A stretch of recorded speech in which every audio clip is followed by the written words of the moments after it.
Yo, fucking yo. Come on. Come on, camera.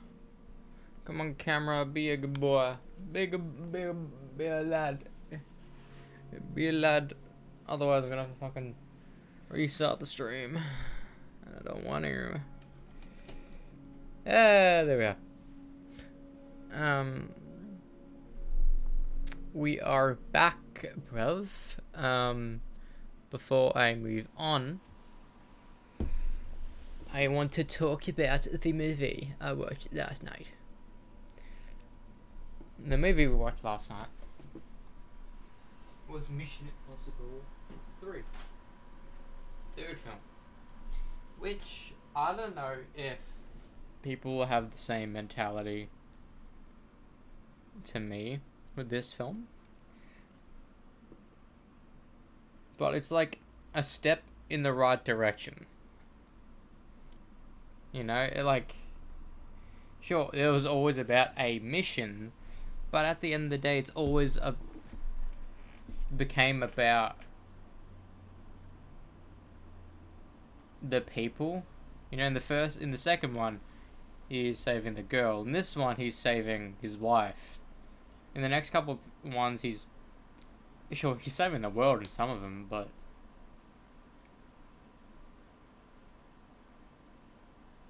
like, I like this one. Like, I was excited to rewatch this one. That's saying something. My only critique is that it is so dark. You know what I mean? Like, there's a scene where it's nighttime on the roof, and like you could see half of their face. And like, sure, like some majority of the film was in the daytime, but when it was nighttime, it felt like nighttime.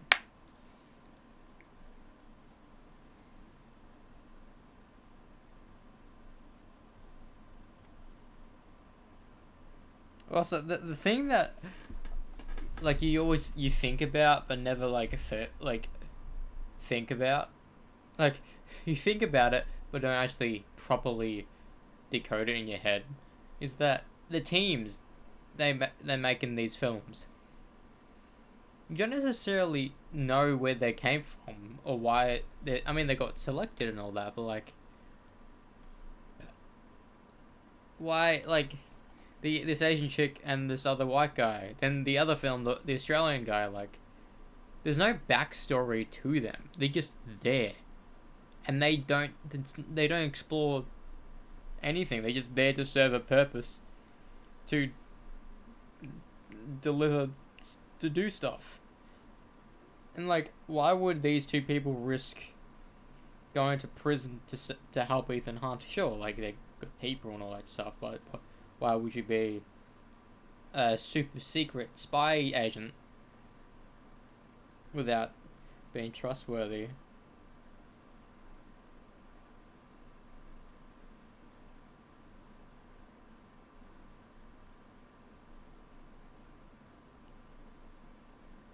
But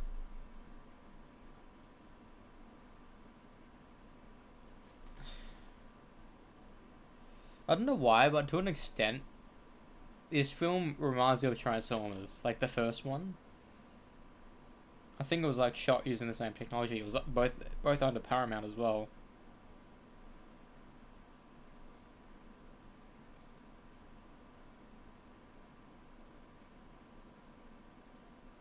But one of my favorite parts of the film is the final like fight. Because like the way he dies is so insane. It's batshit crazy. All you see is his shoe get flying back, which is hilarious.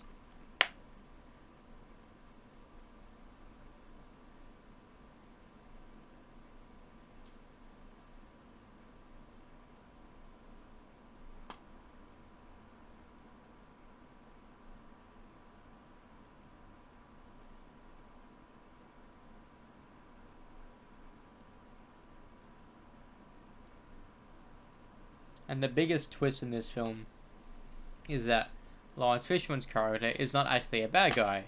He's a good guy. and the person you thought was the friend was the bad guy. It's like the opposite of the first film. It's like you think he's a bad guy, but no, he's just a good guy thinking the Tom Cruise character's a bad guy the entire time. And it's so weird. The amount of times the government, like, betrays Ethan Hunt is insane. Like, every film, he's on the run. Oh, besides the second film. Every film, to an extent, he's on the run. He has to do it outside of IMF. Like, it isn't one of the plot points in, like, was it Rogue Nation or something, where, like, the entire film, they're trying to find Ethan Hunt. But the thing that this film introduces is Benji, which is Simon Pegg's character, which I don't know if it was because of his betrayal, his scenes in this film. He was only in, like, maybe 2 scenes in the entire film. He's been in every film since. And he's a part of the actual team. And I think maybe it's because, like, Tom Cruise just actually likes working with him. Likes him. Because I really like Benji, and in the future ones, because Benji is like a computer guy, Luther's also a computer guy. So they have this banter, which I like.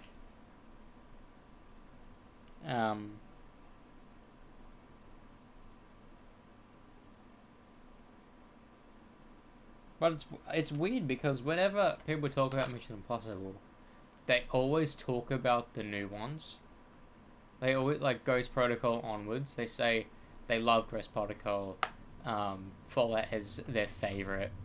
But no one talks about this one. It's like, this is like the forgettable one. Like, you have the OG, and then the weakest one in the franchise, which is Mission Impossible 2. Then you have this one, which is a good film, but it's overshadowed by the insane sequels that come after it.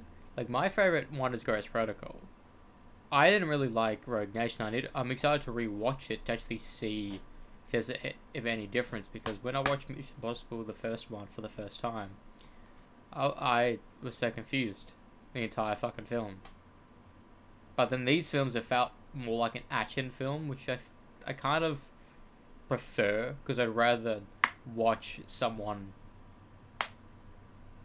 figure out stuff and the audience know what's going on at the same time, as opposed to, like, the character knows everything that's happening, but the audience doesn't. The audience has to play catch up and research out of the film. I don't like that. That's, like, I understand some directors want, like, ambiguity, like, oh, you have to figure it out yourself to an extent. Like, look at the Dark Knight trilogy. You have to pay attention to those films. Otherwise, you'll miss something pivotal that will happen at the end of the movie. Because some of those films don't have flashbacks. These films do. If they didn't, you wouldn't be able to notice stuff. But I like the poster. And you know what's weird is that if you look at Mission Impossible 1, he looks so young. But then in Mission Impossible 2, which is only 4 years later, he looks so much older. It's insane. Then this one, he looks how he's basically he looked like between the, like, mid 2000s to the late 2010s. He looked the oldest in Dead Reckoning Part 1. I just need to rename that film to Dead Reckoning, then the next one, Final Reckoning, because it's meant to be a Part 1, Part 2 type thing, but, like, I don't know why they renamed it to Final Reckoning. I don't really like that title. Usually Mission Impossible films have banger titles. You know, it's Ghost Protocol, Rogue Nation. It's weird to know that Ghost Protocol was meant to be called Rogue Nation. And then Fallout. Then Dead Reckoning. Dead Reckoning's a cool title. Then the Final Reckoning, someone, like, it was subpar. Maybe at the end, I retroactively call it something else. Anyways, I'm excited to watch it. I probably need to book tickets, because the film comes out in 8 days, so it would be a Saturday. So I'm gonna need to book it for a Saturday. Saturday at hopefully like 1 p.m., 2 p.m. So it's nearly a 3-hour film. You know what I mean? I need to go in.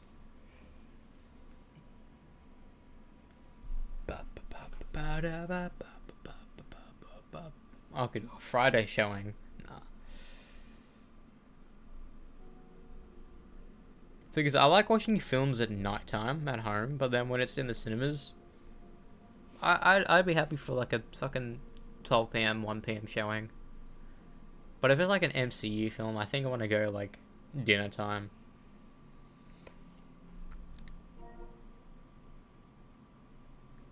Oh, what the hell? Oh, they're offline now. Yeah, they are. Like as soon as I hop online, they hop offline. That's funny. Fuck me, it's been 3 months since I played the PS5 downstairs. To be fair, it has been a bit. I remember like, oh, I want to play golf, and I never did. I want to do 2 missions tonight because I've been like, where we are right now. Like we should be like up to the final 2 missions by now because it's part 7 tonight. You know, we should be done. But then I've been slacking. Sure, fucking the YouTube stuff. I know that, but like.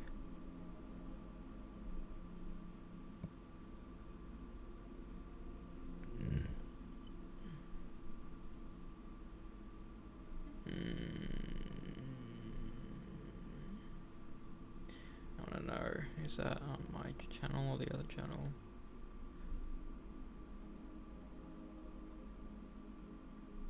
Ooh, 7 notifications.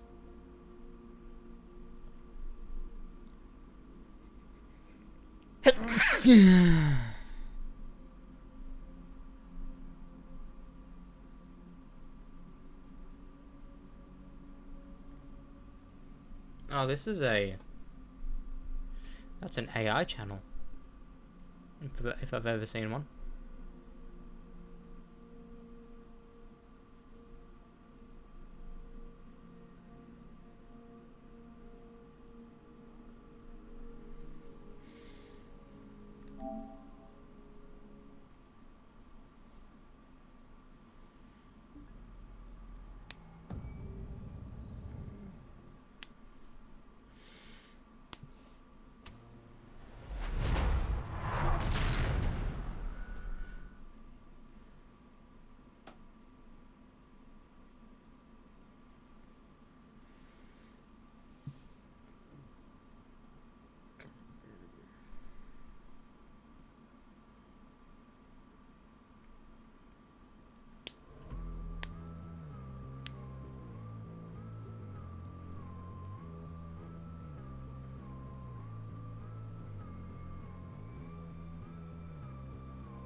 I want to say that I love The Flash, but it became mature watching it. Like seasons 1 to 4 are like good watches. Like the Thinker is a good bad guy, but then like it got the issue was that it stopped focusing on superheroes. It started focusing on the people, and that's the issue that that Arrow fell into.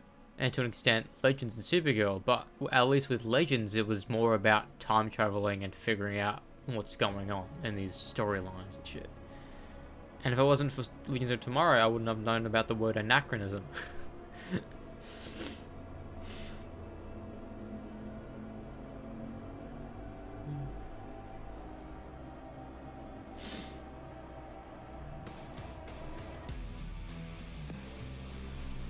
Like, I understand why the Flash got more popular than Arrow.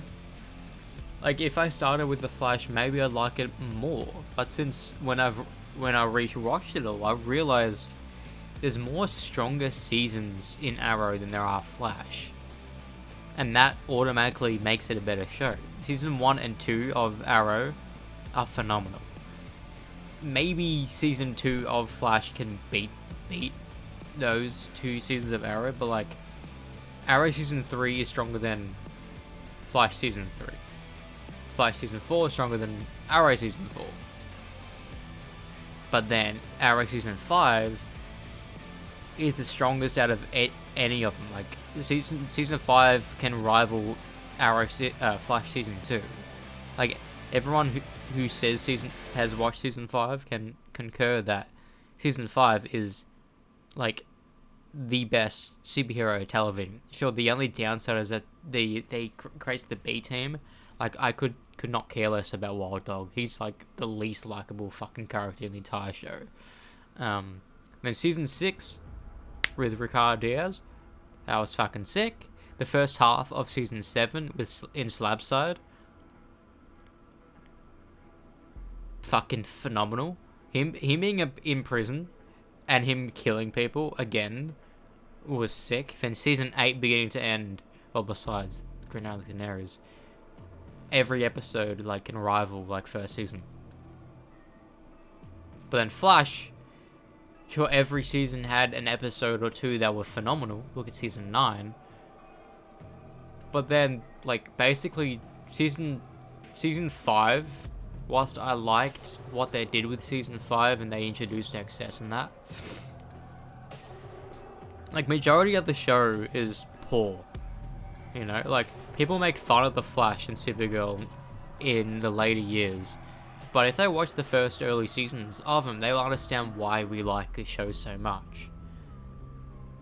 And the Arrowverse is now done, like up because of Superman and Lois, it's done. And Superman and Lois did not struggle in that regard, which everyone critiques Arrow and Flash about, because they didn't introduce all these extravagant characters every season. It focused on the same ones.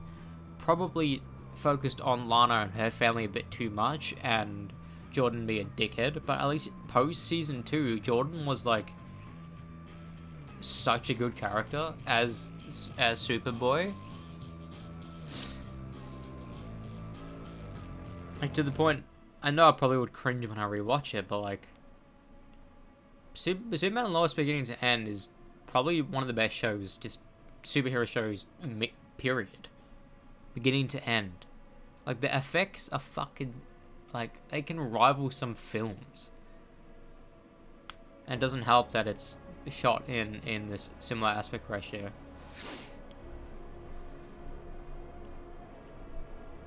And the thing is, like, and the thing that I'm grateful for is that the majority of the actors in the Arrowverse would love to be their characters again. You know? Stephen Amell would love to be Green Arrow again.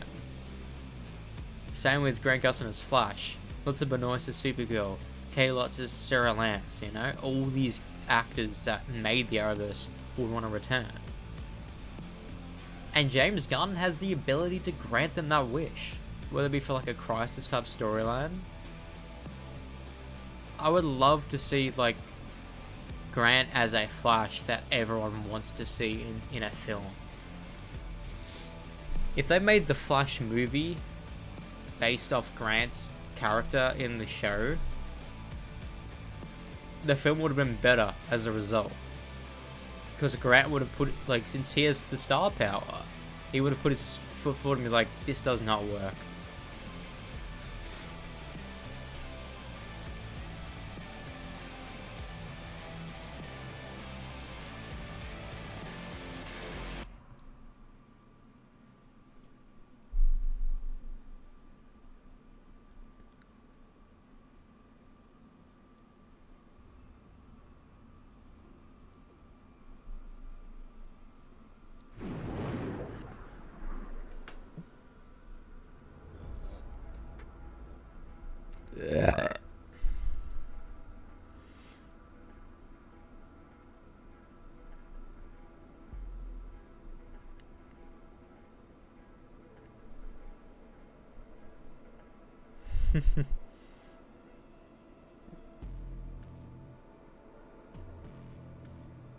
Second per inch night.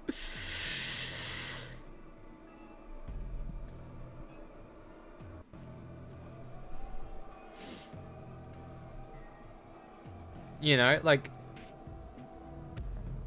I don't know what Sam Witwer. I don't know what his deal was when he was Agent Liberty on Supergirl, but he's a phenomenal writer. You know, like, he's a fan first and foremost, so he wants shit to be good.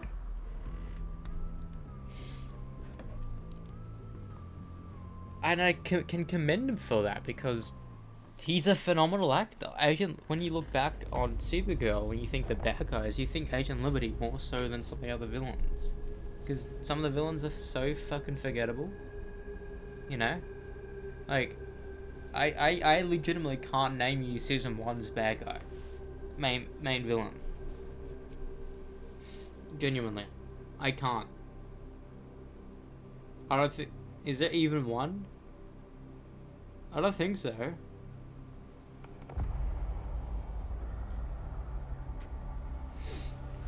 This is my painkiller.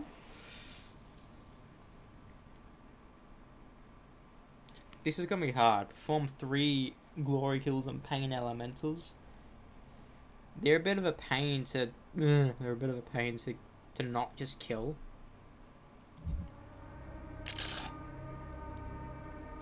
Your crucible is still embedded in the titan that attacked this Sentinel city.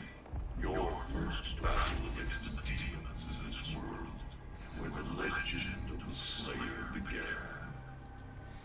I'm gonna look at my runes. Which ones do I have? Longer. That's good for me. I think that's good enough. What is...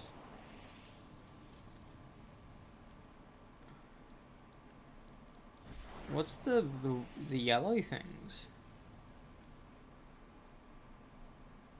Am I... No, I don't know what those yellow things are. I haven't collected them yet.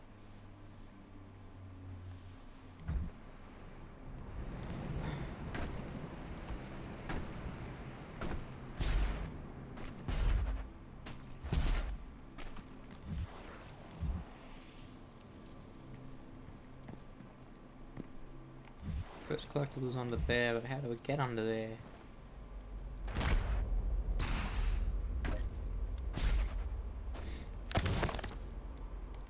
Taurus Nabad.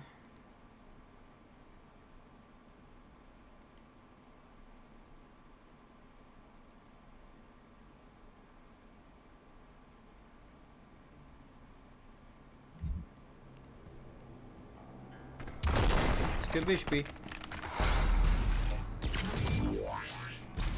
What is this? Is this a level I'm thinking about?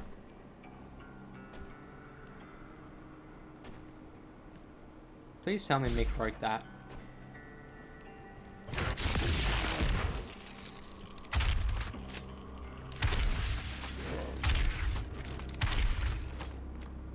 I love shooting them and like half their bodies just disintegrate. It's fucking funny. Oh, I need a blood punch you, boy.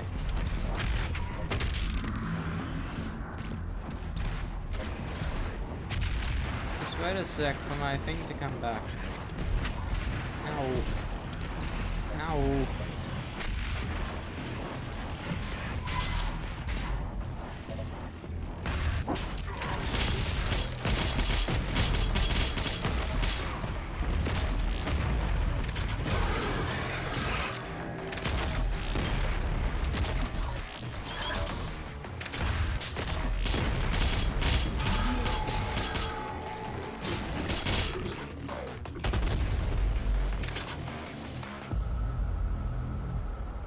Gotta go quick.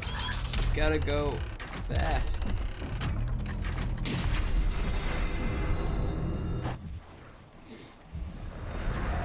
Hello.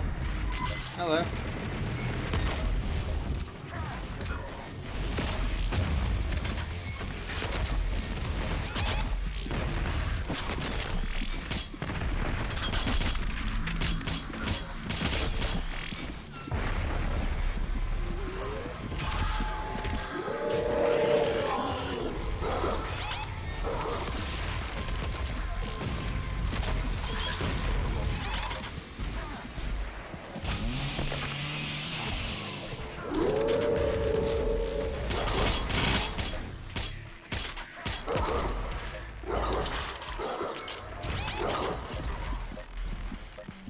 Need help so badly. Oh. The fuck it. No border, bro.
There we are. Done.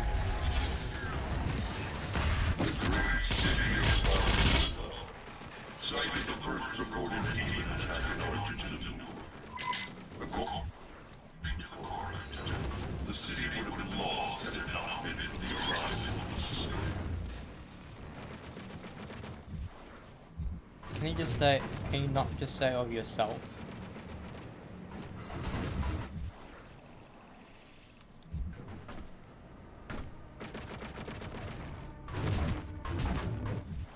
How do we get back?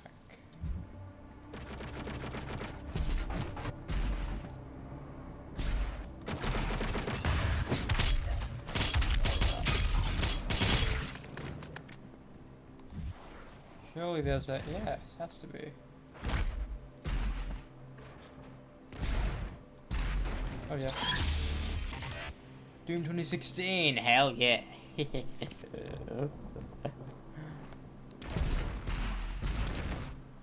know what's weird? Jacksepticeye does not like the 2016 Doom game. He thinks it's clunky and slow. No. I think 2016 overall is a much more easier game to get into than this one. Because this game requires you to have more precision to an extent.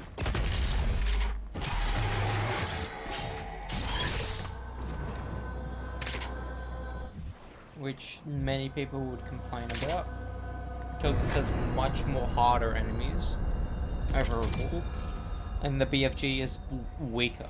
Which is unfortunate. I love having the BFG just bang, killing fucking like Baron of Hell.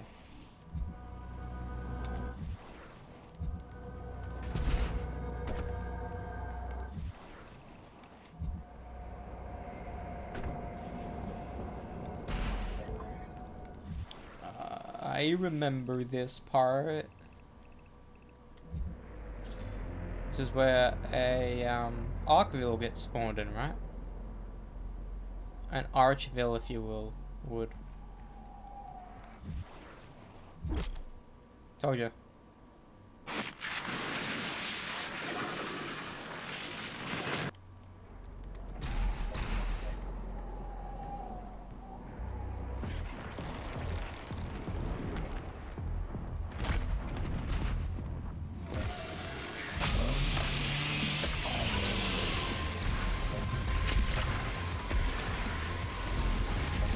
And they're buffed. And they're buffed.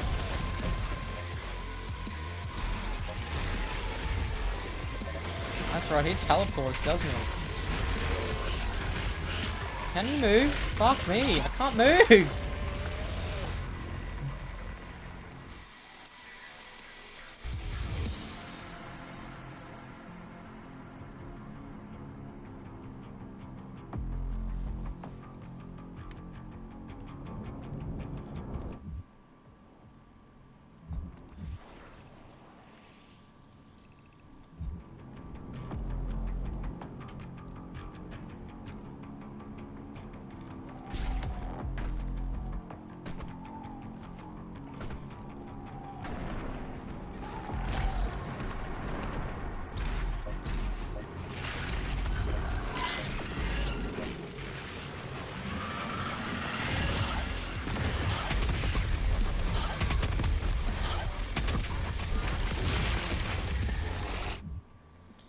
Told ya, I got you, I got him.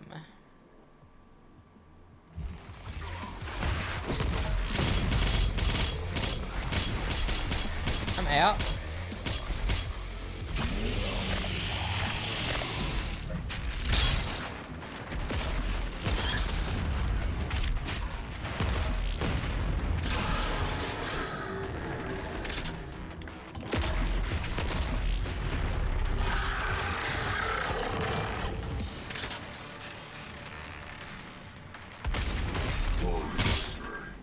All that rage, and you couldn't save this world from itself. But this time Earth will be different. Save me from myself, the shadows, they're watching over me, I see for it all. I know no one believes me. I really want to see that band live too.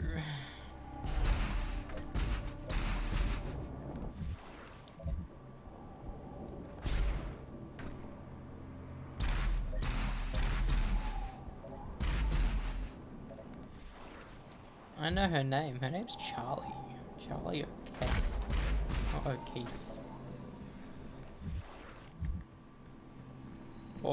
Autobots transform and roll out. Like, that's the thing with this game, is that I don't know what that means. Is that every time you see a buff totem, you run around and try to get it without trying to kill anyone.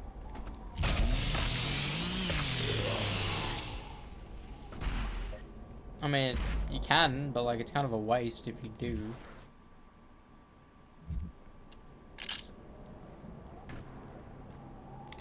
They'll just be...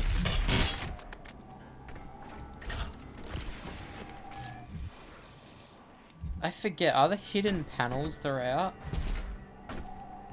That's right, there's coins.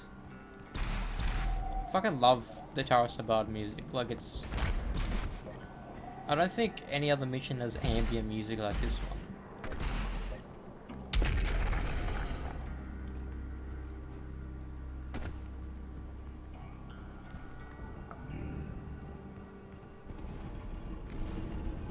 What are you doing in my swamp?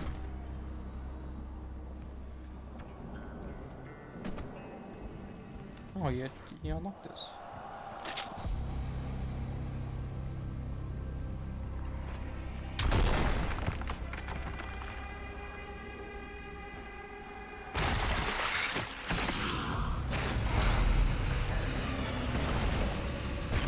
Oh my god, really?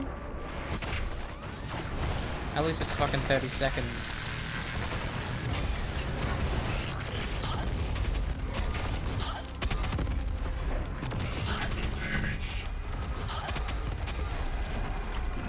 Oh no, I don't mean to fucking fall in. Oh my god, I can't get out now.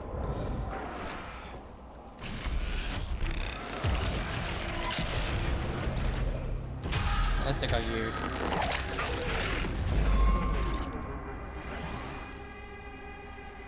I need a little guy. I need a little guy to spawn. So I'm gonna have my rockets back.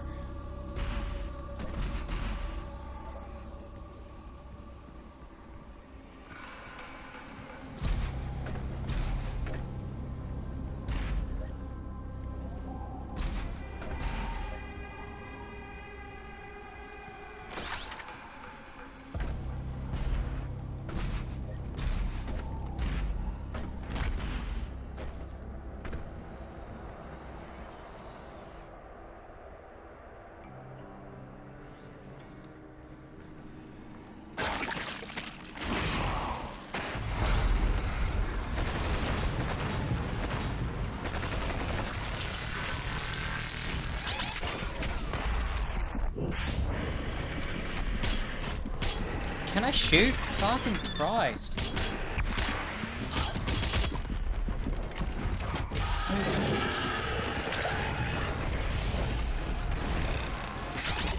I need to redo it because I can't fucking move when I'm slow motion.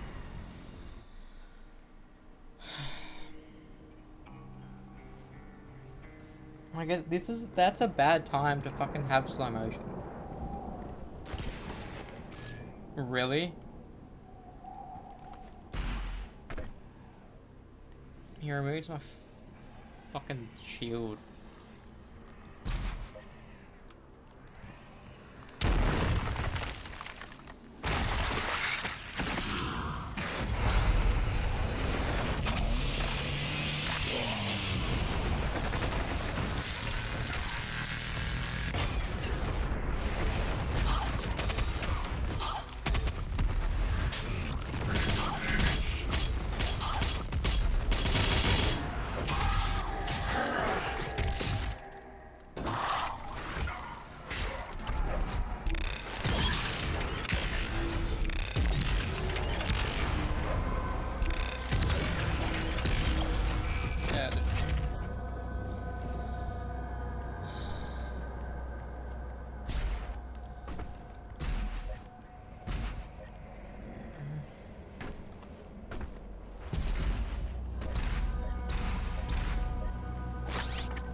At least I got it done. And that's the thing. At least I got it done.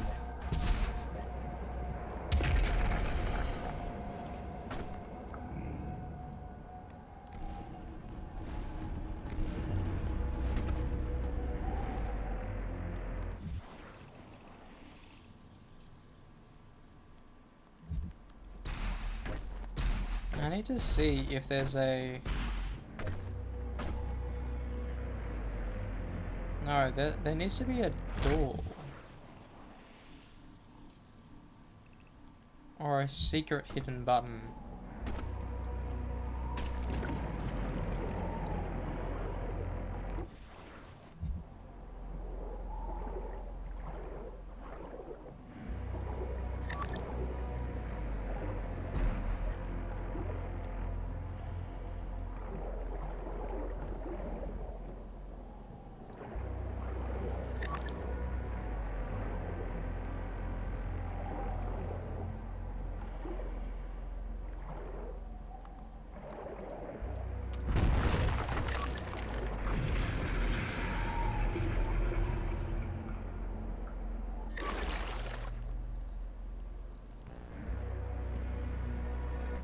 But I can't get out now. Can I? Yes, I can.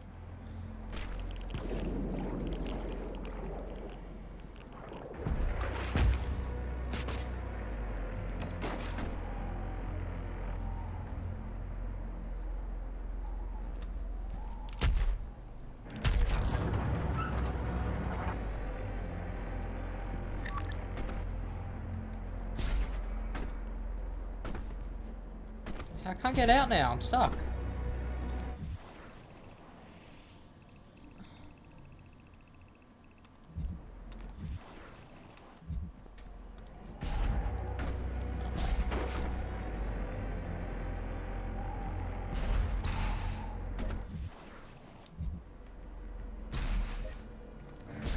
I don't want to move forward without fucking getting this shit.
See, this just makes me go on. I don't want to go on, I want to go back.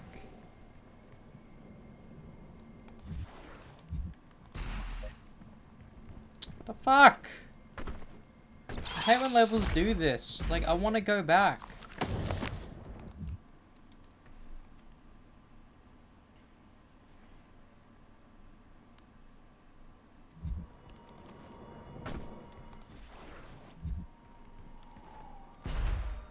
See, you think this shit would open, wouldn't it?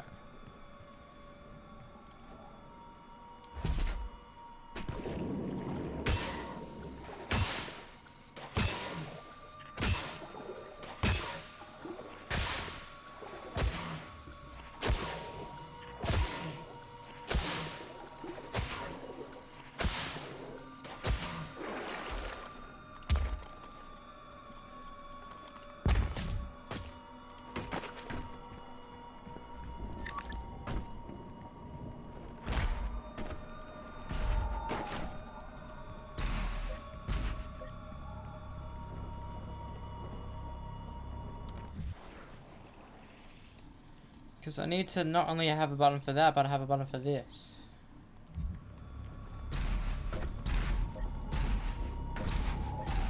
No, it's not this simple. No, it's not.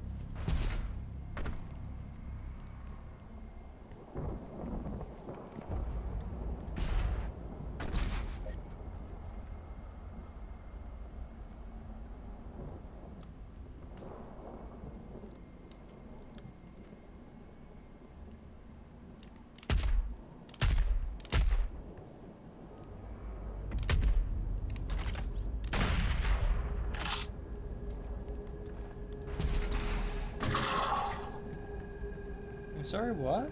How? I have to actually get into there then. This one's even more peculiar because you have to unlock it. How do I unlock it? There has to be a button secretly hidden.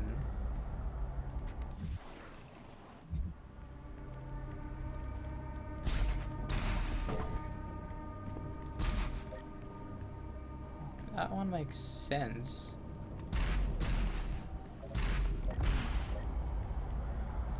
This is why I need guides, because it's like either I need to go that other way, go forward, but for this it doesn't seem like I can go forward. But there's something I can stick onto. That's what I don't get. Like, I need to look it up. I want to be able to get collectibles without me needing to look it up, but half the time it doesn't make sense. I want to be able to do it myself. You know, because there was a time where fucking gamers didn't rely online. And like, the fuck? And apparently, like, doing it to some people, like, looking up how to do shit online cheats the fun out of games. But I could see me myself, like, for 30 odd minutes just running and looking at every nook and cranny. To no avail.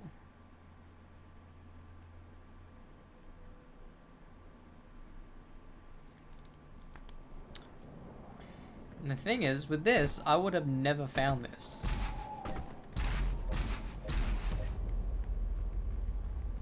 I would have never found this. Myself, I would have never found this.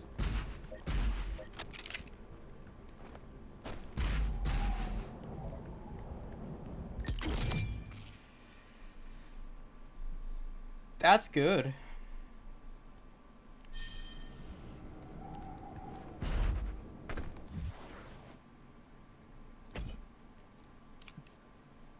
some that. How many can you get total in the game?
For what?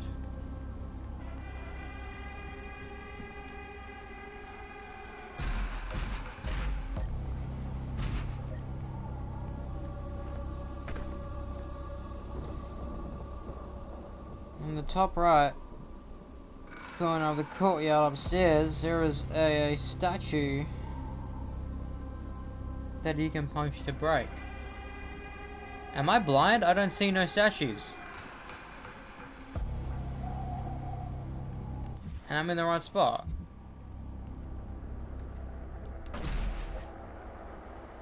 That's the only statue I see.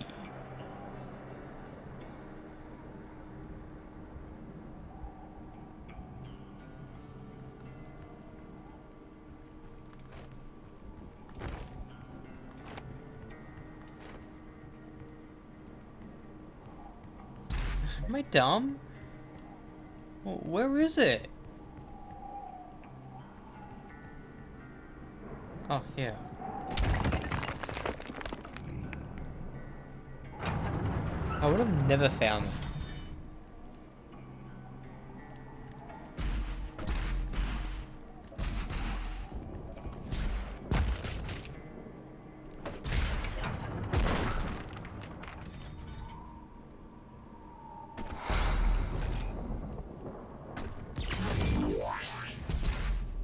Yeah, I would have never found that myself.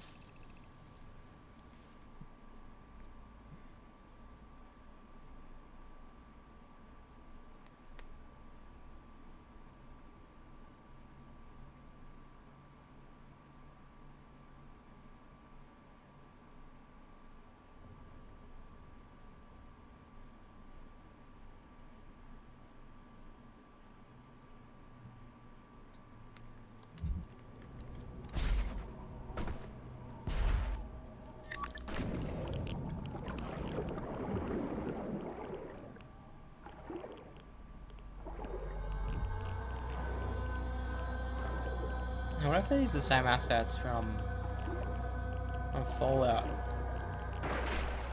Because that game's all about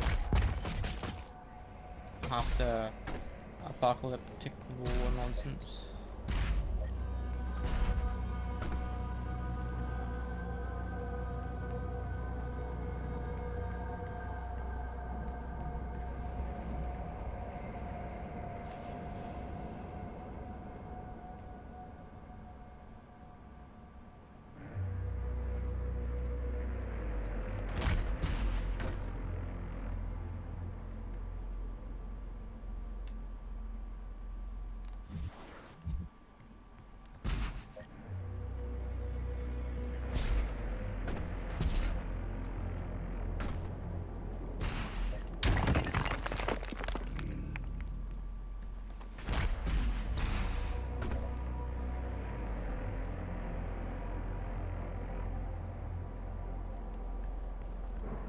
Oh.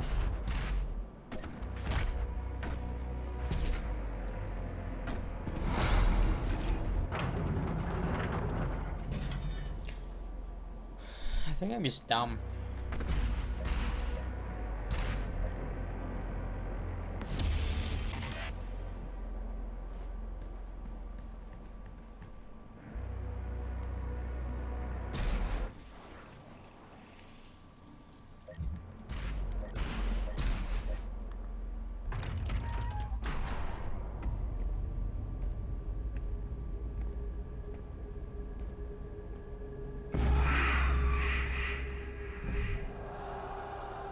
We must move.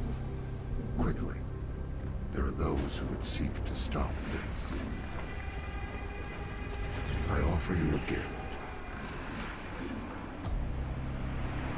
Take it. It will give you strength. Help you on your journey. That is Samuel. That's Samuel. I don't understand why Samuel Hayden is an alien. I don't know if there's an in-depth explanation as to why. And now, they will fear you.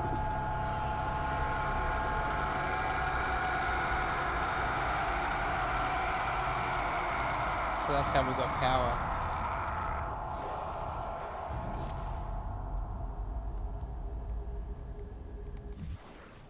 So Samuel Hayden as an alien gave us insane abilities.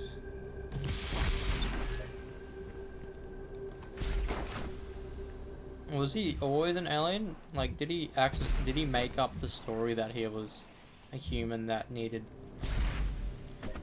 Like, but that doesn't make sense. The lore implication is insane. It's like them confirming that Freddy was, was an actual human. And he turned himself into a furry bear. That doesn't make sense. They need to, like, I don't know if... I don't think that was initially the idea. I think that's probably one of the reasons Markiplier said he didn't like the game. I mean, he liked playing it, but, like... I understand the critiques of Eternal. I used to say I loved it. But now, like, looking back, like, it's fun to play, but the lore ruins everything that came before. And I think that's why he didn't like it. And that's completely fine.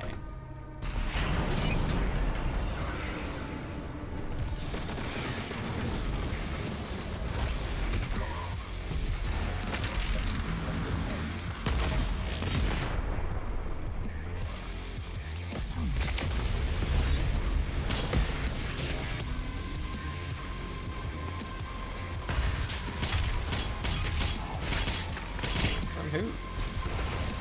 Oh, you.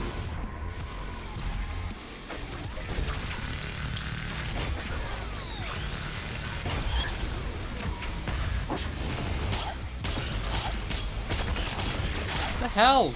Fucking lock on him! What's going on?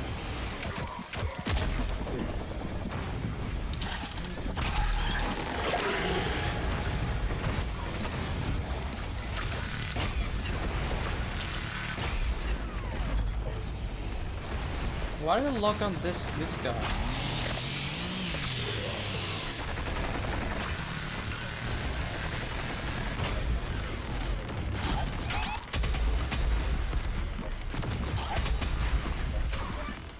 Why?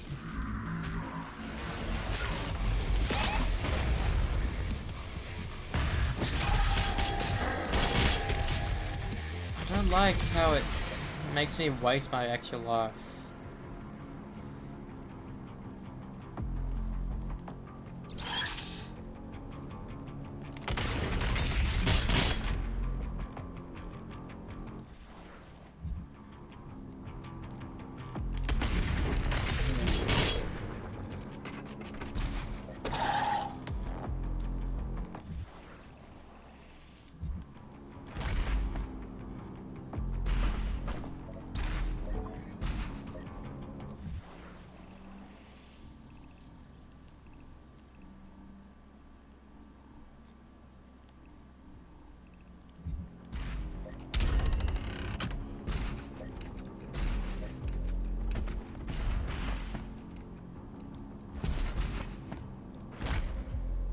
I wonder if that comes back. I kind of like doing them.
Excuse me? Why haven't the assets loaded? Am I not meant to see it? Is that it?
You know, I am all for people wanting to identify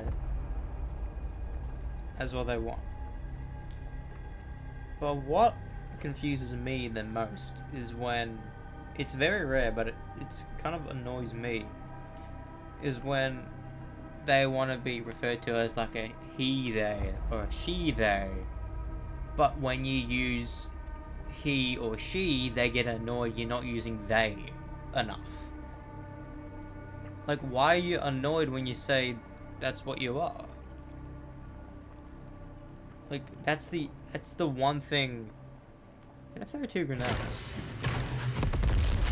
Oh, I don't know. Yeah, that's the one thing that I can't really understand. Like, and like, if I'm in a normal conversation talking to you and you're there, I'm not gonna refer to you as they when you're right next to me. I will say them because it makes sense. Not they. And this is not me being a bigot, it's just you're there right in front of me. And the thing is, like, if someone refers to me as they, I feel like they're talking down to me. Like, that's the one thing about it I will never understand.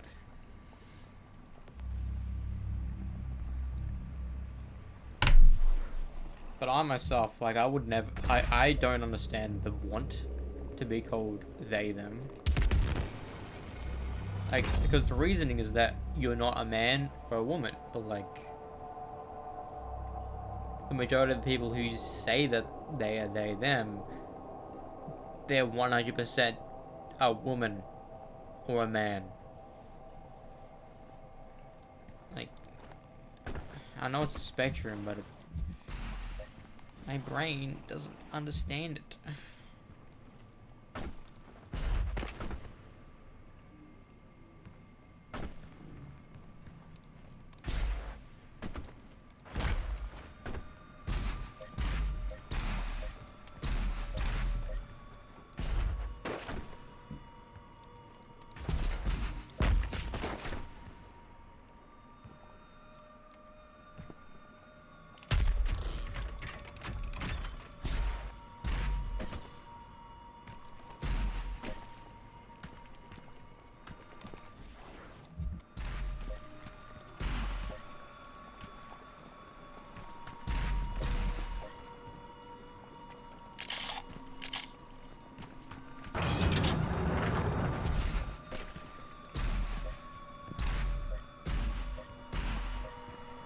Maybe we weren't meant to see it.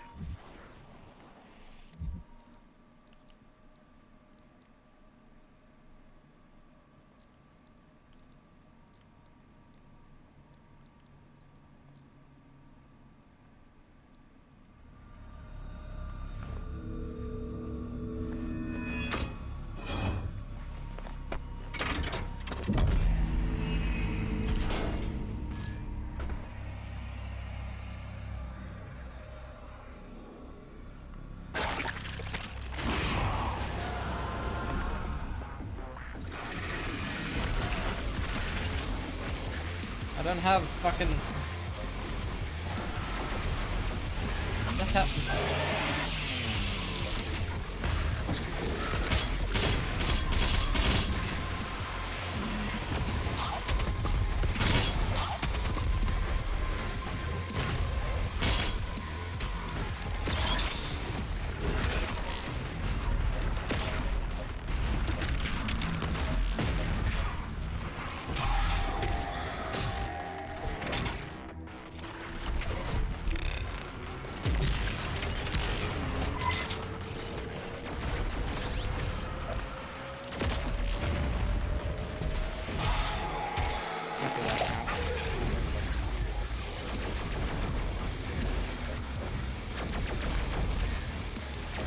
Hey, there's another one.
fucking knew there was gonna be a Tyrant. That's a Mantis. It's not a Tyrant, bro.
Hell yeah.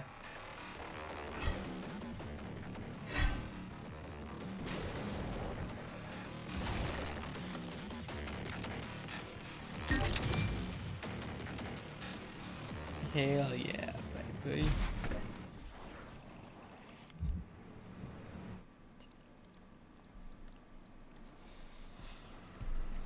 Thing is, playing it on the harder difficulties makes everything else 10 times easier. I would have died like 5 times there if I was playing Ultra Violence. It would hurt me plenty.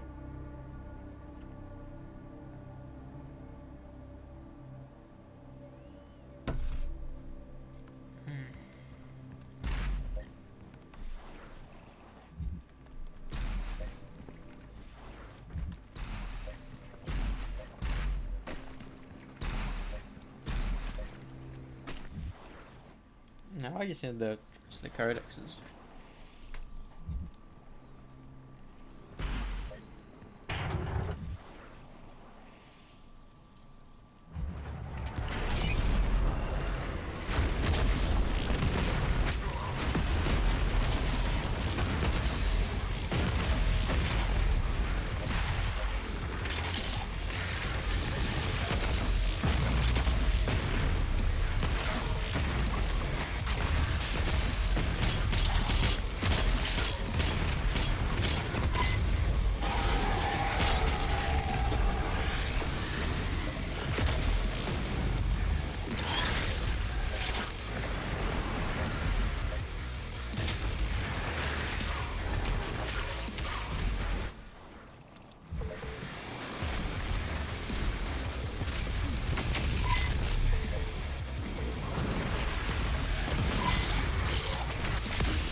Also, I sub BFG. I only use the BFG when there's ammo around. If there isn't, it's just a waste at the end of the day. Okay, I wonder what happens when I boost through. Momentum carries over. That's pretty cool. Alright, there needs to be a button.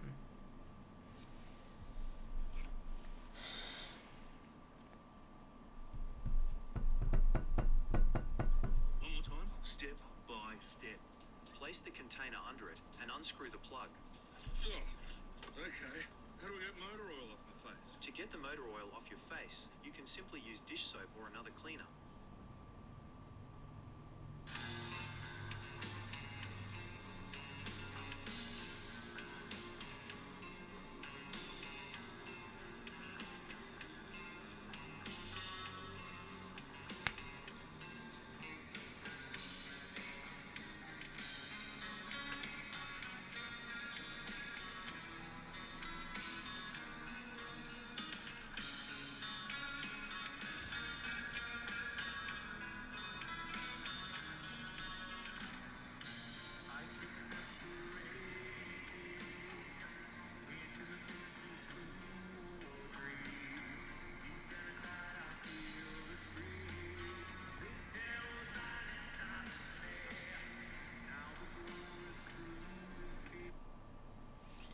I'ma get up, I cannot see.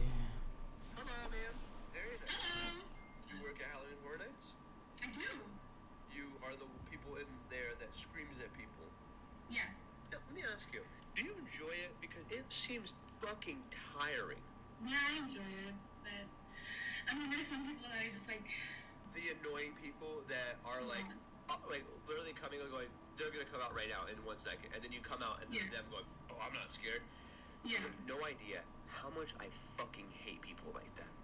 No shit, you're in a haunted house. What the fuck did you expect was gonna happen? Exactly. Like, it's always fun to like catch somebody legit off guard. You're really good at that screaming part, though. You got me almost. You almost got me. But isn't it feel weird to get scared when you have to scare people? Oh my god. Yeah, Anyways, it's kind of scary. I gotta go eat people. Hey, what up? Hey. What the? Hello, man.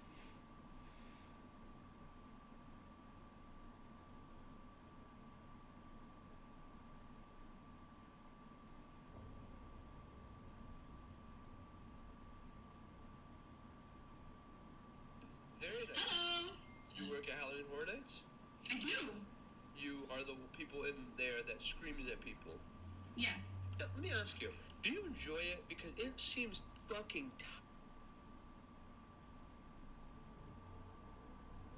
Abby?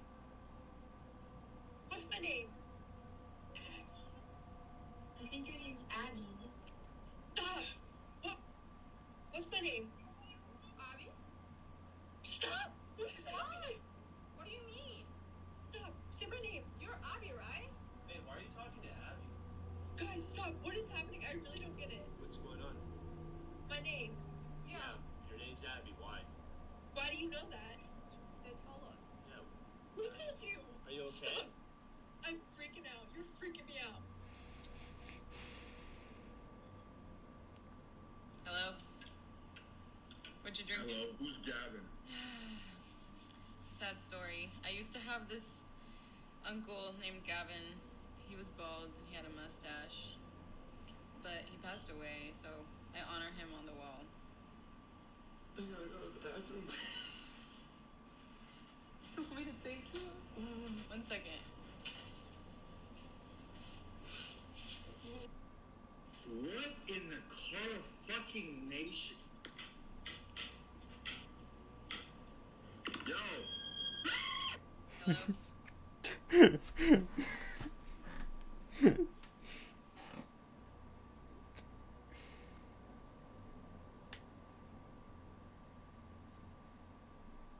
Higher. Well, folks, it's about that time. But I got tagged this one today. It says, how far would the Sentinels from X-Men Days of Future Past get in the world of My Hero if they were ultimate weapon against superpowers. These are shape-shifting, ever-adapting androids that are used to every single power they've ever seen. Whether the powers are known or unknown, they have a counter to it. Okay, let's play a game. You're 21. You're at a party. You see a hottie. Yeah, I'm not talking to them. I'm gonna like occasionally like look over at them like, wow, they're really hot. But there's no way I'm approaching them. What if they look back and they smile? You make eye looking contact? away. I'm looking away immediately. Like that's gonna happen. I'm gonna be looking at them. They look at me, and I'm gonna go. Like, my eyes are gonna immediately dart away, and then I'm gonna look back at them when they're not looking at me. What if she walks over and she's like, "Hi"? She's not doing that. Let's be real. Okay, let's play a game.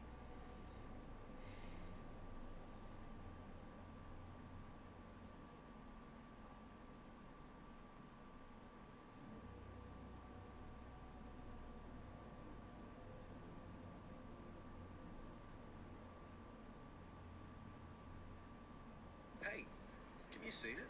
See what? The wonderful possible. Imagine you see the world drowning in fast fashion. So you chemically dissolve old cotton clothes into something new. Deakin University. See the wonderful possible. Try the new Cheesy Cheese Jack's Fried Chicken. Juicy, crispy Aussie chicken stacked with sliced cheese and gooey cheesy cheese sauce. Or go the Whopper. Get into the new Cheesy Cheese range. The burgers are better at Hungry Jack's. But somehow he would steal chickens in town. And he would keep them in his backyard. Stop. Yes, and then he would pay me to sell the eggs on Craigslist. What? Yes, so I'm... So... You were selling black market chicken eggs. Yes.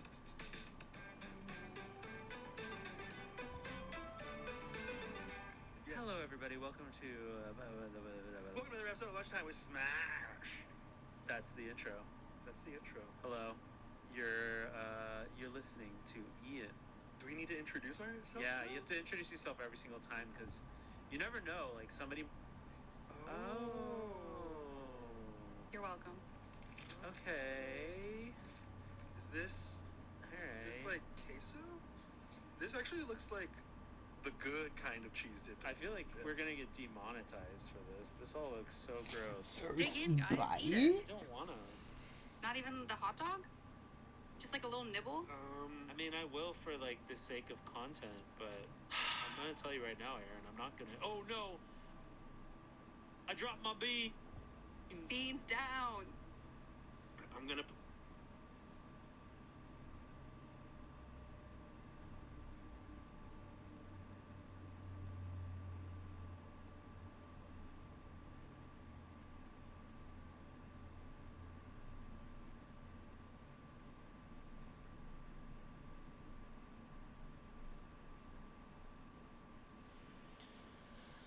Much too real. Slap the atmosphere.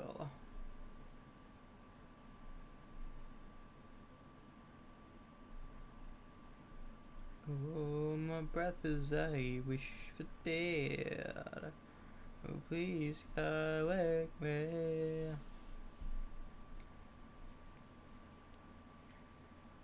Put the mic down.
uh,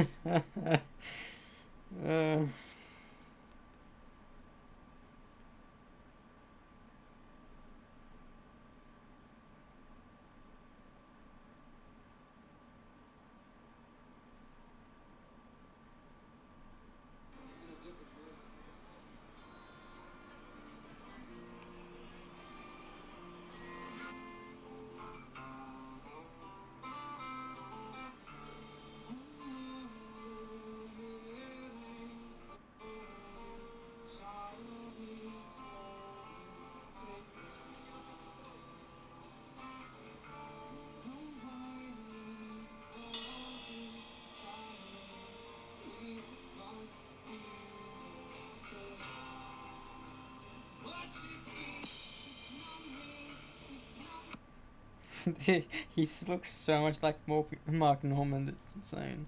Non-musicians. How do you think this happened? Was it A, No, B, most likely. or C? Leave your guesses in the comments. Non-musicians. How do you...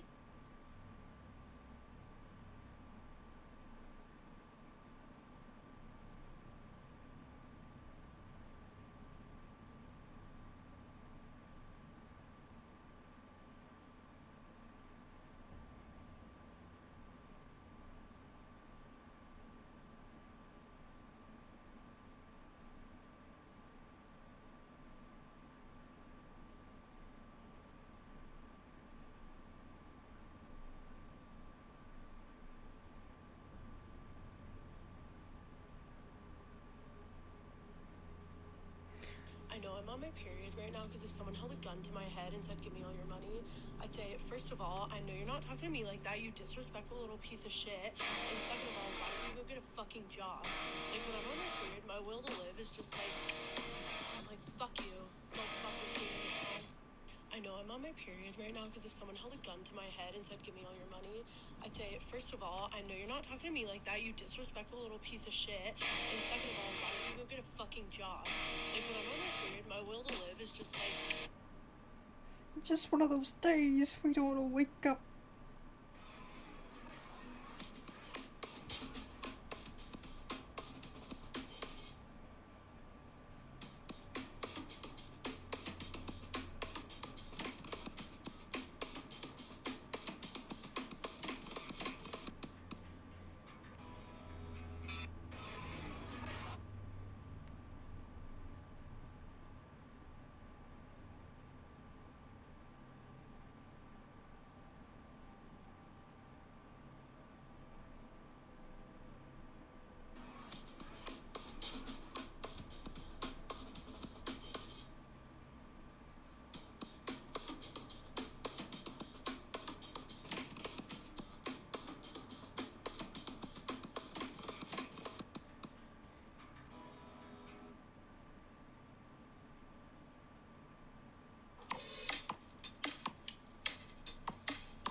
uh...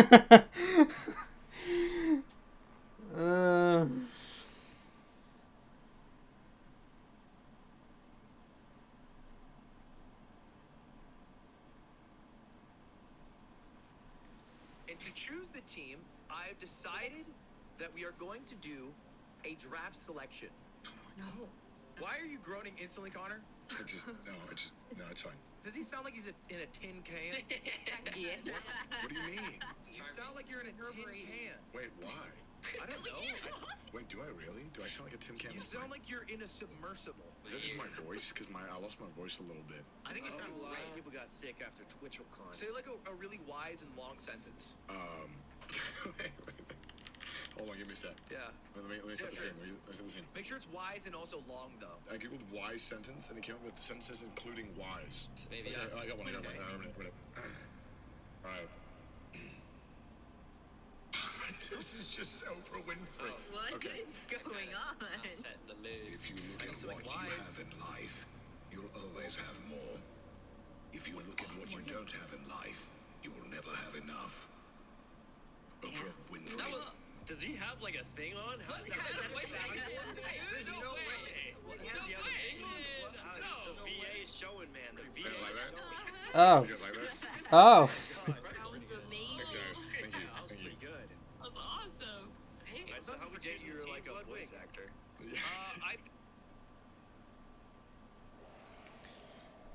In your head.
We are the Thunderbirds.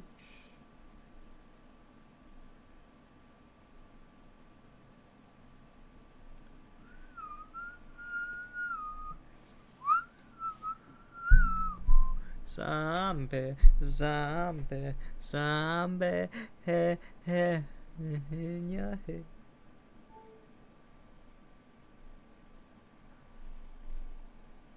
Uh-oh.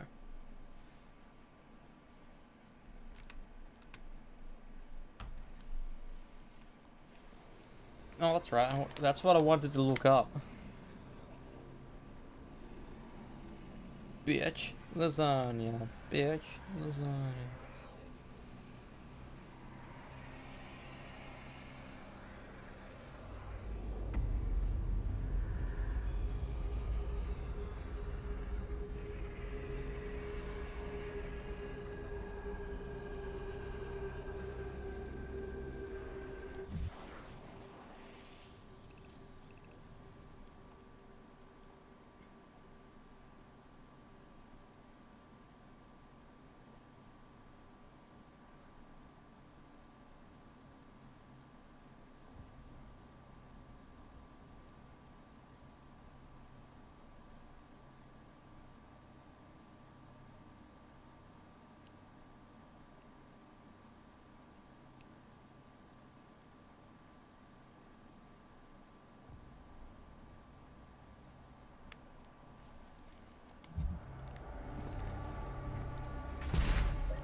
Hurry up, do your thing.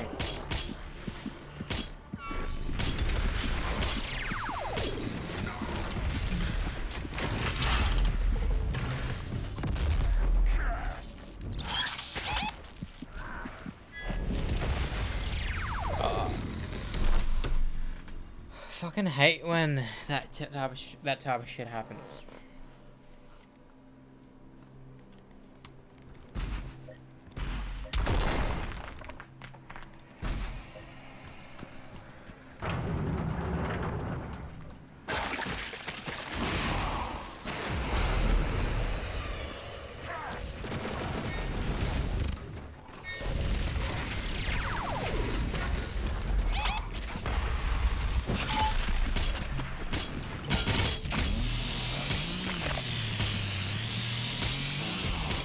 That took like 5 seconds.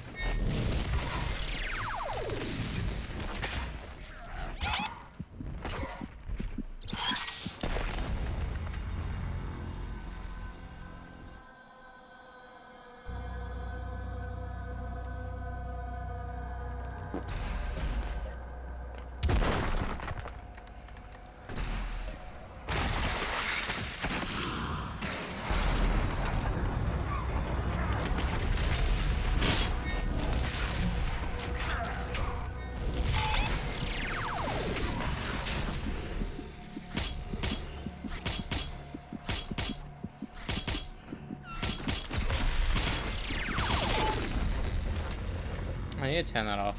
That's annoying me.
Bro, I don't like this. Half the time I'm waiting on him trying to hit me.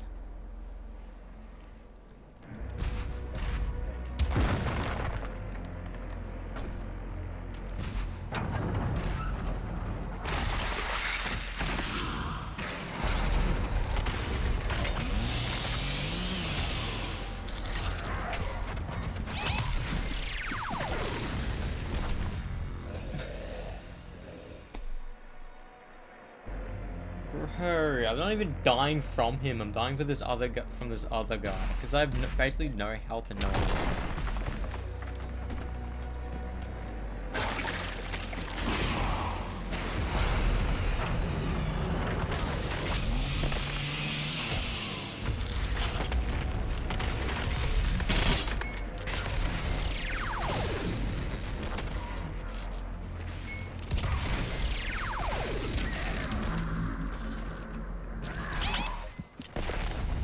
Every time I press R2, he hits me and I die. I need health. Genuinely, right? For this thing, I need health. I don't have any.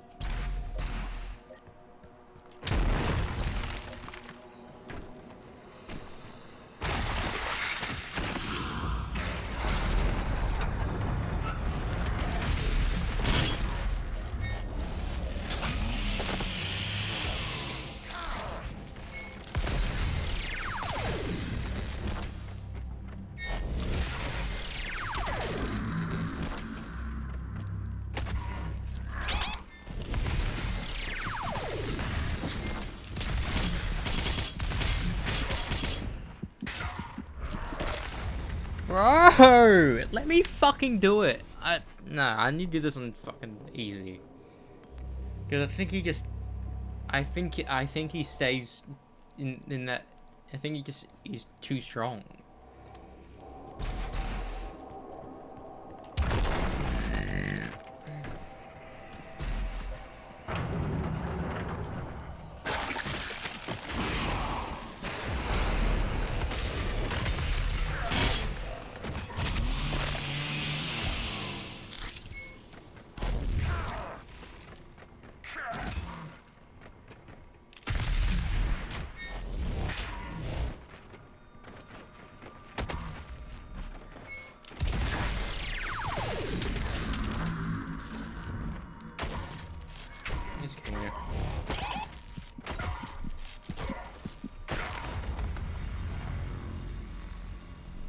He was stuck and I couldn't do anything for like 5 seconds.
crucible blades removed, the Titan will rise again.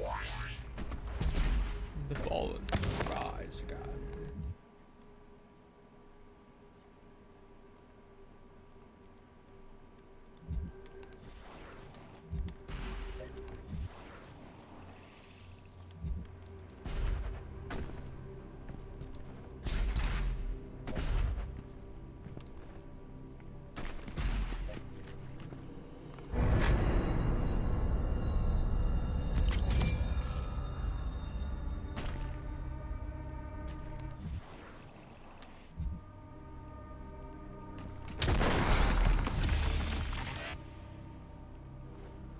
I mean, I think Marauders are easy to deal with. It just takes a while.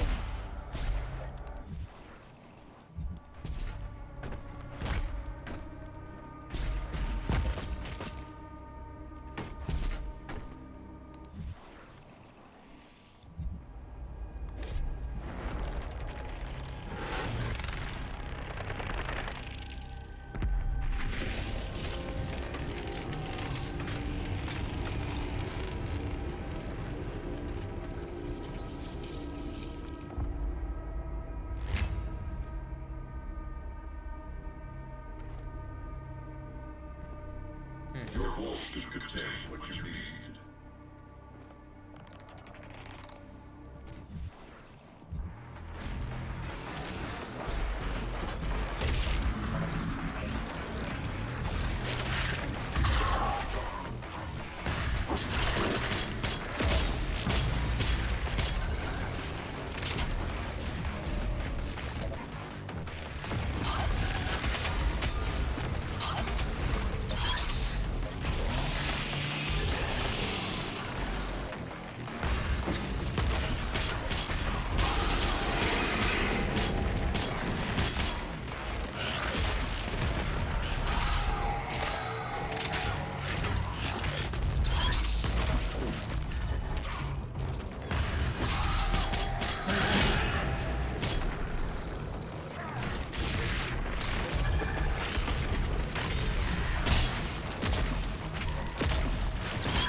I'm stuck.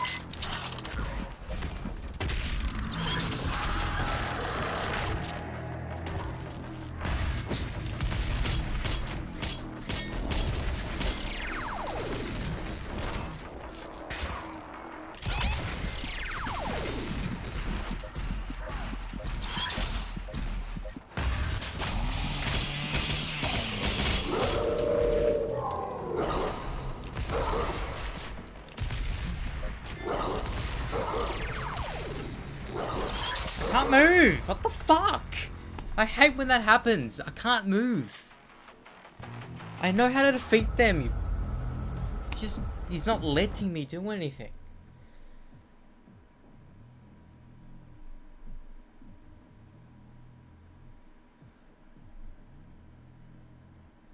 I hate this. I know I can do it.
Priate.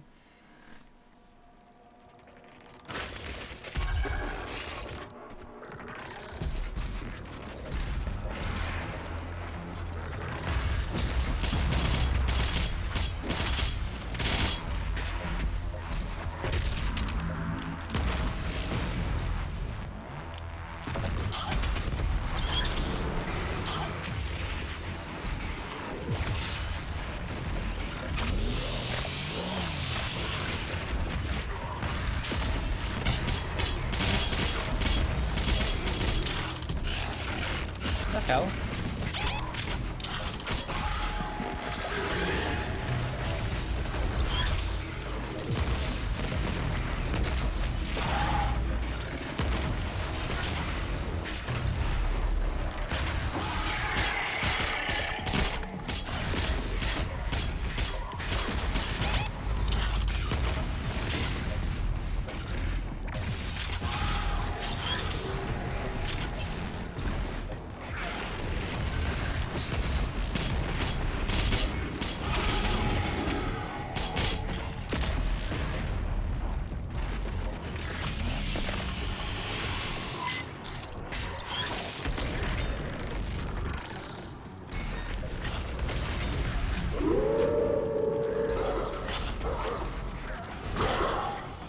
Right.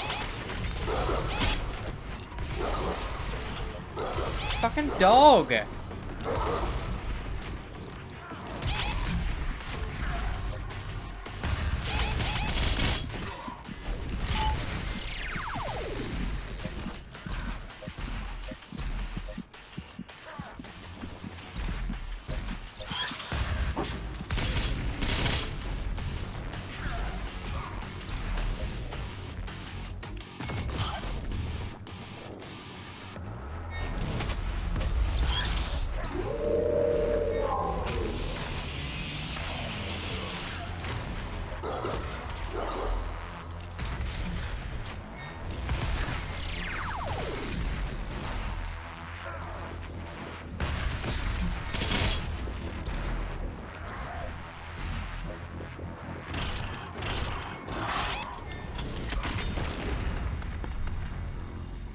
Bro, I just wanted to fucking...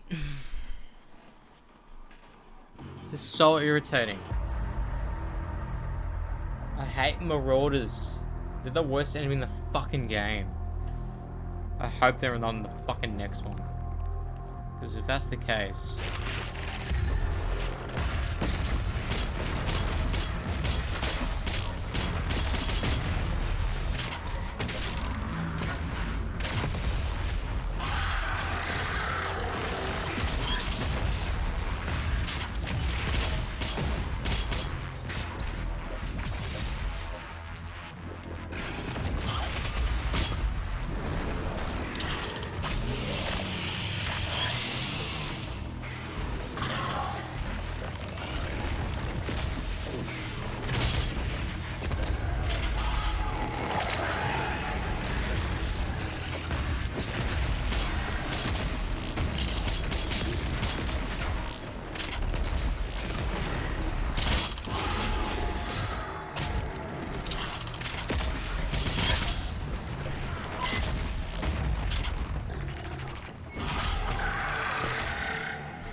What the hell? I'm fucking shooting it.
fucking waste.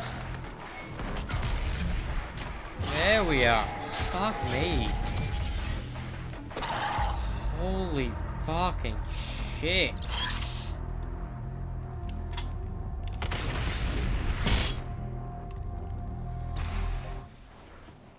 I fucking hate that cunt.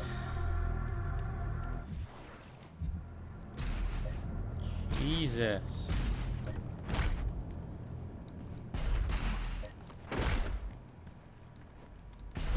The world of Argentinor has fallen. Divided, the demonic energy flows now to the south, and the society you once knew has been replaced by a corrupted world under Maker rule. It did not need to end this way.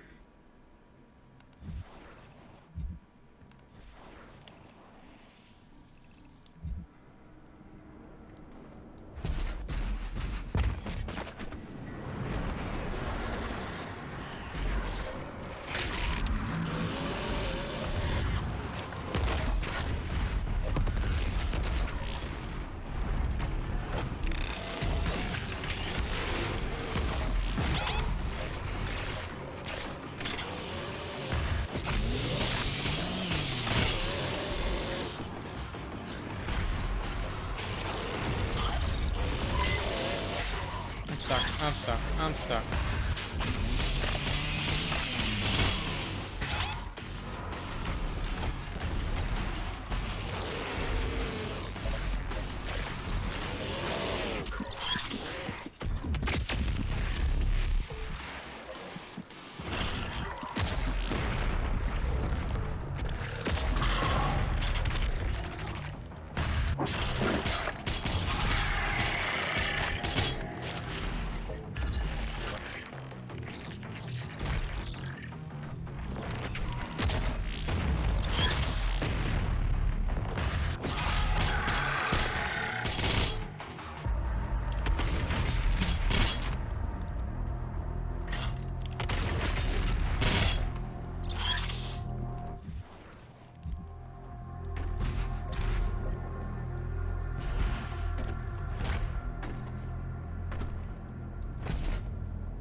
Whew.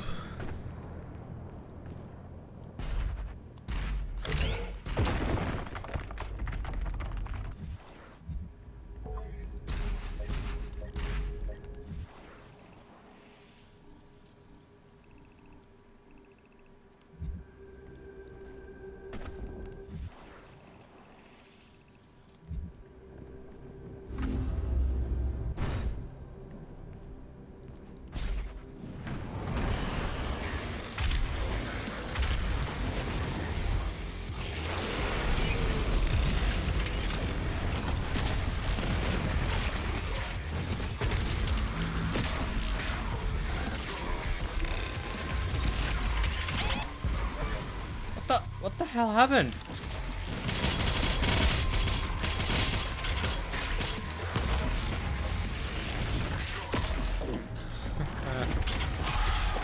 Nothing happened.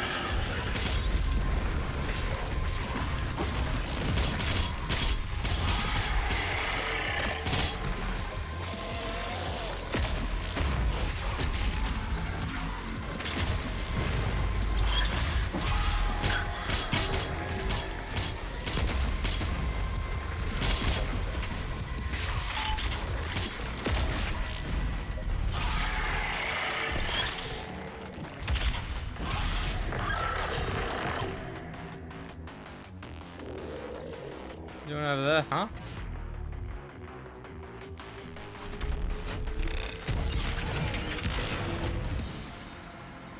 What is instant salvo? I don't know what the fuck that means.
Oh, fuck.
You know what, fuck it.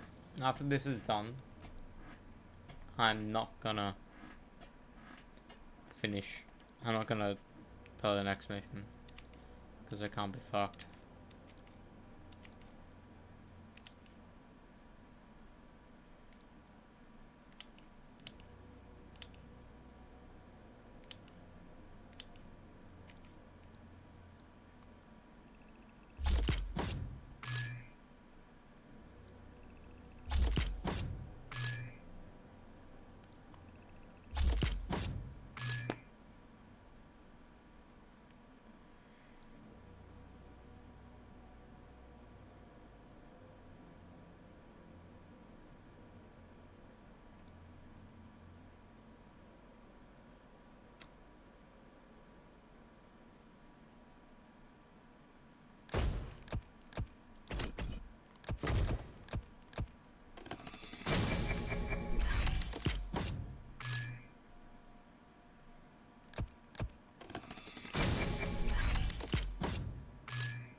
What's the button for the crucible? I didn't learn that.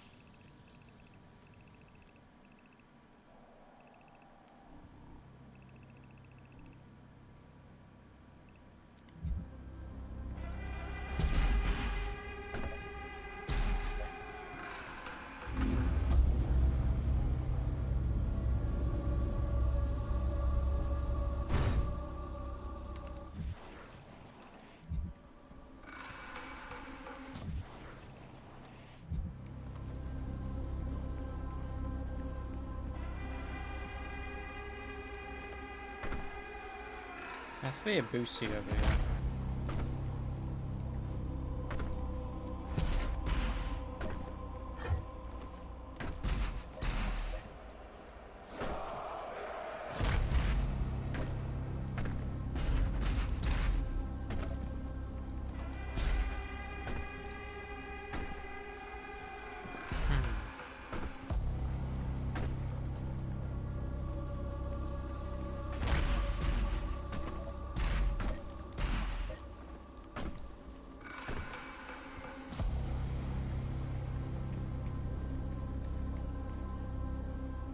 Man, I doubt.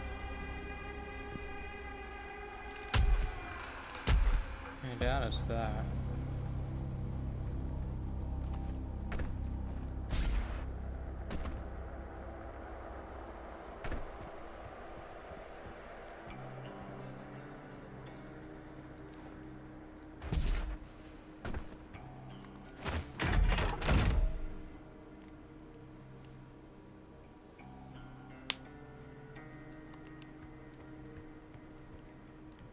Boop-a-doop-a.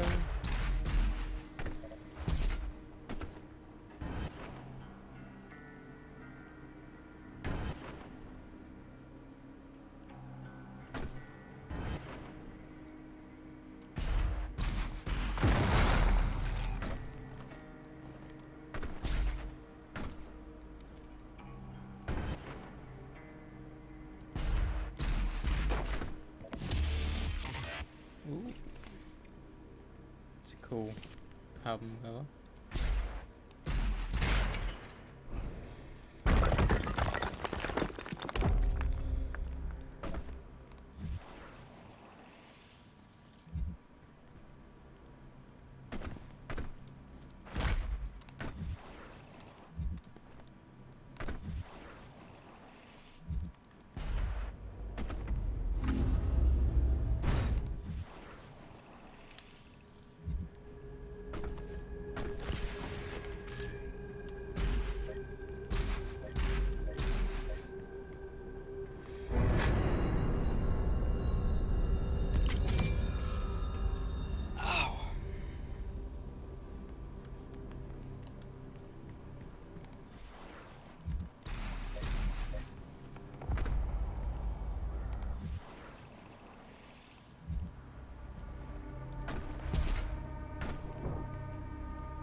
I can't restart the checkpoint. It's bullshit. I'll do this one later. Just don't like.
Oh.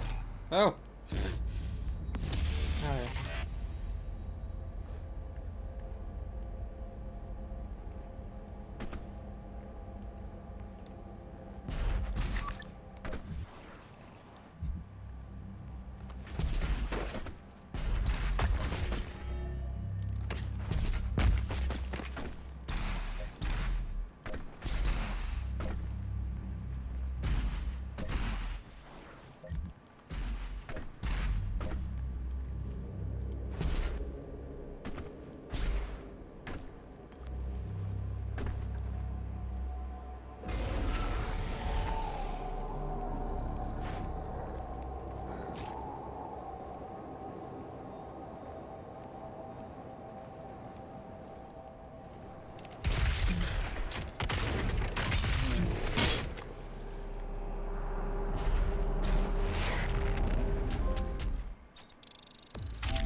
Hell yeah. Treasure hunter.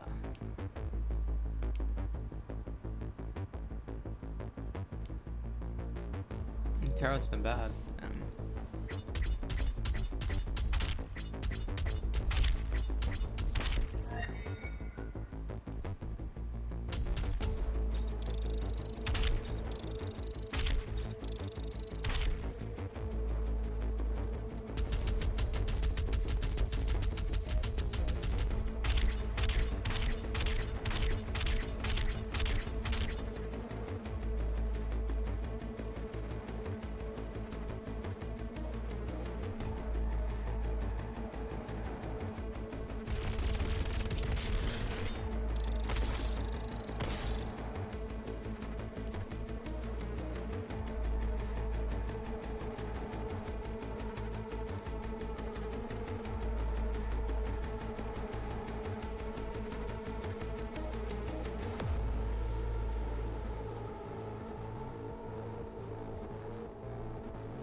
Erdak is the Maker's homeworld.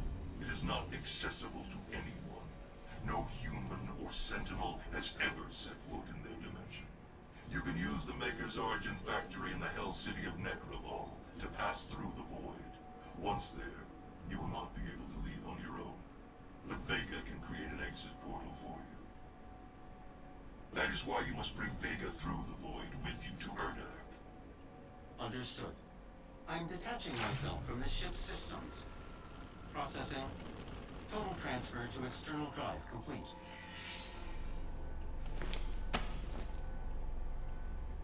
Vega is no longer connected to your ship. I will reconfigure the portal to Necravol for you. Do you require anything else before we begin our journey to Erdak? You will not be able to return until the mission is complete.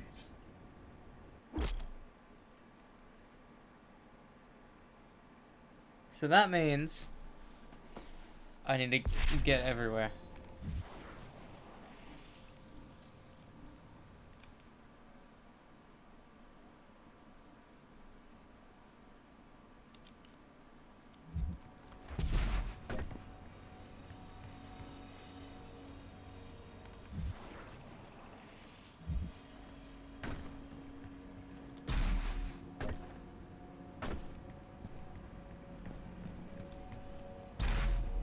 It looks cool, red.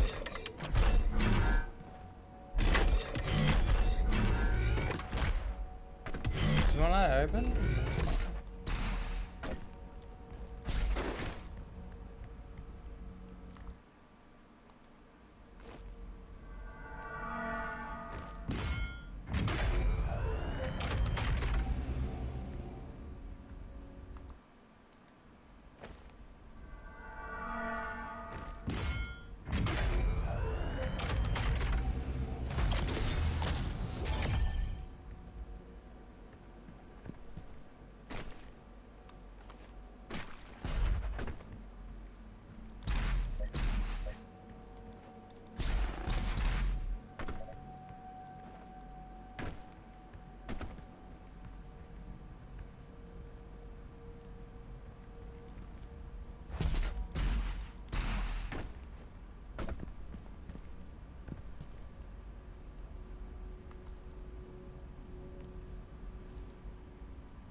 Meteor on Mega.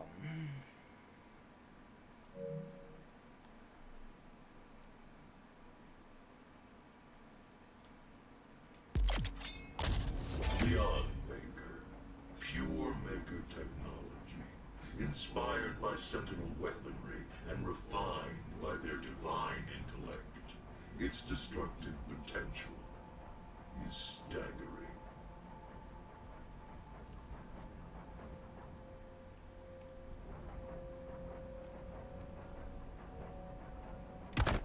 Oh.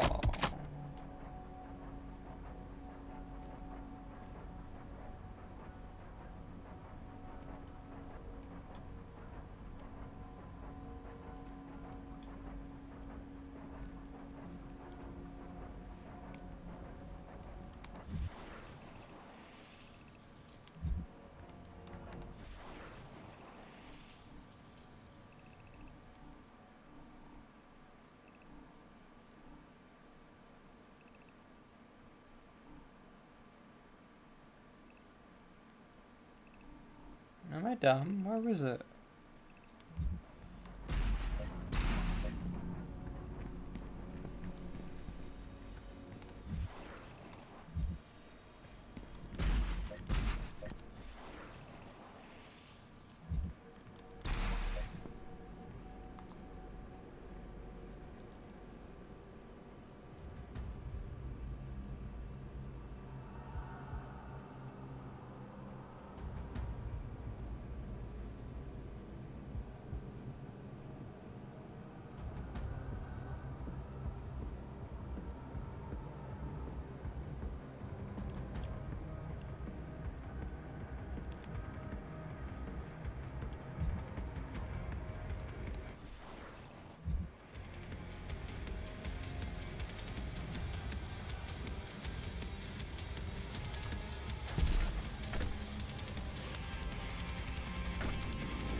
relationship with money and start your financial fitness journey with CommBank today, with tips on how to strengthen your savings muscle, master your money mindset, and plan for a brighter tomorrow.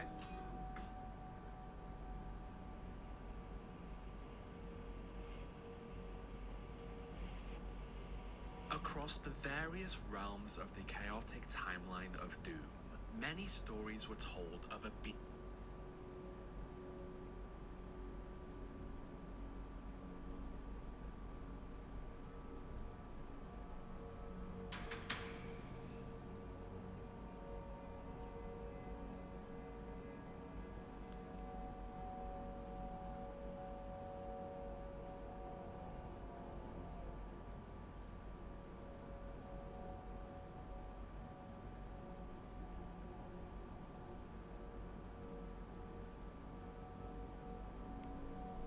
Oh, fuck, this guy did. He's doing the Iron Lung soundtrack.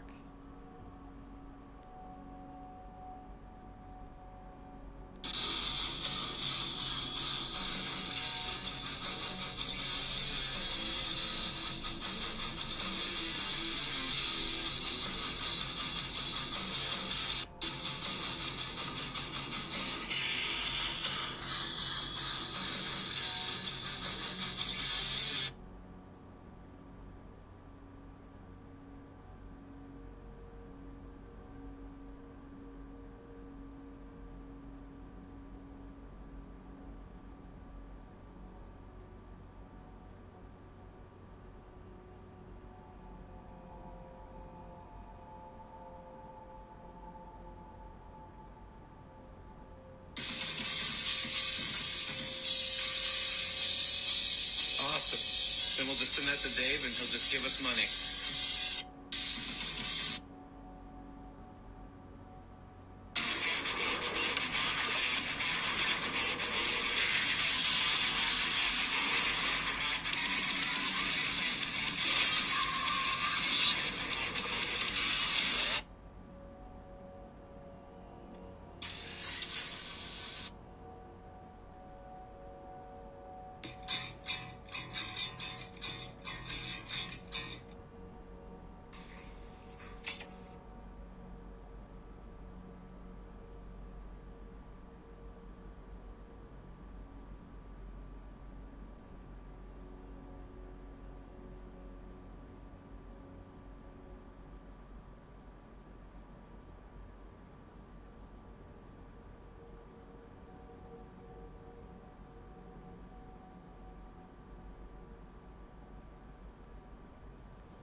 Fuck me, that's more Master of Puppets.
It's the only way out. It's a bit of pain.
We apologize because like I was coming up with, I was looking over the questions and everything, and you.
feel they're weaker.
Attention, this is an emergency broadcast from the Ark Resistance. Numerous reports from survivor cells across the globe are confirming that at some time within the last 24 hours, the demonic invaders have begun amassing in swarms near Boar nests. Ark scientists have theorized that this behavior is indicative of the arrival of a super predator, a world eater. Ark personnel advise all survivors remain in the safe zones.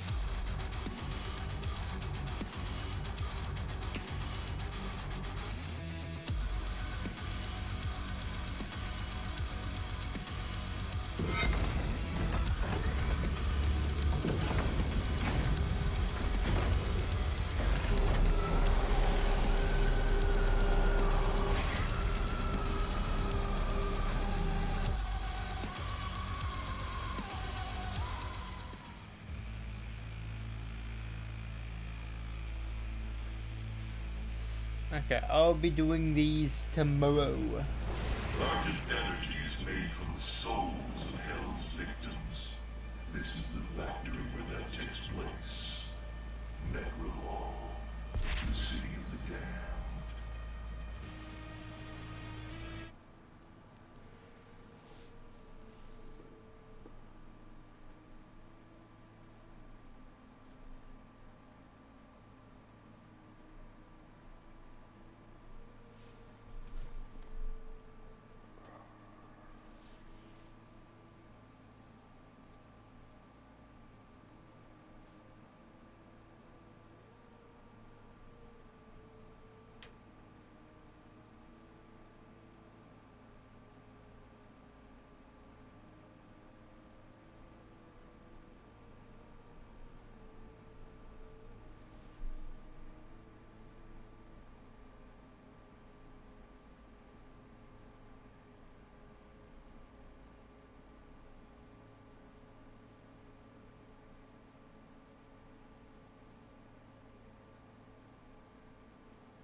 They need to port GTA 4, I swear.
Okay, if GTA 4 can get a port, I'd play it then.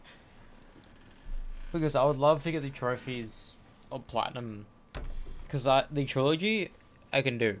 3 San Andreas and Vice City you can easily do by yourself, which is fine and dandy. The only thing that puts people off is the online in 5, because like half of the experience trophy wise is online, which is abysmal.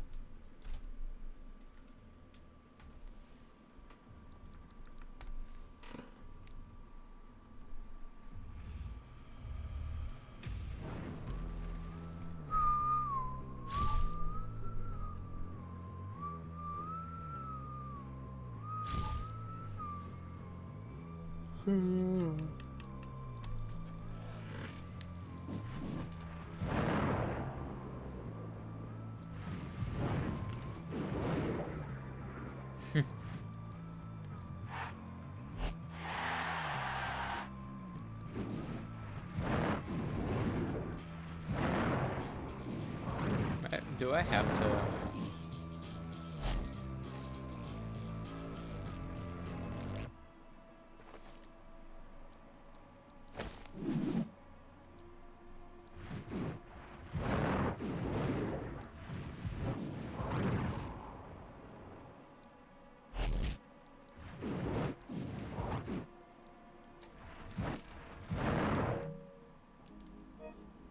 Yeah, I would not be surprised. Because they re-released GTA... No, GTA. They released Red Dead. And they ported Red Dead Revolver. Which... There's a lot of people who don't even know it exists. You know? I think I have it. Maybe. The trilogy. Yeah, I do. No, I don't. I thought I did. I thought I did. That was released ages ago now. The bullshit thing about that is that they ruined the you said sex. They ruined the visuals, and they got rid of the other versions of the game, so you can't even get the other versions of the games. Unless you already have it, you can't get it. But then Red Dead, I want to do Red Dead eventually, but I know Red Dead is gonna be an ordeal and a half, because that is one of the biggest games of all time, apparently. And I would not be surprised if they do a full-on remake for Red Dead Revolver, because there's a bunch of people who don't even know it exists. I've said this once, and I'll say this again. Them releasing Red Dead Redemption 2 is the equivalent of them releasing Captain America the Winter Soldier 2. You know, because Redemption is the sequel of Revolver.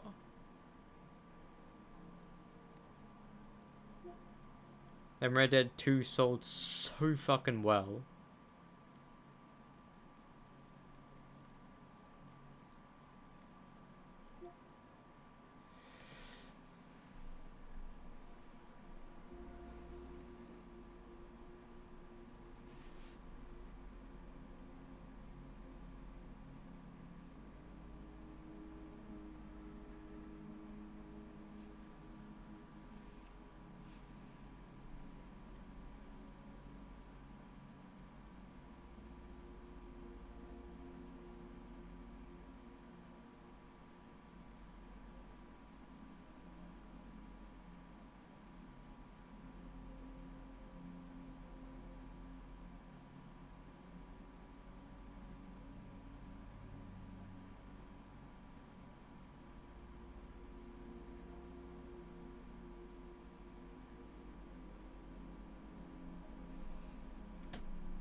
The thing is, with Hayden Christensen, people like him because of the fact he happened to be in Star Wars. You know? Like, people aren't actually... Like, it's the weird thing because, like, sure, everyone can agree Revenge of the Sith is a fucking phenomenal film, but, like, it's not because of Hayden Christensen's performance. It's because everything else around him. Like, fucking... Look at, Obi-Wan. Fucking, Ewan McGregor's portrayal is, like, of Obi-Wan in those films are 10 times better than what Hayden Christensen did. And, like, I'm not shitting on him, but, like, people only like him because he was in Star Wars. If he wasn't in Star Wars, he won't be famous. You know that, right? It's like when a band has a one-hit wonder. He's like an actor with a one-hit wonder movie. But if he was a child and he did it, and he still makes money from doing it, cool. Like the kid from Revenge of the Sith. He's making money of signing prints of that one line. And he's like 20 odd years old now.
Alright, before I hop off, I wanna watch something.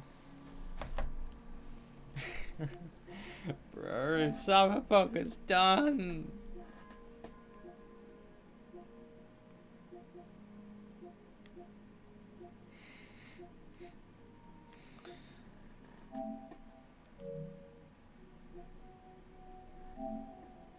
I will forever, like, I think Orion was gonna be like a day one a day one purchase for me, because I absolutely love the first game.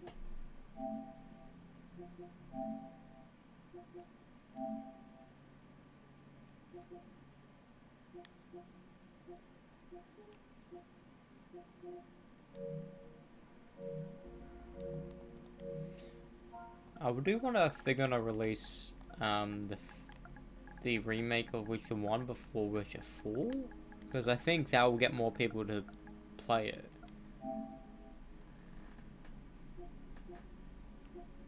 Because I want to play...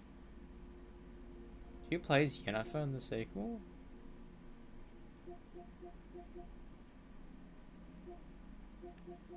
I can see what why people have complained about the design of the chick, because she doesn't look like what I've seen.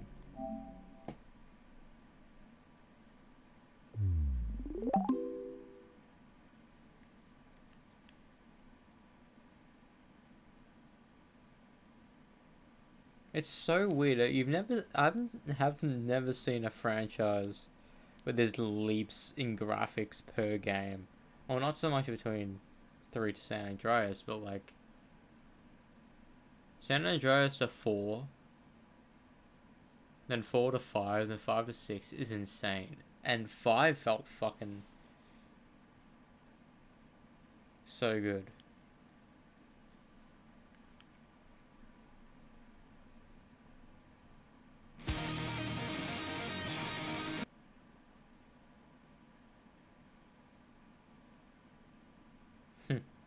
Oh, well, we'll see if I get corrupted. 1 hour later. My name is James Randall, and I need the premium drives. I am James fucking Randall, and I need the premium drive-through experience. GTA roleplay is pretty legendary online. I've heard a lot of tales about it, but I have never I'm excited to rewatch the MCU. Ethan, your mission, should you choose to accept. I could be watching Ghost Protocol tonight, but on Smart people on every side are close to panicking. I wanna What exactly is have a day off, because the 2 eras of Mission Impossible, the trilogy, the first trilogy and the second trilogy. So first trilogy, second trilogy, then the final 2. That's how I think everyone views them. We'll see if...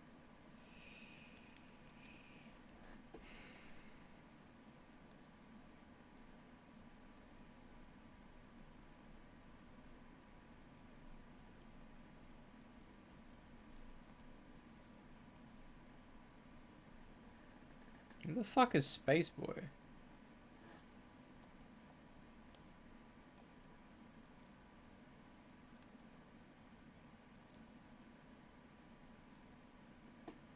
Here we go, baby! The big one! Elden Ring! Let's go! We did all the other ones. Well, not all of them, but we did Dark Souls, Dark Souls 3, Bloodborne, and now everyone's new baby girl, Elden Ring, the biggest one of them all. Like the other ones, I'm gonna go all the way from the very beginning. Careful, Bonk, careful. Don't get hit by him. Oh, God, he's so strong. All the way to the very end of the game. Oh, Bonk, no. He went for me and got you. I'm so sorry. All in this one singular video, so if you wanted to see... I understand why he does it. Because it's like, if you want to watch him play Elden Ring, you can watch for 2 hours straight, 5 hours straight, or like cut it up and do 30 minutes here and there. Like it's a good thing to do, but like it's kind of arguably more effort to do a big video than to do multiple.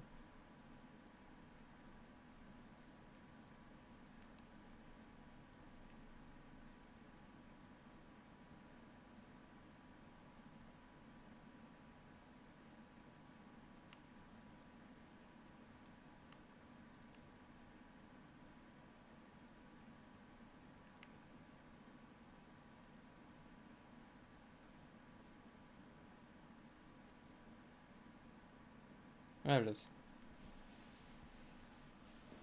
It's the final thing I'll be doing.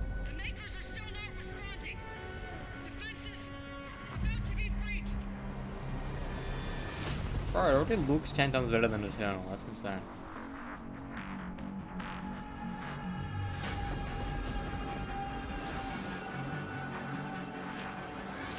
Targets identified. Imps look very weird.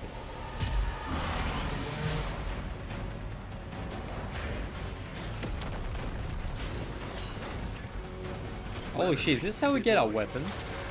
You call them in.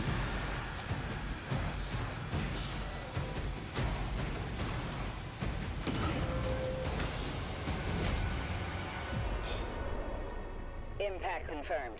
The Slayer has been activated.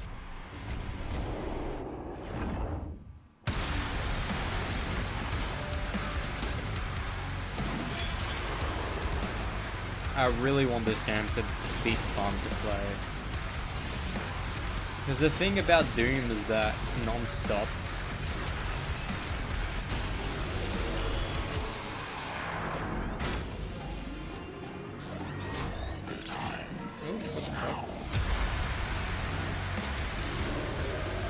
And you get to play it in the mechs. There's more than one? Damn. Bro, you did the Master Chief. No, Leonardo.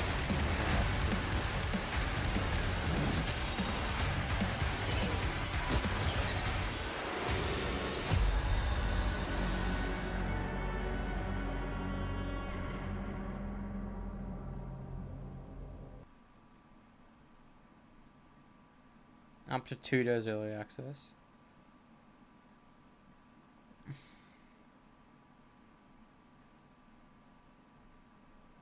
Okay, that's annoying. So, I know now that campaign DLC. Maybe they'll do a Shadow of the Erdtree and not release trophies. That'd be weird. I don't know why Erdtree did that.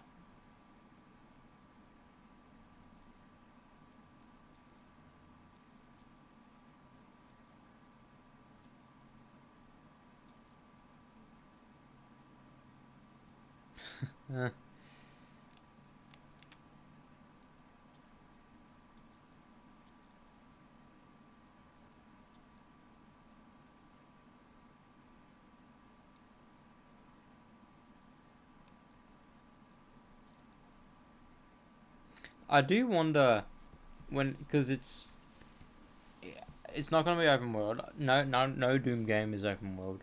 A Doom game being open world will be so fucking weird because like Doom guy doesn't have a vehicle. But that's the thing. Like, would the mech be? I'm assuming specific parts of missions, but then the flying dragon thing. What? I don't. Is that, can you call it whenever?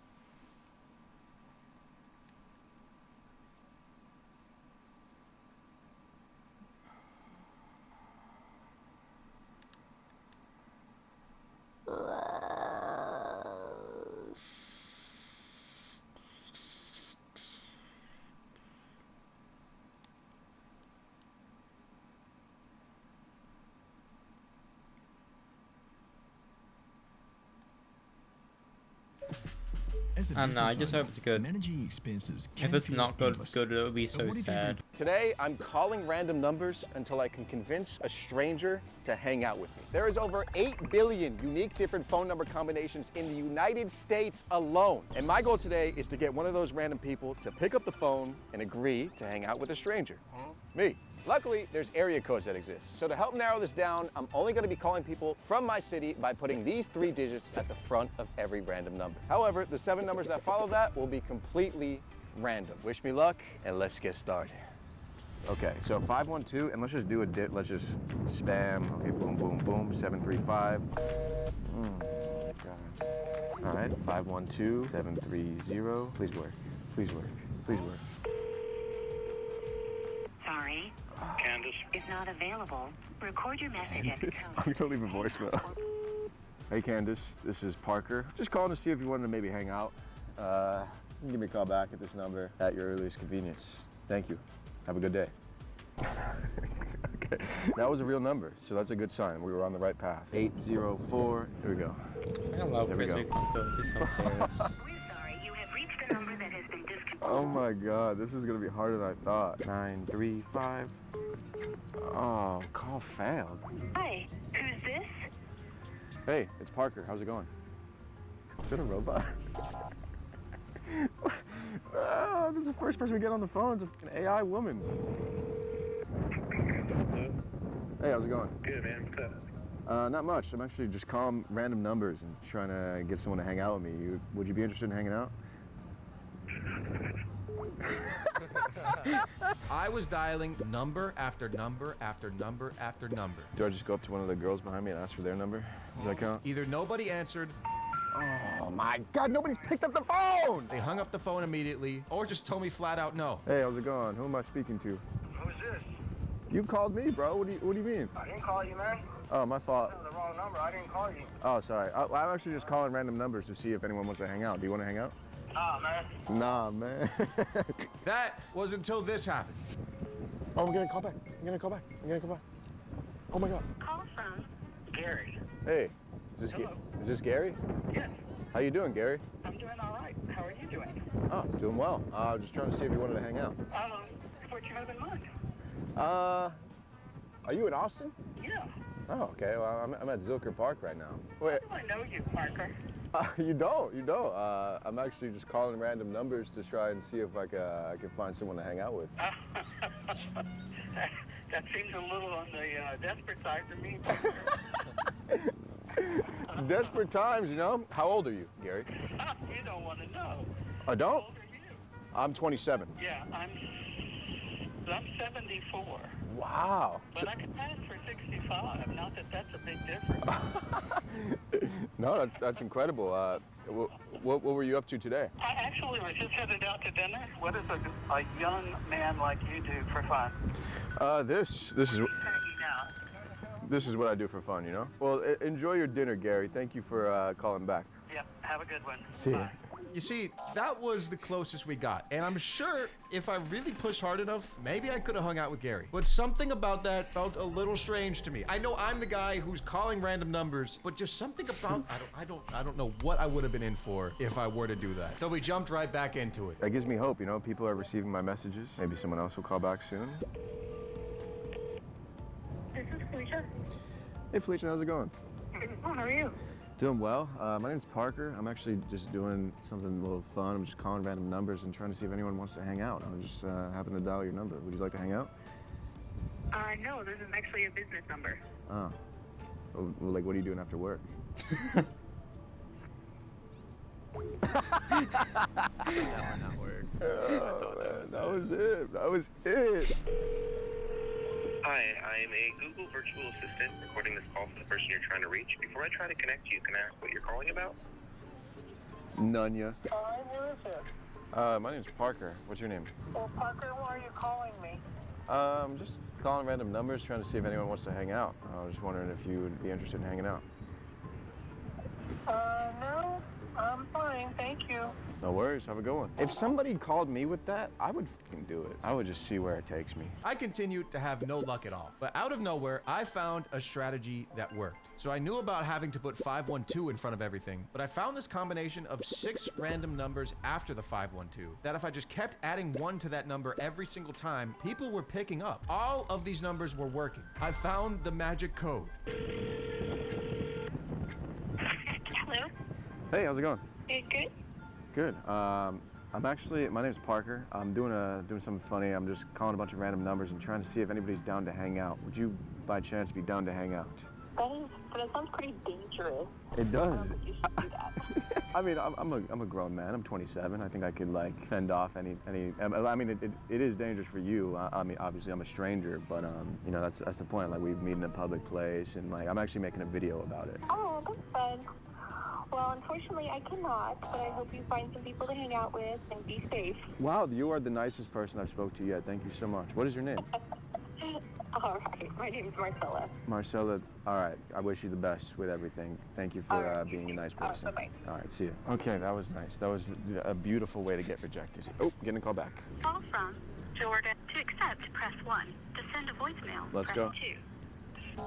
Oh, what? I accepted it. I accepted it. They texted me, who is this? I'm going to take a picture. I just said, what's up? Oh, they sent me an image back. Hold on. I'll look at it after this call. Hello? Hey, how's it going? Hello? How are you? What's going on in the background? How can I help you? No, you can't. I'm just calling to say what's up. How are you? You called me. I did? What the fuck's happening? What's going on in the background? Introducing Blueprint AI. Our new experience to help you design your my website. feed a couple days ago and I forgot about it. Built by designers to put even more creative possibilities in your hands. The meta is watching YouTube on Some stream. dreamers in all space and time, where every eventuality lies just out of reach. Four friends find for themselves the true strength of unity. Sometimes there are problems we shouldn't have to solve alone. So we're on call to be your guide with our 24/7 Medibank mental health phone and chat support. Available to our health insurance members. Live better with Medibank. Because when the world has you feeling confused and perplexed, they're getting you ready for what happens next. Aldi's butterfly chicken Marvel. is deboned, pre-marinated, and now only $8.99 See, this person texted me. He texted me a wedding. That's actually so funny. It's going- Hello? Is this My name is Parker. How's it going? good? I'm making a video right now. I'm actually just calling random numbers until someone wants to hang out. Would you be interested in hanging out? That's wild. If I wasn't busy, I'd definitely go for it. But I appreciate you, bro. Hey, why don't we do something tomorrow? I don't know about that. All good, bro. No worries. How? Wow. That was it. I thought it was it too. I felt something there. Hello, this is Dana. Hey Dana, how's it going? My name's Parker. I'm doing something random where I'm calling a bunch of random numbers to see if anybody wants to hang out. I'm making a YouTube video about it. Just wondering if you were interested in being hanging out. No, I mean, I'm 54. I don't hang out anymore. Oh, no worries. I mean, it's not like in that type of way, but yeah, I understand. Okay. All right. Well, have a good rest of your day. All right, thank you. All Bye. right. Bye. All right. You know what? That was a nice woman, though. That was a nice woman. These numbers, they're working. Hey, how's it going? Good. Who is this? My name is Parker. I'm just calling random numbers until somebody agrees to hang out with me. Would you be interested in hanging out? No, sure wouldn't. Goodbye. Dude, that is crazy, bro. I was low-key surprised this combination kept working over and over. So I kept adding 1 to the number and calling. Kept adding 1 and calling. And then, out of nowhere, this phone call happens. Hello? Hey, how's it going? Good. This might sound weird, but I'm calling a bunch of random numbers and trying to see if anybody wants to hang out through that. Would you be interested in hanging out? Who is this? My name is Parker. I'm making a YouTube video right now. That's the purpose of this. I'm not gonna hang out with some random ass person who just called me out off the bat. Okay. All right. What have we got? What's your name? Well, you already told me. My name is Parker. How old are you? How old are you? Okay, you're just gonna ask me everything back. I'm 27. How old are you? You're not 27. You're a liar. Why would I lie? I don't know. Why would you lie? There's no reason for me to lie. I'm just being honest with you. How old are you? I'm 25. Honestly, I'm gonna be honest with you. I still don't know your name. This is the longest phone call I've had so far. But I'm glad that you're entertaining this a little bit. Yeah, because I'm wondering why you're making a YouTube video if that were the real case. I thought this would be a good idea, you know, just to like meet a stranger this way. Okay, you don't like use Tinder or nothing? You say Tinder? Okay, you don't use that? Oh, I'm not trying to like. I'm not. You meet strangers. I'm not. Okay, yeah. I'm not. Hang out. You know, that's not the purpose of this. I'm just trying to like have a good day with somebody, you know. Boy, the day's halfway gone. We're already at I know, but 7 o'clock. yeah, I've been doing it for a while. I was gonna try and make plans for tomorrow. How far do you live from Austin, if you don't mind me asking? Oh, okay, you're not far at all. All right, so what are you doing tomorrow? I don't know. Do you want to I hang don't out? plan my days accordingly. I don't know you. How could I make you comfortable? Do you want my Instagram? Do you want, Okay, so your Insta. It's just at Crispy, Crispy. Do you have a baby? Maybe. How the are you followed by a lot of people I know? We have mutuals? They follow you.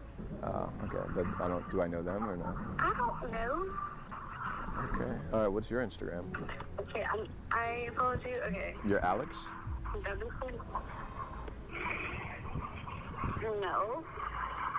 That is not my name. Oh, Alexis. How did you get my number, bro?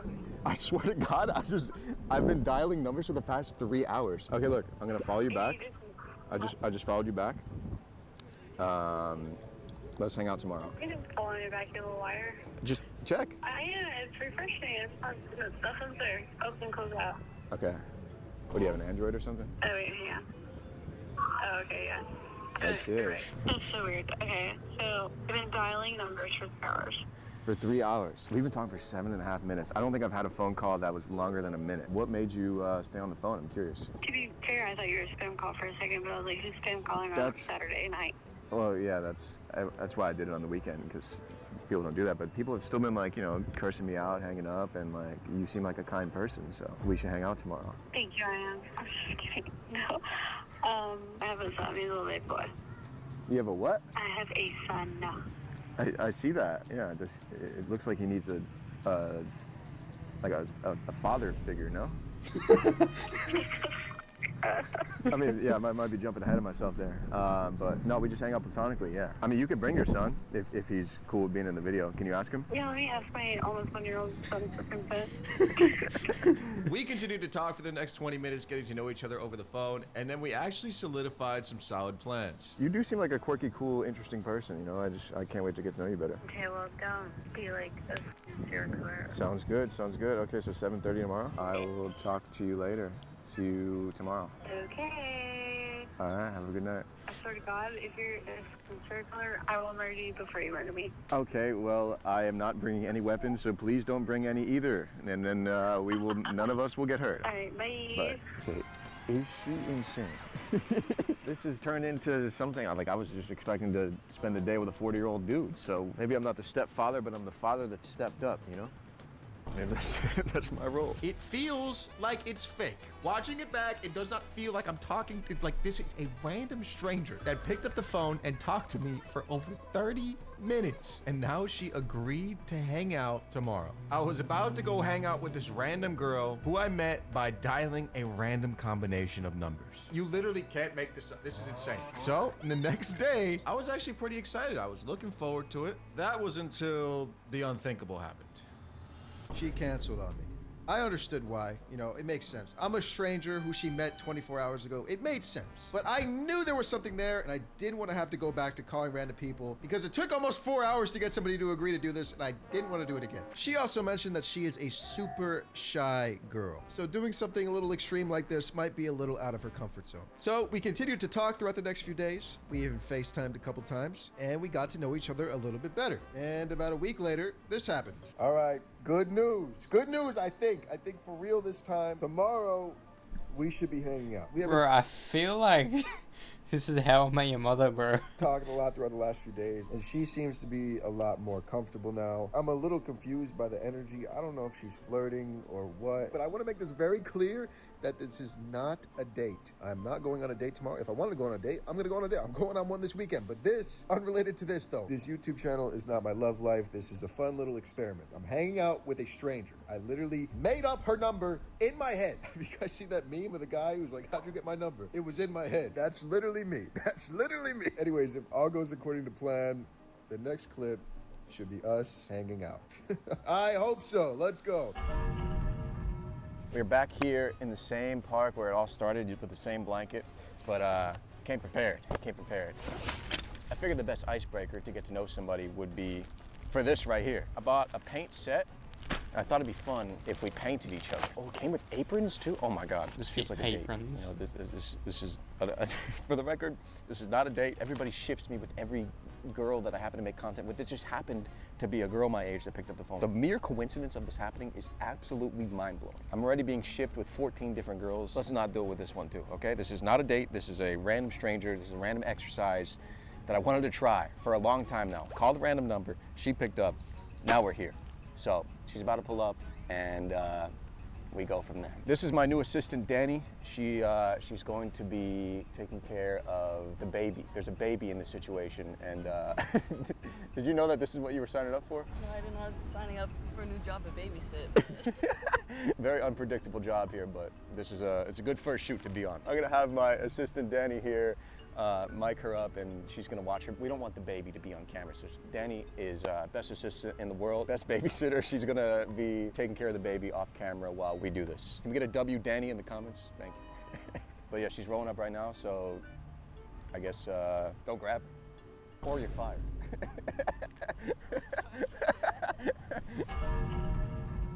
Oh, what's good? Hello. You have oh, that was a great hug. That was very like intentional. How are you? I'm good. How are you? I'm chilling. I saw on your Instagram that you're like an artist. How long have you been doing that? I've been doing it since I was a kid. So you're like really naturally gifted and talented. Yeah, I guess. Does this need like water though? You would probably know better than me. Dude, the wind is it windy where you live? Yeah. Bro, his Riz is unmatched. Milk it. Bread, milk it. Wow.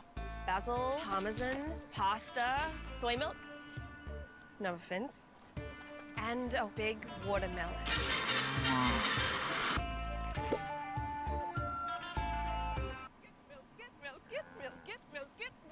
Milk Run. Milk it for over 10,000 grocery products delivered in minutes. JB Hi-Fi's got crazy half-price deals for mum. Like this Dreamy 5-in-1 styling system, half price. Sennheiser Accentum wireless headphones, half price. And this Nespresso Virtuo Pop Solar coffee machine, half price. Absolute madness. For JB deal. JB, you've done it again. Choose Midas for car servicing, easy payment options, and get the Midas nationwide guarantee. When life needs you, you need Codral. Soldier on. Yeah, a little bit. Oh my god, the other day it was like a sandstorm. We like...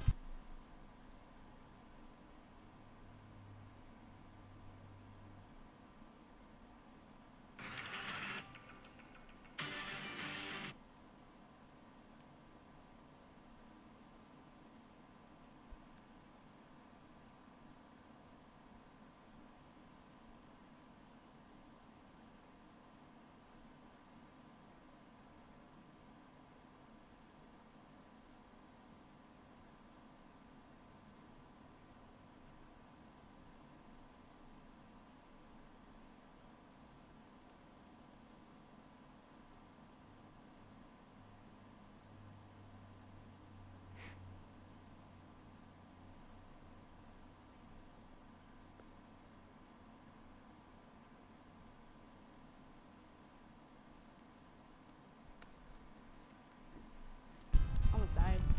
You almost died? Okay, you know that SpongeBob episode with the pizza? That's how it felt. That's how it felt. They call Chicago the Windy City, but Austin, the wind, I was Googling it the other day because I was so pissed off at the wind. It's windier here than Chicago, which is so stupid. And like, I hate how it's like unnecessarily windy all the time. Anybody out there watching this, don't move to Austin. This place fucking sucks. I feel like I look like Yeah, we look like fucking... like 5th graders. Last time I painted was probably in like middle school. So, well, what about you? When's the last time you painted? Probably like 2 years ago.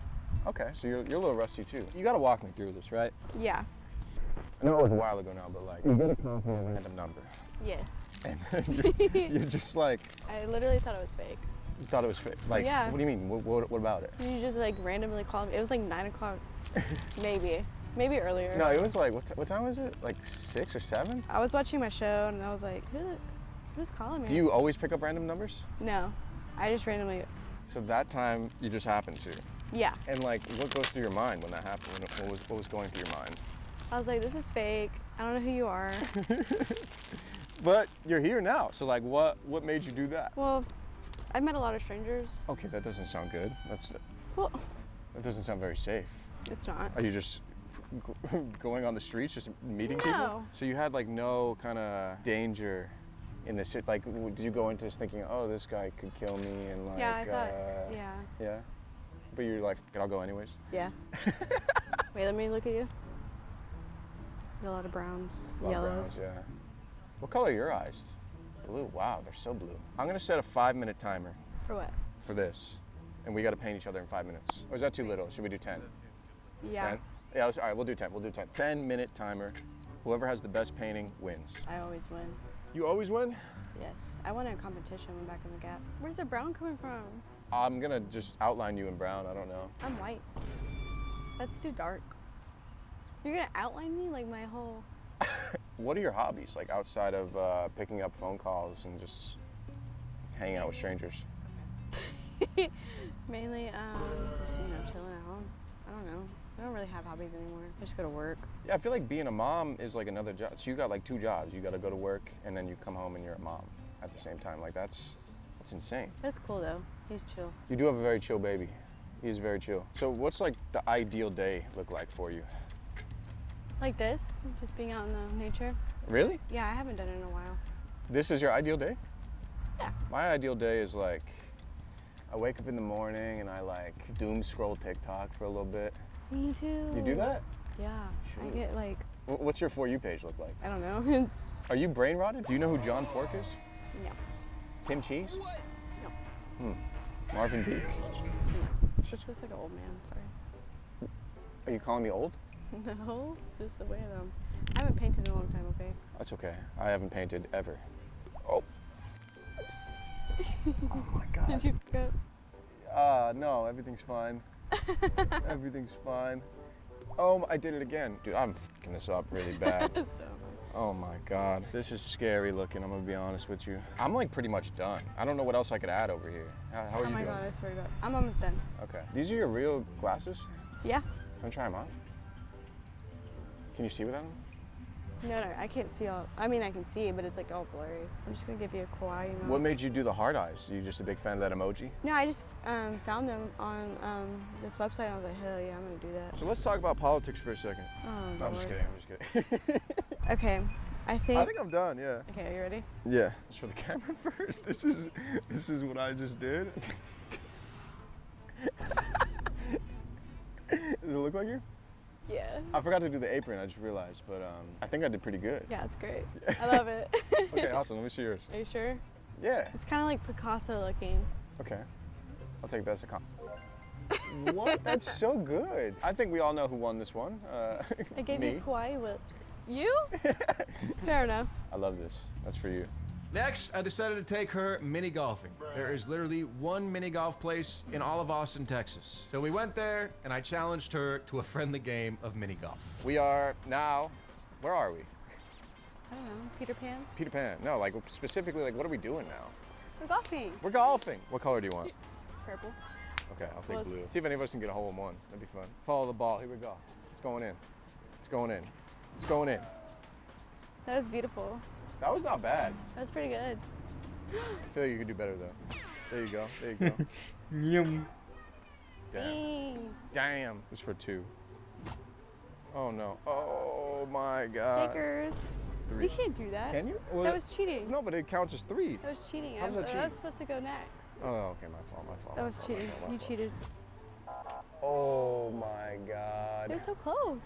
Oh my God. Oh my God. There's a baby on the course. Oh shit. He climbed up the steps or what? Do you think I'll be a good dad? Yeah. What makes you think that? Your personality and stuff? Oh my God. Oh my God. There's no f***ing way. Oh. Wait, what did you say? My personality? Yeah. I want a daughter so bad. I don't know So do why. I. Yeah? I wanted a boy first though. Yeah, that makes sense. The boy can look after the girl, but. Oh no. Oh no. One. Hell yeah. 1. I don't know how that happened, but it happened. Low key, that was insane. Let's see if I can get 2. Let's see if I can get 2. Oh my. You did that on You're purpose. already beating me. It's crazy. I know. Oh my God. You didn't do that on Why am I purpose. doing this? You said it. Oh my God. It should be. There we go. Okay. It's like 5. So, has anyone random called you since I called you? No? No, just spam. Just spam? And debt. Have you picked it up? No. They always call me. They call me and then they're like, "Can I speak to Donchi?" This has been going on for like 5 years. Who? Donchi. I don't know who the f that is. I'm gonna call you now and say that. Shouldn't have told me that. So that's who you thought was calling you at first? Yeah, A spam like some, call. yeah. That's so... But usually it tells me spam. It Yeah. didn't say it's spam. What so- did my caller ID say? It just had a number? Yeah, just number. And you were just like, let me pick this up, see what Yeah. this person wants. Honestly. And then we talked for like an hour on the phone. Do you remember that? Yeah. That's uncommon because we had spoke to like 100 people before that. You have? Well, I called probably well over 100 people before that, and the only people that were answering would basically just tell me to go fuck myself. So like, it was refreshing to hear you like actually speak to us, you know? To be honest, I thought it was fake, so I was like, let me figure this out real quick. Well, now we're here. And look at that, oh my God. You see this trick? Hold on. Were you a baton swirler? No. Oh. Oh shit. But did you play any instruments in high school? Yeah, trumpet. Me too. What? Really? Yeah, what grade? 6th grade to 11th grade. Oh my God, you stayed in it for a minute. I was like second chair at that point. Holy shit, so you did marching band and all that too? Yeah, it was kind of embarrassing, but yeah. That is, I dropped out before marching band. I did 7th, You didn't want to do it? 7th, 8th, and 9th grade, yeah. But it was still fun. How do you feel now? Like, how do you feel about talking to strangers now? I mean, I used to go on Omegle and stuff, talk to random people. So you're just another Omegle girl, basically. But it was cool. I enjoyed it. What would you take from this experience? To be more outgoing and more. Yeah, I feel like you got a great personality. You gotta like just, yeah, show it more. I think, yeah, it helped my anxiety a lot. Well, that's it. Answer the phone when somebody calls you. That's the lesson from this video. So yeah, hopefully you guys enjoyed this little social experiment. I didn't really know how I expected this to go, but I think I got a new friend now. Shout out to Alexis. Let me know what you guys thought of this video. If you made it to the end, comment your favorite fruit. Let me know what you guys think and leave a like if you enjoy. I love y'all, and I'll see you soon. Bruh. Bills piling up.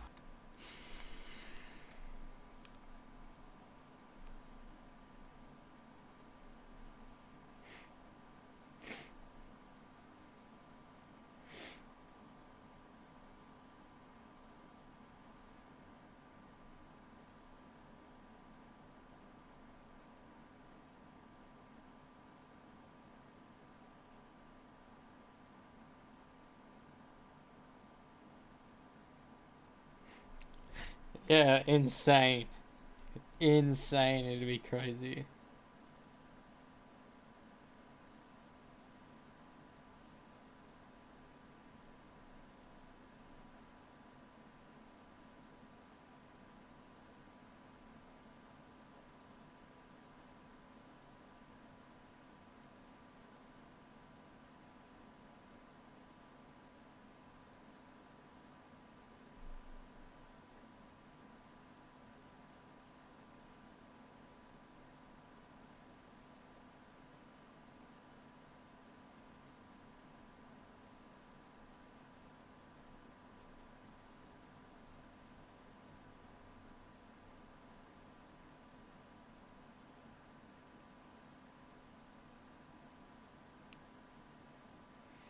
Either he unfollow this Alexis chick.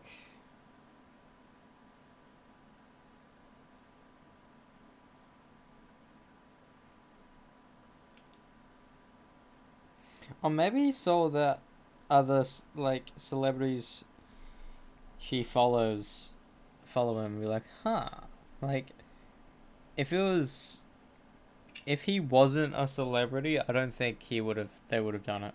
It's not.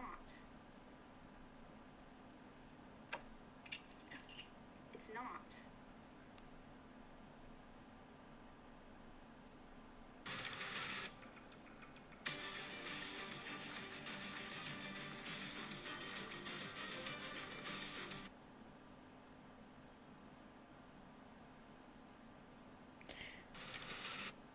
Is that true? Is Crispy... Did he start as a COD YouTuber? Fuck, that's insane. I started watching his what's it called? His Omegle stuff. And that was like not even 2 years ago. And the capybara video made me find Urban Rescue Ranch. No ads. No ads. I used to watch Urban Rescue Ranch like every time I uploaded a video.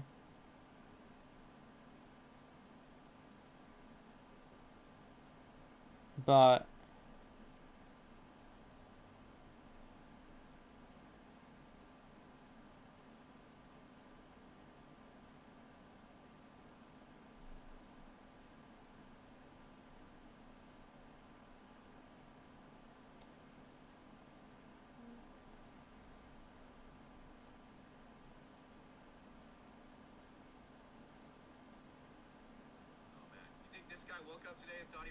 He looks so different. Hey, Bro. what's going on, guys? Today's shout out goes to Dervis. Bro, that's Crispy looks so. Thank you so much for supporting my channel, dude. I appreciate it. If you guys want a shout out in the next episode, all you gotta do is leave a like, turn on YouTube notifications, and comment what Call of Duty gun I'm thinking of right now. If you Bro, he looks like one of those people who, like, would absolutely hate you for being different, and like now he seems more chill, more laid back. You know how some kids just look so arrogant? He looked like that. I love the font of Dark Ages. I never really liked the Eternal font because he just seemed too bland in my eyes. Bro, they made a fucking... That's insane.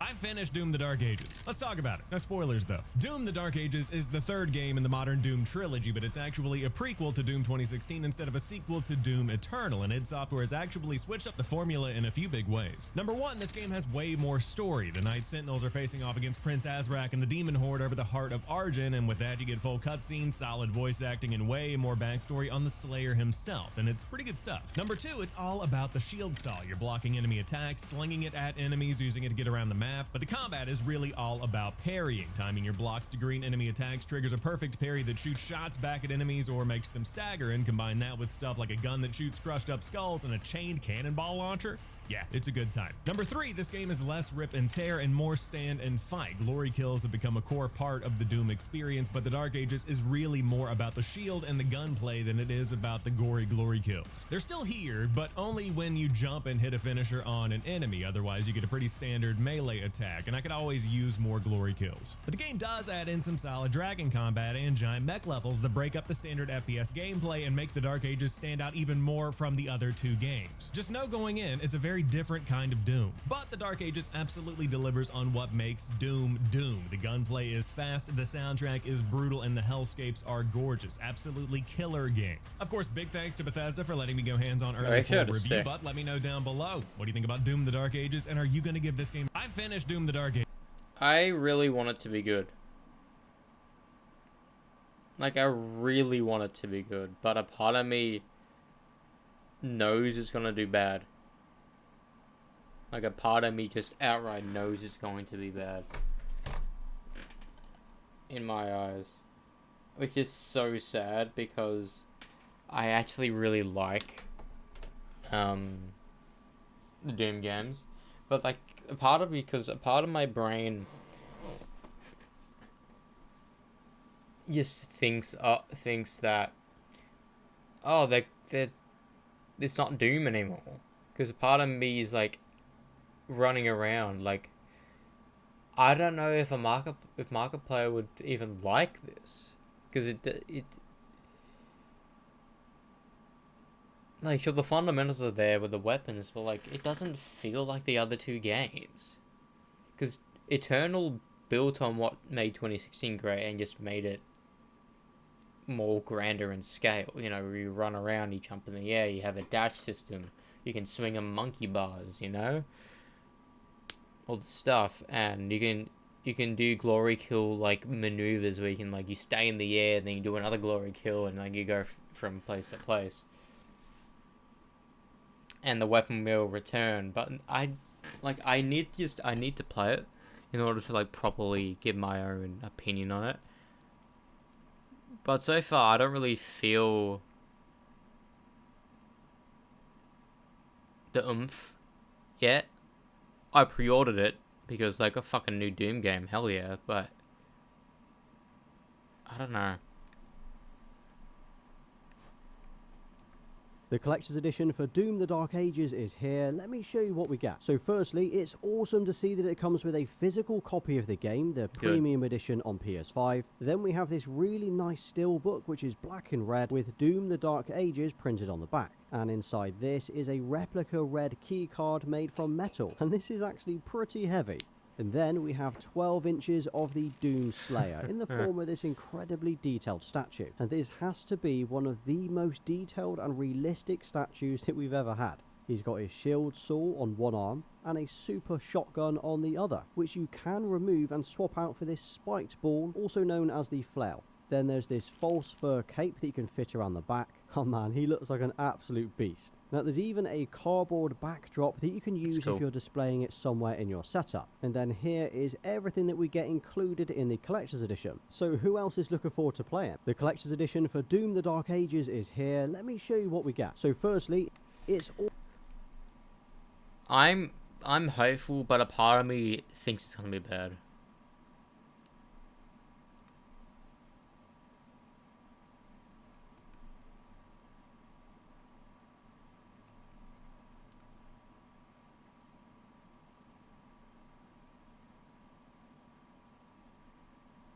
Cool thing is you can play the full game before it comes out. What do you mean?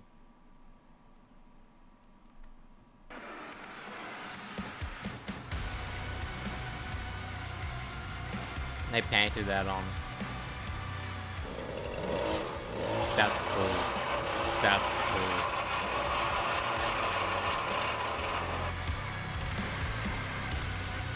Don't waste milk.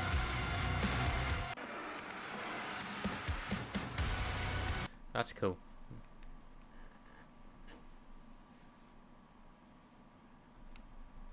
Bruh, there's gonna be fucking good cosplayers. Like,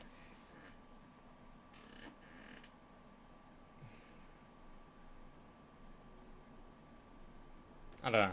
I just hope Dark Ages will be good. The thing is, I don't even know Jacksepticeye will get it. You know, I think he knows what happened to Mick Gordon, and he's like, kind of like, really? Why would you do that?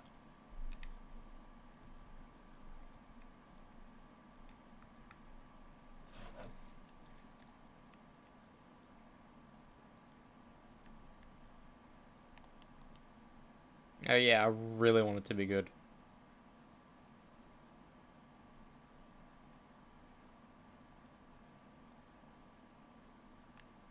But every demon is a Marauder. That's gonna be so shit. Oh no! Ah! Games journalism. That's the joke. You might remember people talking about this dude's review of Doom Eternal, where they complain that the game is too complicated and requires too much from the player. You know, because God forbid this game have a high skill ceiling. This, of course, was exemplified by the Marauder, arguably the toughest demon in the game. But what if every enemy was a Marauder? It's like, there's no debate, dude. Like, you know, if you're a fan of Doom, you're a fan of the Marauder. What more do you want us to do? By this logic, I am Doom Eternal's biggest fan. I have modded the game so that every demon that spawns is a Marauder. I did this using... Like, hello. Welcome. Hi there. What I want to check is if he's actually making everyone a Marauder or making everyone have a Marauder skin. And he's Eventide Randomizer, which allows you to customize a randomizer to whatever suits your needs. And of course, my need was traffic lights. Seriously, this video would not be possible without her program and the help of the nice people in her Discord. Link to it is in the description. Check out the mod yourself if you're interested. Using it, I made it so that every heavy demon is a Marauder. And every time a weak enemy is supposed to spawn, it has a 50-50 chance of being a Marauder.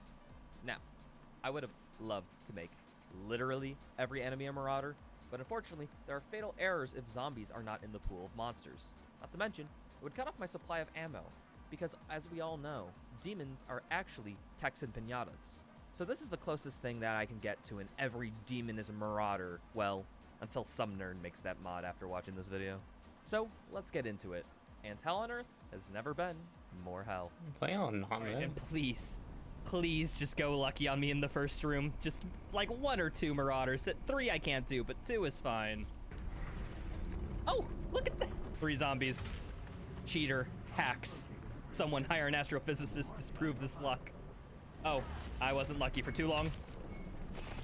Bro, there's no way he's gonna survive. I have a shotgun. What am I supposed to do? Here's what we do. This is strat. We run. No, wait. Tutorial. Freaking tutorials on killed me. Ah, this room. Will I get past the first room? That's the question. So, the first arena turned out to be the worst boss of this run. So while Pastro works on fighting it, let's study our enemy. The Marauder is a super heavy demon, meaning that it belongs to the highest rank of enemies you can fight in this game. And if you ask anyone their thoughts on the Marauder, they either hate it or hate it even more, because this enemy is different from all other demons. They're buggy. They are supposed to block your attacks whenever you shoot at them, except for when their eyes flash green. And if you shoot the Marauder during its red light phase, it will spawn in a ghost dog to attack you, which is cool as hell, but dog water in execution. The Marauder has spaghetti code that gets in the way of everything. It blocks not only attacks from you, but from other enemies, which doesn't make that much sense because demons take no damage from each other's attacks, which also allows them to spawn in dogs, all things you, the player, in the did not 2016 cause. game. Not to mention, there are other issues where the Marauder doesn't get staggered even though you shot them during a green eye flash, having various exceptions to becoming staggered hard-coded into the game, and Ice Bomb waking them up instantly from their stagger. And the worst part is that RNG, randomness, determines whether or not you get a green eye flash to begin with. So now I had to take down this Frankenstein's monster of a demon on Nightmare difficulty. Fuck. Okay. No! So, what I need to do now is admit that I'm a frickin' scrub. Where the heck is the game? Nightmare, cool. It won't be easy still, but it'll be easier, and that's the important thing. Please. Please. Frickin' see. Yeah. That's stupid as fuck. Welcome to Doom Eternal.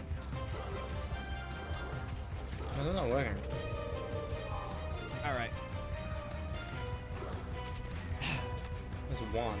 And I figured out that with the mod, I would get into scenarios where I would run out of ammo. Because after I killed the zombies, yeah, no ammo supply. After you kill the zombies, more zombies will spawn, but it's not zombies, they're marauders. Is that it? So, to counteract this, I gave myself a handicap, infinite ammo, as otherwise, it'd be impossible to deal damage to any marauders after a certain point. And over the course of 2 hours of this encounter, this has happened many, many a time. And with this new handicap, it opened up strategies. Wait. Guys. Wait. So this is the door that closes, so I'll need to stay like right here. All right, people, I'll see you in the next 15 years. Fun fact, due to a nerf in the latest patch of the game, it takes, on average, 25 sticky bombs from the combat shotgun to kill a marauder. I think we're down to like just 1 or 2 of them. Uh-oh. And that's how you do it. All right, people, the difficult part here is we need to get this punch boost because I don't want to fight this arena.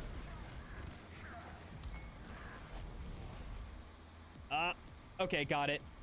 Just out of there. No, thank you. All right, now here's where it gets chaotic. There's gonna be like 15 million marauders. So I either gotta find another cheese spot or just be a gamer. Okay. Oh, zombie. I need that. Fucking. But the trigger marauder will be, yeah, down here. This guy. Wait, I'm taking it. Don't care. Don't care. Okay, just run. Just run. Eventually, I get my best friend for the next while, the precision bolt. This is by far the best attachment in the game, and it opens up way more damage for whenever I get a green light. Combined with a tech known as punch canceling, this weapon can fire way faster than normal. Practically, whenever you swap to another weapon, the cooldown on the previous weapon is reset. The game considers your fist as a weapon for these purposes, and it is way faster to punch than to swap to another weapon and back, greatly increasing my DPS at this point. And using this, I was able to make my way through the rest of the level. It's so cursed. Hey, I think I have a new goal of whenever I do a challenge run, the goal is to always up the ante so people will always go, this is the worst, and they just keep doing that. Okay, I'm just dead. I'm gonna hit the death plane, they're gonna hit me. Oh. Cheese spot number 3. Let's go. All right, how am I? They're going to freaking like just shield block the door. How am I gonna get in? What? I just gotta hope for lucky chip damage because I see no other way to get through this other than doing this. Okay, got him. It only took 15 years. This is like a very interesting challenge. I didn't even think of this before. Please! I wanted that glory kill so bad. Would you rather than be tyrants? I do wonder. Shit. Okay, one marauder down. Oh, there's two more marauders actually. Okay, well I'm gonna abuse the fact that the pathing in this arena is very bad supposedly. So yeah, I just think marauder pathing and this arena just don't go together at all. Wait, what? Why does the arena sometimes just magically ends? Yo, a 1-up, I'm gonna need that. Oh my goodness, this is another cheese spot. Ah, the game giveth. Well, people, it only took 3 hours for the first level. Only 3 hours. Exultia. This was no better than Hell on Earth, but I at least had mostly smaller encounters. We're going backwards. We're going backwards, boys. They can't jump across. Cheese spot number 7. The bridge was where I became reminded of a funny Marauder exploit. Marauders are programmed to block any projectile or shot you fire at them. They will do this and stop all their momentum, even mid-jump. And if they are over a pit, yeah, this will be handy later. Fuck. Oh, that's fucking hilarious. Just keep running them in circles. Eventually it'll work. That is fucking hilarious, actually. Fuck.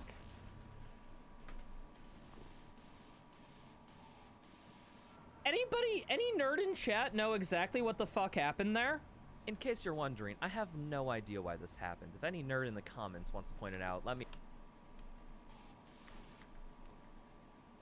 Running them in circles. Eventually it'll work. Fuck.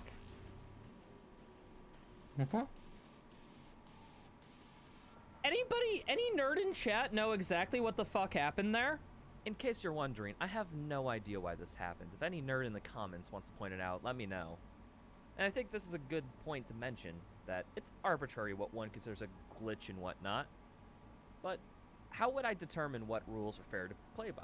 Well, as default, in all challenge runs I do, I abide by a restricted rule set. That's the closest this game will get to a no major glitches rule set in speedruns, because Eternal is programmed with toothpicks and bubblegum. But I was able to get through rest of Exultia with little to no issue. Can you even get up here? I don't think I can get up here. Guys, cheese spot number 8.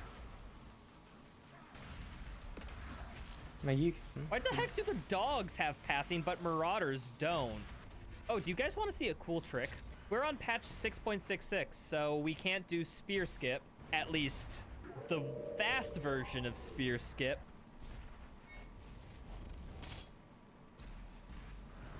There we are. And you just do that and you don't have to do the combat encounter. You just gotta jump at a precise spot. Oh god. I understand speedrunning, but if you like a game, why would you want to just get past it?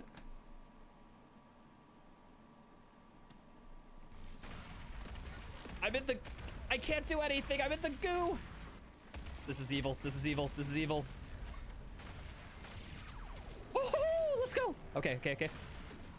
Oh, his shotgun is actually good because it brings me back into fun zone range. Oh, dude, they helped me. Thank you, dudes. But guys, next arena, we get quad damage. And quad damage means that I can kill a Marauder in 6 sticky bombs rather than 25. Wait, hold on.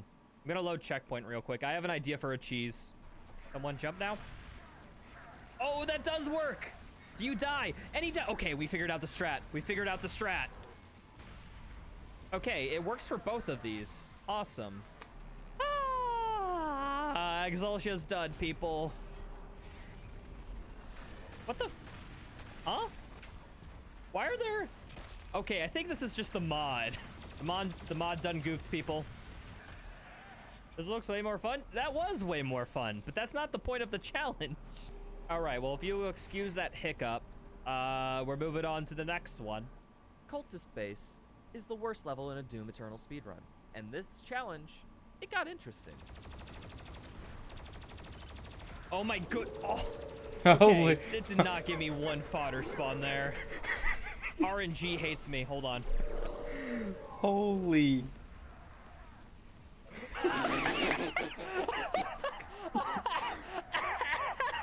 Okay, now this is an area where I just have to get past, right? Yeah, I don't have to stay here. Oh my god. This is Look at all fucking that. brilliant. Hi there, dude. What I the picked up hell? my next best friend for the rest of the challenge, the rocket launcher. For one, Marauder does not have reduced damage against rockets, meaning my go-to for optimal damage was... Phoebe rocket, Phoebe rocket, Phoebe rocket, Phoebe rocket, Phoebe rocket. Oh my goodness. What do you think happens if I shoot one of them?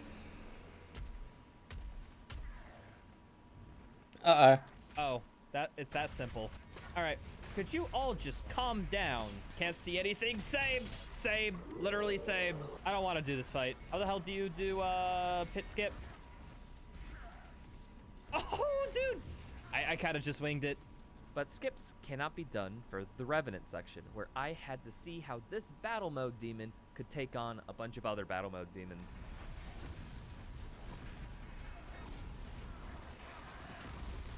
All Marauders here, yep. I wonder if I hit their counter window, will they actually stagger? One of you come over here, be my science experiment. Oh, they don't stagger, makes sense. Yeah, because this isn't Slayer. Holy crud, I'm actually pretty low health on the Rev. Kinda makes sense. A little bit. And now I have the super shotgun, my next best friends. This is the optimal form of shotgun damage to use on these green lanterns. And now, because I have enough damage options to be able to put up a fight, I turned off infinite ammo. Now, I had to fend for myself, but I could still rarely run into these times where there was no fight around for me to restack ammo. So, I made a rule. If there were no zombies, I would enter a console commands to refill all my ammo. But from here on out, I could not rely on my infinite ammo cheese strategies, and this got me through, well, the rest of the level. Ah! What the frick? Unlocked to... Unlocked to fucking oblivion, are you kidding me? They were all taking their turn with me and not in the fun way. Am I having fun yet? A little fun. Fun's having him, I believe. That's funny right there. The hell? Dude, I'm stuck.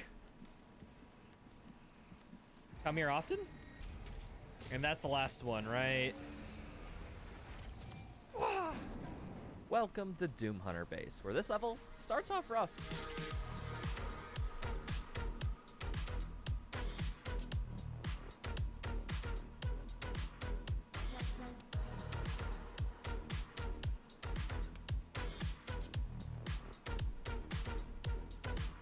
Holy, that was a long combat. But once we get outside, we get open to some strategies. Wait, are you just gonna... Wait, hold on. I don't even need to fight this arena. People, my any percent knowledge is gonna come into use here. Oh, bam, I'm suddenly good. Guys wanna see some speedrunner knowledge? Meat hook, you can jump down here. Despawn trigger. What the fuck? Because screw doing that other section. That other section sucks. And we're at the boss fight, where the Doom Hunter and all his Marauder assistants have to get me. Oh, you have to do the boss fight. Pardon me, Marauders, you're getting in the way. I'm in the middle of a boss fight. Thank you. Wait, do I have to kill the Marauders too? Oh, this is evil. That's weird. What? Why was it only these Marauders? Why weren't the... Just as I expected to fight two of them. It turns out, yeah, the second phase just, is Marauders. Who would have thought? I don't understand this mod or what's going on, but I feel like that's the fun. Okay, yeah, I guess they replaced the bosses with Marauders there. Luckily, when I get back to home base, I now have access to my last best friends to complete my weapon quadvecta, the Ballista. This is one of the highest damage sources for Marauders and unlocks a tech known as Feet Ballista. Marauders have it inbuilt that they stagger to the small amount of Ballista splash damage, even when outside green eye flashes.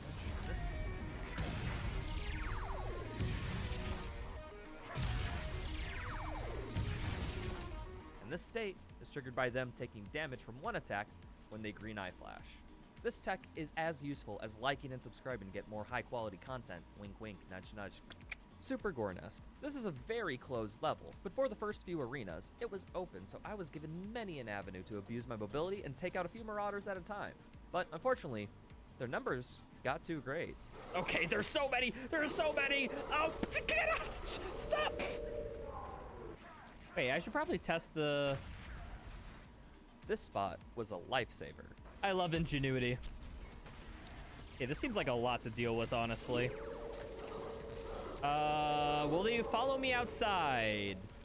Yep, that just this way. Trust me, there's something really cool. It's just all the way down there.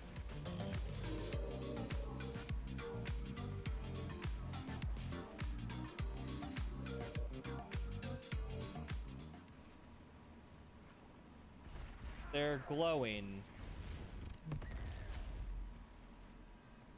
Wait, is he gonna... What? And now I got my best defensive tool in the whole run, the energy shield. This thing is busted for survivability. It can take up to 2,500 HP of damage and leaves me invulnerable from every direction while it's up, granting more protection than a video essayist saying, "In my opinion, every tight room of marauders, and anytime I and leaves me invulnerable from every direction while it's up, granting more protection than a video essayist saying, "In my opinion, every tight room of marauders, and anytime I F up, I can rely on the energy shield to bail me out." I'm just out of here. Whew. Art Complex. For those who don't know, there's actually a really easy way to get to the end of the level, quite quickly, making it the shortest level by far in speedruns. But the first area was completely enclosed, and is densely packed with enemies that are now all marauders. Well, guess I'm gonna try my best. So I guess, doing this. Holy, look at them! Look at how many there are! Yeah, okay. I will have to sticky and rocket the floor as much as possible. No! Dude, are you hecking me? Oh, and you're there. Hey there. Come over. What the frick are you doing? Bruh, are you not going to fight me? Dude. This is a perfectly programmed game, people. I say as I have it modded to hell and back.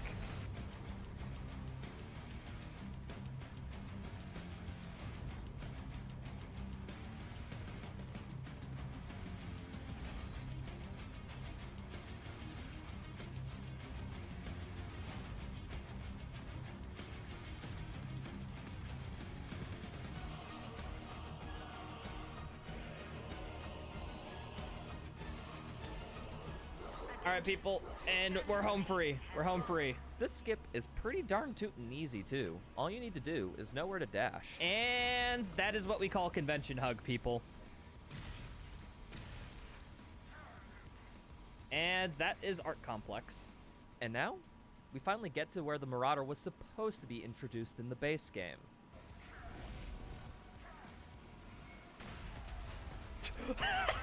He just died in one hit! The mod knew. The mod knew. You can't write that. Well, that was fun. Let's get out of here. And now we have the BFG, the best firing gun. This, of course, is of little use because Marauders tend to block BFG tendrils when it's fired. But with a little speedrun knowledge, you would know that they don't block the damage when you fire the gun before they spawn. This would be really helpful in some encounters, especially now.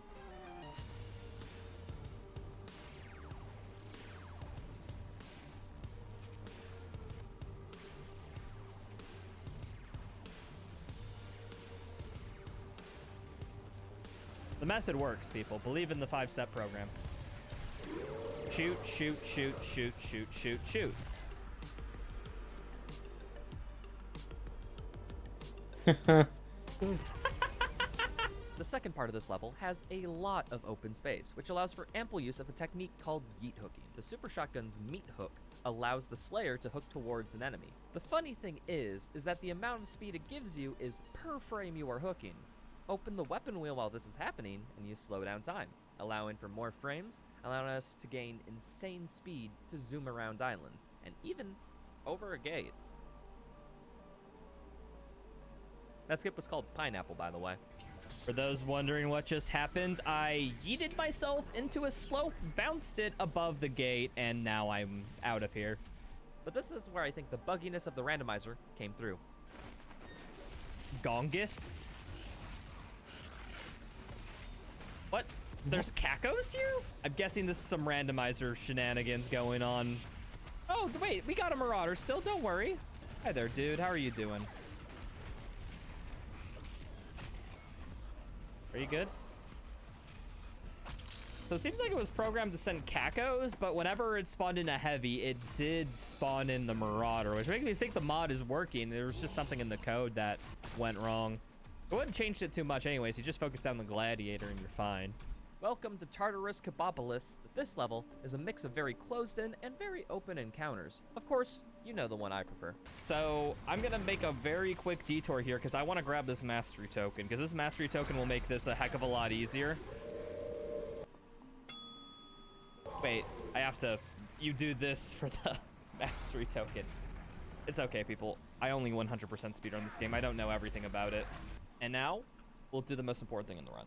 Get dual lock mastery. Looking at the description, it looks like that this won't help me whatsoever. However, what it doesn't tell you is that this decreases the time between rocket volleys, allowing for more consistent one cycles on Marauders. You know what? Just for funsies, we're gonna do the Marauder secret. Can I beat one Marauder? Oh. All that luck of the fucking draw, huh? At the end, we gain access to the Slayer's most powerful weapon, the lightsaber, which Marauders are immune to, so no luck there. Form made easy with Ladbrokes. Go, you good thing. You win some, you lose more. Unless they are in a glory kill state. So needless to say, whenever I saw a Marauder in glory kill, I had to style on them. Oh, BM acquired. Take that, sucker. Would feel complete without the anime combo. True, I should do the anime combo on one of these guys just to show it off. So here's what you do. You do this, lock on. It is completely impractical, but it's fucking funny. That was Taurus for you. Well, we're on the final track of the game, and with my full kit available, nothing was gonna stop me.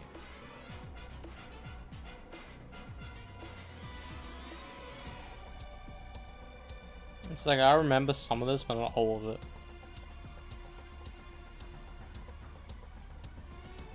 Jesus Christ almighty.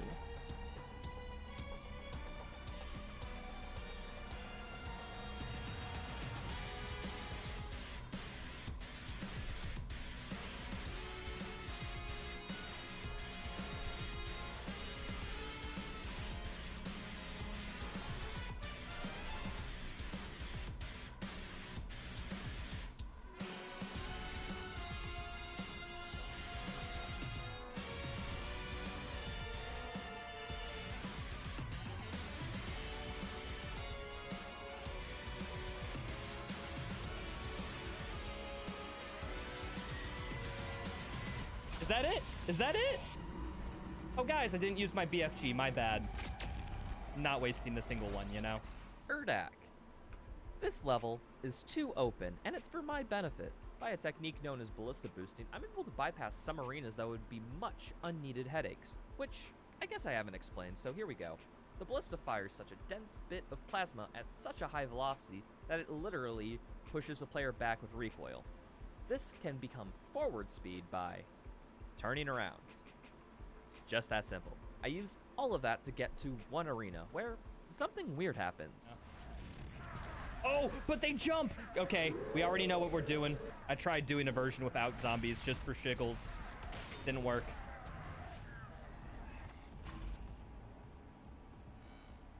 Guys, we got a Marauder wrong warp. This is a wrong warp.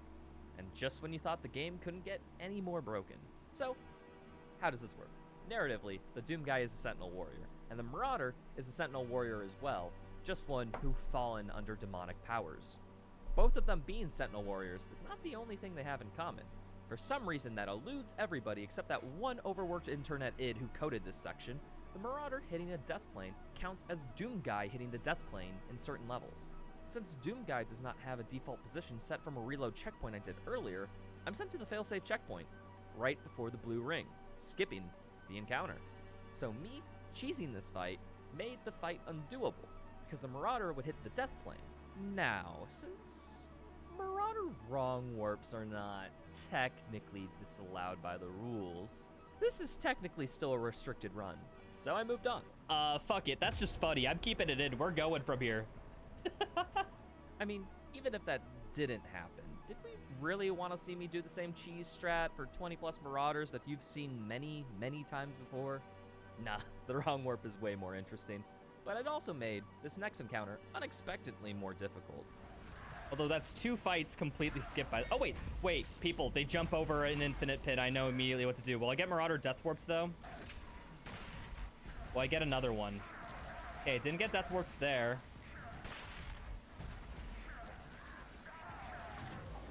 Okay, I guess I get death warped back here, so that's fine.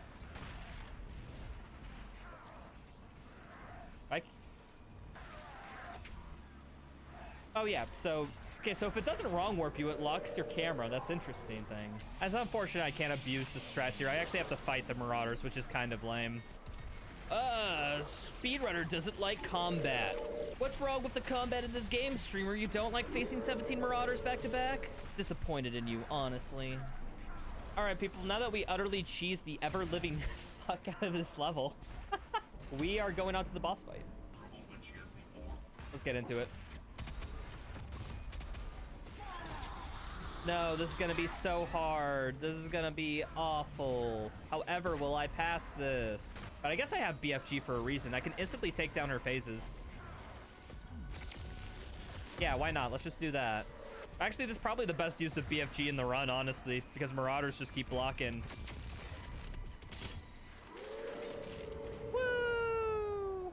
And here we are, the final level. This level is so open that it's a YouTube commenter's nightmare. All we had to do was dash, jump, and jump again, and we'd be able to skip whole arenas quite easily. Oh, also this arena, that's made up too. You don't have to do that. Don't let id tell you. However, this arena, there's no way of skipping this one, so I'm a little screwed, but also this will be fun. Just everyone, please keep coming one at a time. This was great. What is this, like a John Wick movie? They're all just like taking their turn to get hit and shot. Like, it's fantastic. Hold on, funny. And just for fun near the end, I decided to show what Nightmare would look like on this mode. Let's try it. Whee!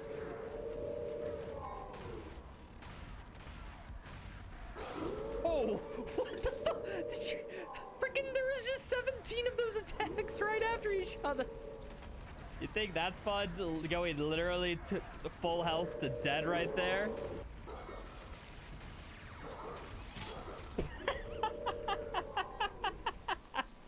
I thought maybe with a full kit, Nightmare might be a little easier. I think I was wrong.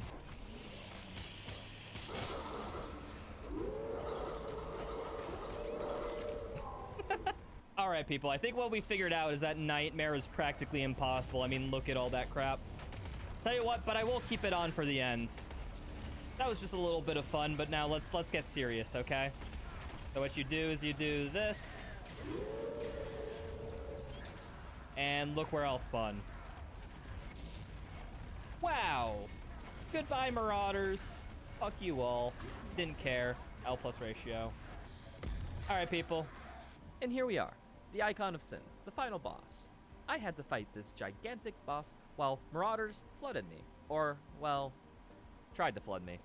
Quickly, with its armor fully destroyed, the body is now...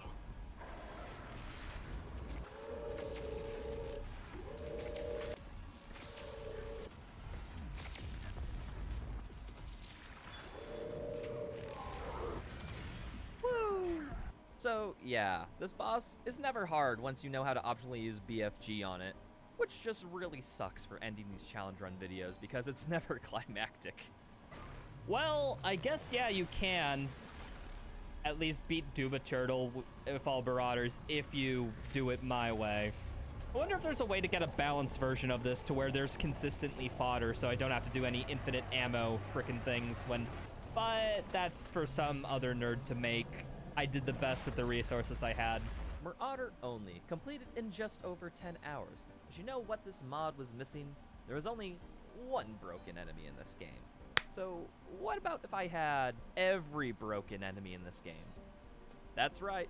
I am going to try out a version where I do the Ancient Gods DLCs in much the same way, but with every super heavy demon allowed, all the blood makers, which are basically ranged marauders, screechers that if you hit them buff other enemies, spirits that possess other enemies to make them stronger, buff totems that possess other enemies to make them faster, and more, which will be live on my Twitch. I'll see you all there, or not. You'll likely just watch the video I make about it, which is cool too.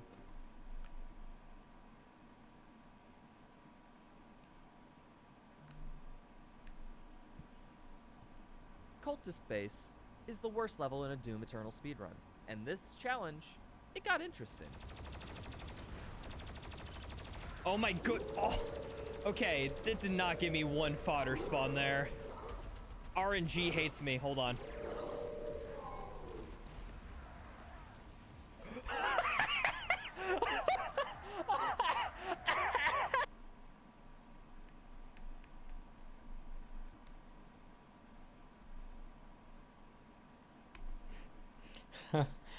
Fuck me.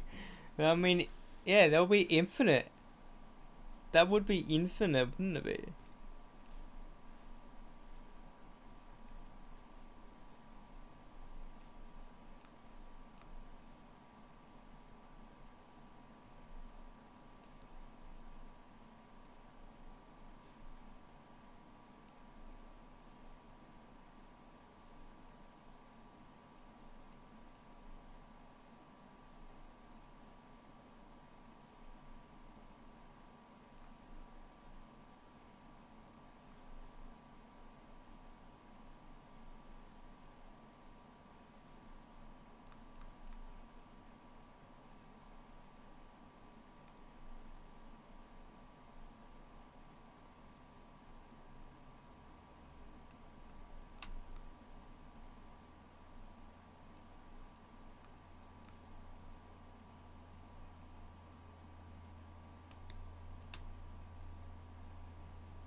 In the February 2024, I released a video called Doom's Greatest Achievement.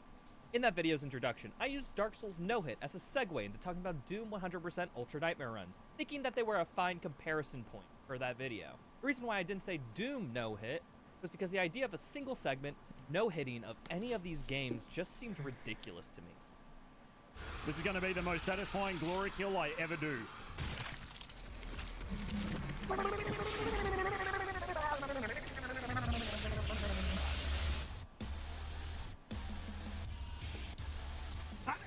The man was the first person to beat Doom 2016 without getting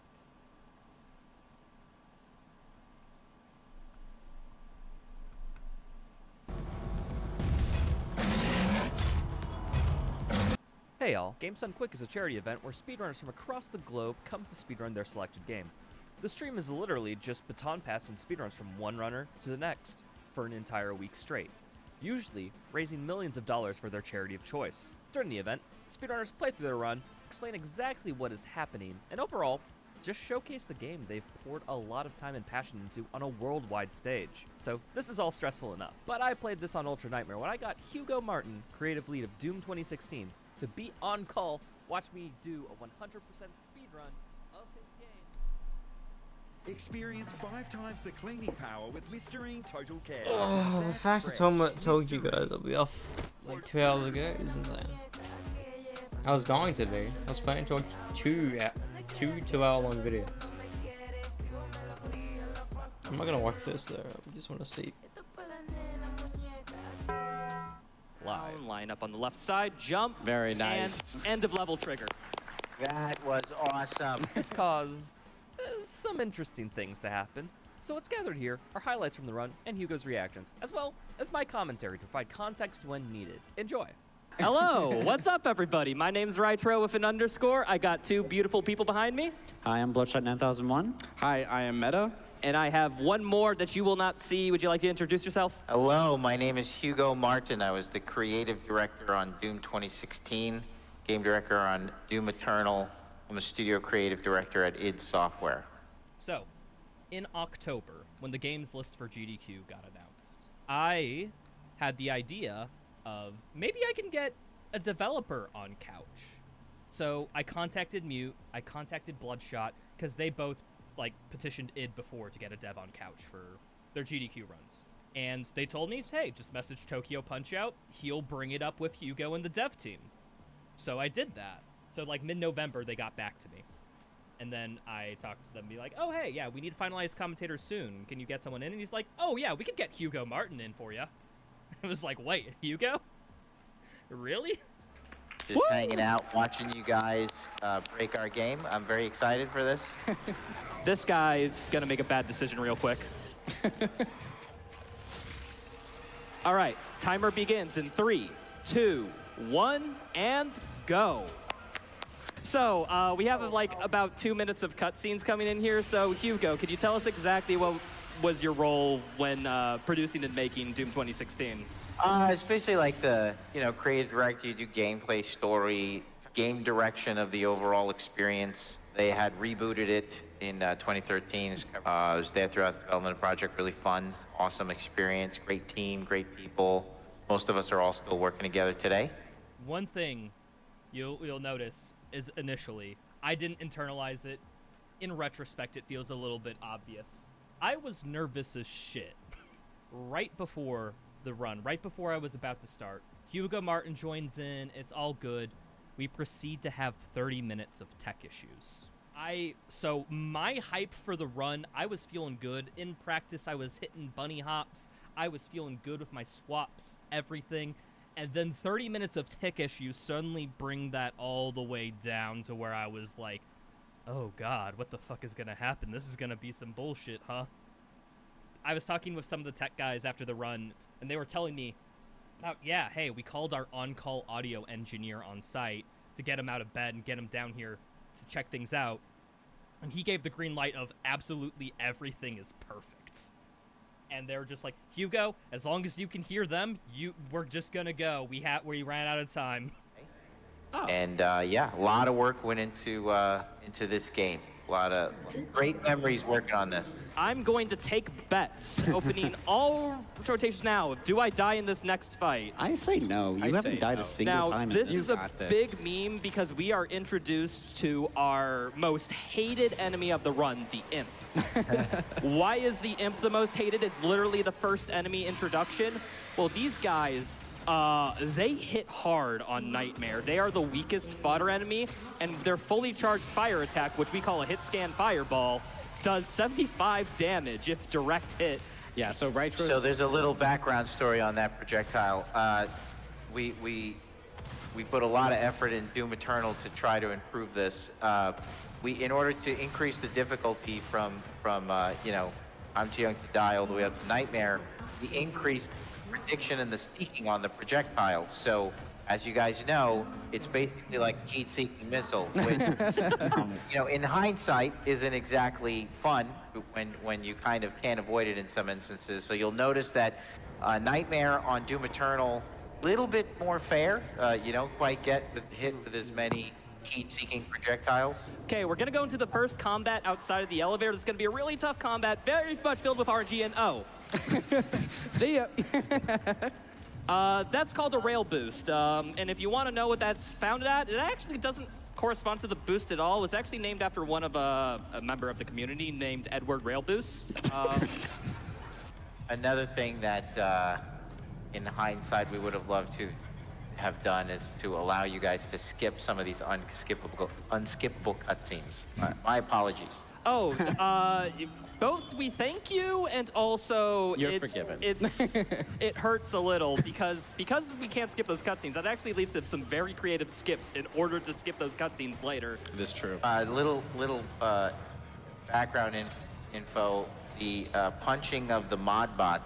Originally, the full animation was he wouldn't give you what you needed. It was like malfunctioning or you didn't put in the code, and then you punched it to take what you wanted. We're gonna get up to here to like one of my biggest regrets. Actually, hold on.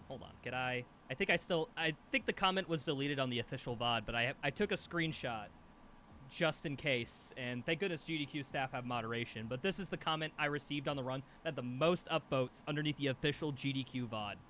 This is great. Props to Hugo for being chill about constantly being interrupted and ignored. And I think a comment like this got so headway, a lot of people agreed with it and whatnot because of situations like this. Here, I'll play. To shorten the experience, we just left in the punch because needing to go through that bit, while it was funny the first time, by the third time, you wanted to punch it. So we just left in the punch. All right, yeah. I love it. While you were explaining that, we skipped the last combat encounter by jumping over a trigger, and now we have to wait as Vega explains to us all about things about the combat, but I have different plans. Come on. There Nice. we are. Very nice. For people who don't know, that room specifically has a... But I have different plans. Come on. There Nice. we are. Very nice. For people who don't know, that room specifically has a door underneath, and if you look at just the right spot, you can actually interact with it from the locked room. So I did not try to segue from what Hugo said. And I think that's kind of why, because there is a lot to talk about, or else the audience will be freaking confused the whole run. So, as much as I was like, that's cool, great backstory, Hugo, I had to move. I'm about to clip through a floor in like 2 seconds. I need to explain that, or else it will take the audience by surprise. And like, okay, I let him finish, because that's the thing. He's there on the couch to ramble. I won't interrupt him. However, like with my stuff, I had to micromanage between speedrun explanation, letting Hugo speak, etc. And I guess all these people are saying, the people of the comment I showed on screen a little bit ago, wanted that a little bit more transition, which I guess it adds to continuity and flow of the stream a little bit. However, think about how much value me saying, wow, that's a funny fact, Hugo. Oh, we're about to clip through a floor. Like, is there much value in that? It's ultimately not too important, so I decided to disregard that when I had to frickin' get on an explanation. But would be nice if you and Hugo watched the speedrun and did commentary instead of during the speedrun, but that's not GDQ. Like, yeah, I agree that would be nice, but it's not GDQ. GDQ is all about doing a run live reactions and whatnot. Yeah, I would like to see, like, a full run with literally just filled with him riffing with a friend about the run's tricks and whatnot and everything and wondering what just happened. That'd be super entertaining. But it's like a different thing than what GDQ is, you know? So there's so many incredible people contributed to this. I will do my best to try to remember all of the who did what stuff. Yeah, can we get a shout out in the crowd to the devs real quick? Yeah, absolutely. They made some pretty darn fun games. They really did. And that's really what's important. So basically we need to grab this collectible, kill these few imps coming here. Okay, he got away. I'll let him get away. And that was a good combat. I'm out of here. I like the explosive barrels in Doom 2016 more than Doom Eternal. I think there's just a little bit more screen shake, there's a little bit more polish on them. I think they look really good. Yes. Okay, well, so we just went out of bounds. And one might notice that there's not a zombie there. Because we took that rail boost route out of that arena, we actually skip. Yeah, it's almost... I kind of feel bad for Hugo, but then again, I don't know if he's a part of Mick being fired. Not fired, but...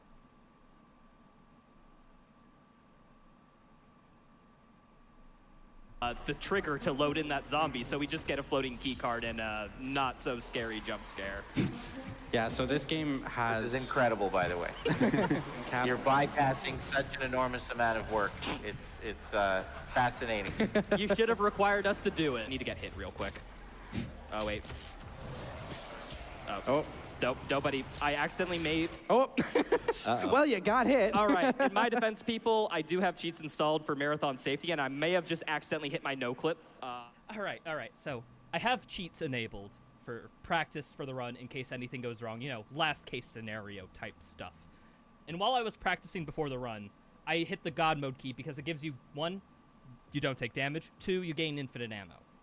So I was practicing boosts so I didn't have to reload checkpoint or grab ammo. And then when like I said, the 30 minutes of tech issues happened, I forgot to re-enable because we were focusing on the test issues. My attention was divided elsewhere. So, yeah, I was a filthy fucking cheater for the first 11 minutes. My bad about that. Nothing hit you so hard. There was a couple attacks, but yeah, it didn't, like, change the route or anything. It's just funny. I guess Retro really wasn't exaggerating when he called himself a god gamer.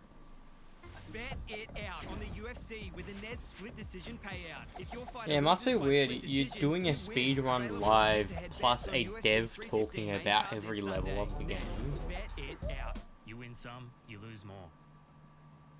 There was a big discussion during development about the airlocks and whether or not it made sense that you would walk out onto the surface of Mars. And ultimately, we decided, who cares? A little bit more on that. You see how obviously how fast you move in Doom, and you know you're ripping through space. Waiting on airlocks every time you wanted to go outside proved to be extremely frustrating. That is the first time I missed that boost. I've never gotten a boost that week before. Hey, that one I interrupted Hugo a little. I was just too focused on the run. Oh, that one's my bad, Chief. I'm gonna say, is there even really anything else to know other than there's demons? That's true. That's kind of the answer. You'd be surprised with how, like, I'm not gonna lie. Doom 2016's plot is actually very decent. I gotta give a hands to the writers for their remarkable job making the dialogue for Samuel Hayden, Olivia, everybody. Yeah, I think I wrote it. You wrote it? Wait, did you Wow. wite the dialogue specifically, or you? Wow. Did? That's Wow. Okay, well, thank you. No. That's not true. He knows it's not true. Good job. He did no.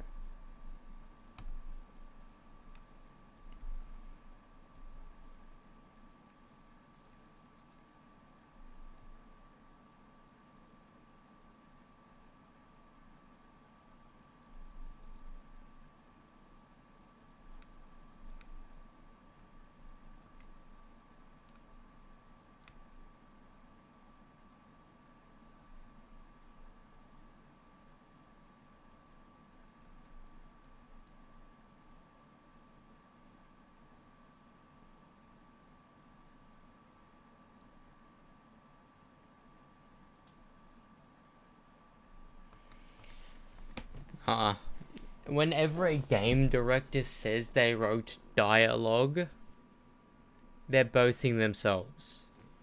You know, unless they're credited with writing the game, they did not no. If you go on to Doom 2016 on IMDb, I can guarantee you Hugo Martin is not in it.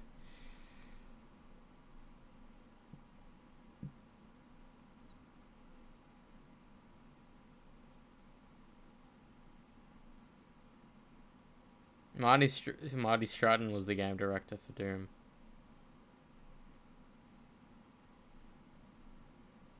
Then the writers, look, nowhere to be found. I don't know why he's lying. I never really liked the guy.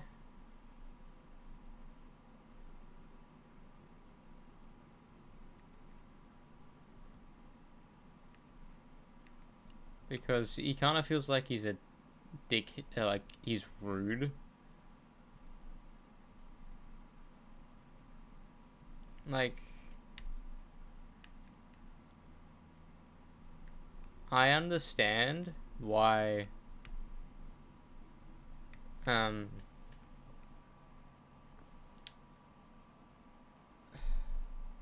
why people can be like that, but like, for a game director to constantly be in like people's videos, that he was in a Markiplier Doom Eternal video, like, you're there to save face, you know, like, because the good thing about them not being in Jacksepticeye's video, he can give his own like unbiased opinion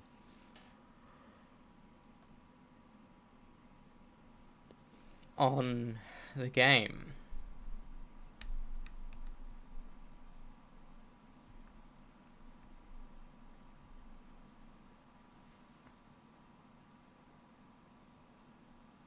Hey y'all, I have made a lot of content over the past 3 years, and there is plenty to be proud of, and even more to be hateful over.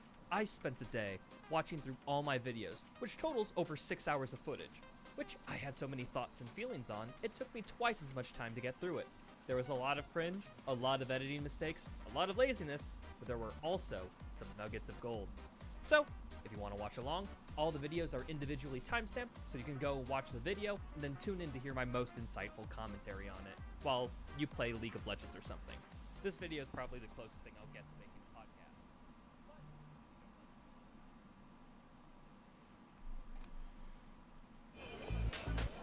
Oh, I need to sleep.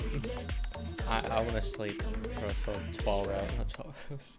You can watch through all my unedited reactions in the video that I have linked below.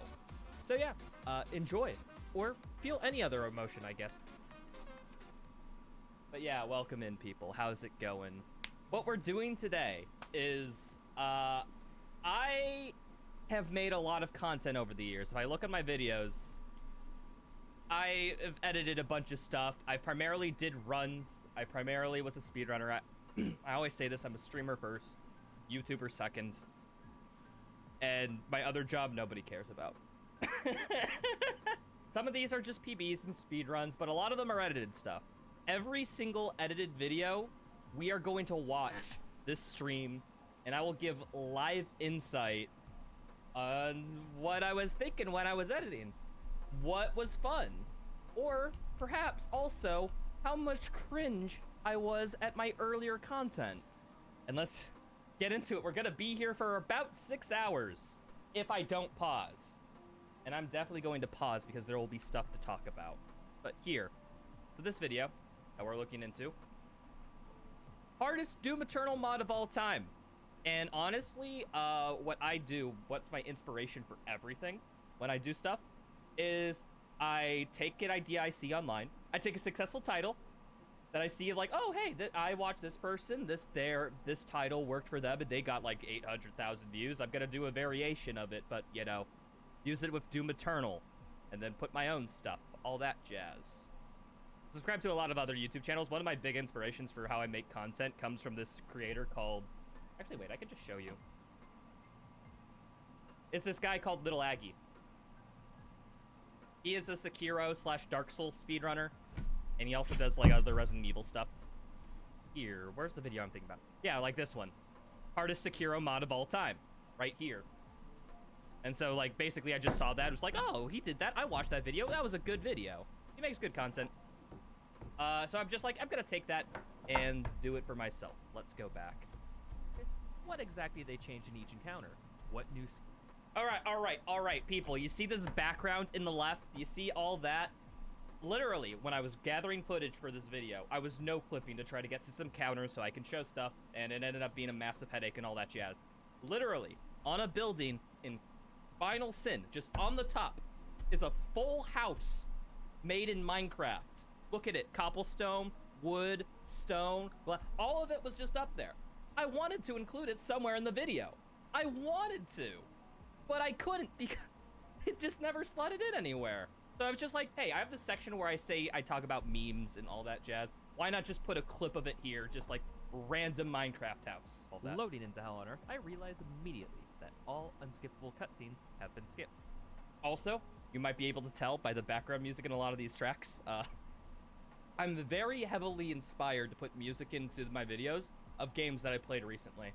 And I started editing this right after I finished Serious Sam 4.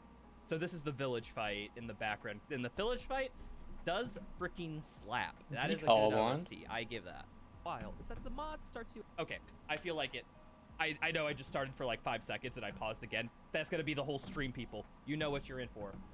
You might notice the quality looks a little bad for this. Like, look at how blurry... Okay, what's my quality at? I'm not...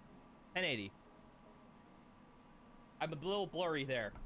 All that explosions. Out with your full equipment. Dash power up, blood punch, and the hammer. Do you know why it's so blurry?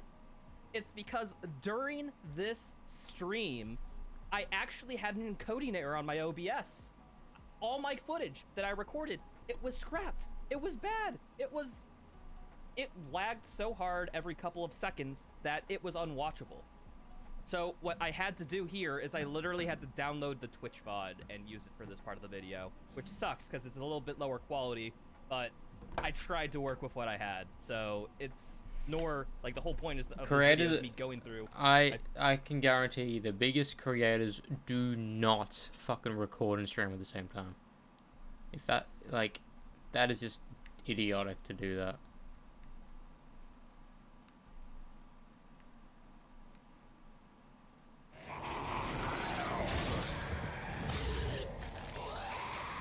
Hey y'all, no-hit runs are all the rage in the Dark Souls genre. The fact of a hard game being played perfectly really appeals to the monkey side of my brain. Look at these absolute units who don't take a single hit from an enemy, and these gamers sometimes complete whole games, series, and genres arguably without ever getting smacked. Souls Ball no-hit run! We did it! Doom, as an FPS franchise, has prided itself on being a hard... Alright, this will be the last thing I'd dig around Introducing and Blueprint watch AI. for a bit. Our new experience to help you design your web. Fair game.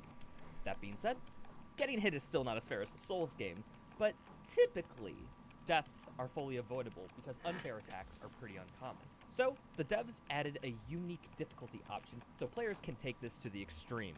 Ultra Nightmare. To complete this challenge, you have to play through the game on the highest difficulty, but also do it without dying a single time. Because if you die, you'd be sent back to the beginning of the game. Casually, one of the greatest achievements to do in these games is to 100% the game on this difficulty. This is my first UN play. So, with all those tidbits of information, you probably know where this is going. Hi, I'm Rytro, with an underscore, and what I did was 100% Ultra Nightmare every modern Doom game back to back to back to back. This includes the Doom 2016 reboot, Doom Eternal, and Doom Eternal's Ancient Gods DLCs. Playing through all these campaigns would take a casual player over 30 hours to beat, but me? I'm not a casual. With years of first-person shooter speedrunning experience, I could do all of this in about 6 hours. That's only accounting for speed, not for doing it deathlessly. But how do I go about setting an accomplishment like this? What strategies did I have to do to come up to accomplish this task? And most important of all, how much of my life did I waste attempting this challenge? That's what this video is all about. I'm going to go over the whole run, explain why this is FPS's God run, and tell the story of how I conquered this challenge and go over my pain in an excruciating detail. Which, I would love to hold you on by the video essayist thread of, oh, did I beat it or did I not? But no, I did it, and I'm too goddamn proud. And yes, this video is a touch on the long side. It's a 4-game, 100% anthology run, so it will take some time to break it down. Feel free to watch it in 15-minute long chunks and then come back later. Timestamps are located in the description. Okay, now let us begin. So first things first, we have to ask a certain question. Has anyone done anything like this before? And the answer is yes. 2 people, by my research, have done runs that are approximately equivalent. The first person to complete this was Arrhythmia, who Ultra Nightmared all 4 campaigns in about 12 hours. An achievement as impressive as his skincare regimen. I mean, look at the beautiful bald head of his. Do it! That's what I thought. You fucking suck. I'm better than all 3 of these games. All right. But alas, they were just going for completion of the campaigns and not 100%. So no, 100% can eat my dick. 100% is boring as fuck. So analyzing this was not the biggest help to me. And the next person who did this was Maynard, who completed the challenge in just under 9 hours in real time. They did get 100% completion on Ultra Nightmare, so they officially get the party hat of the first person to do this challenge. Yes! Yes! Yeah! Gun run, baby! Woo! Oh, shit! To which I'll say, no disrespect to Maynard. The dude deserves all the respect in the world for getting the first completion of this, but I wasn't impressed. A lot of the strategies they did were rudimentary and unoptimal. As well, overall had very messy sections. So it looks like any strategies they used would not be too insightful for my run either. So what I decided to do was I would adapt all the strategies I used from speedrunning the campaigns and apply them to this challenge. Because I guess speedrunner brain says that if you can't be the first to complete something, you can sure as heck be the fastest to do it. So I'm going to do you all a favor and skip over the preparation phase from here on out, as it was mostly me following the speedrun route for each game, getting a time of each individual campaign that I was happy with, and then making small adjustments for consistency. But starting in August of 2023, I would do attempts about 3 times a week, leaving days where I couldn't complete a run to practicing sections of the run I did not get to.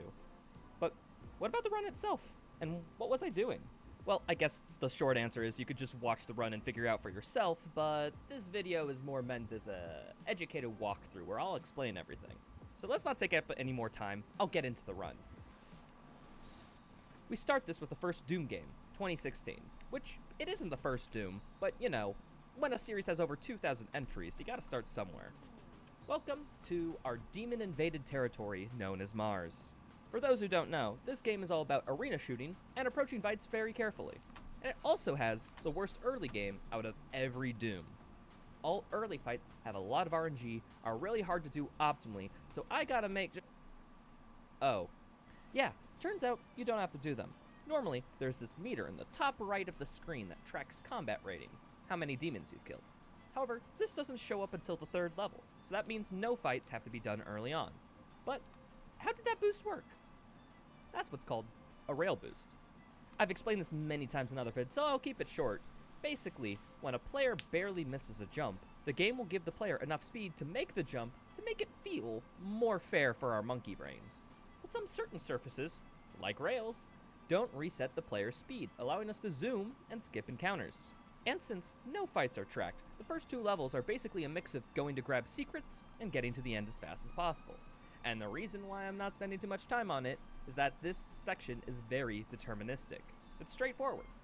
We grab a door through a floor, the only instance of the run. We platform to skip some unneeded walking. We grab collectibles, and then we rail boost. What you see is what you get. Oh, and right at the end of the 2nd level, there's an unskippable cutscene of about 3 minutes. Riveting gameplay. And now, at the beginning of this next level, combat rating is tracked. I have added a tracker to your helmet's display. We're thrown into my favorite levels of 2016, Foundry through Tower. These levels are random fests for consistency, as we have to rely on enemy... Okay, that's enough.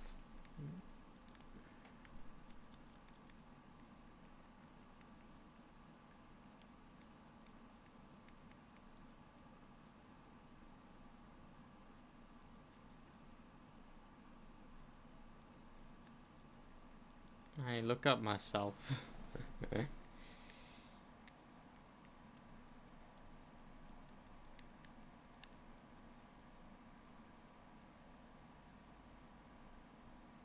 Bro, I don't like these types of thumbnails.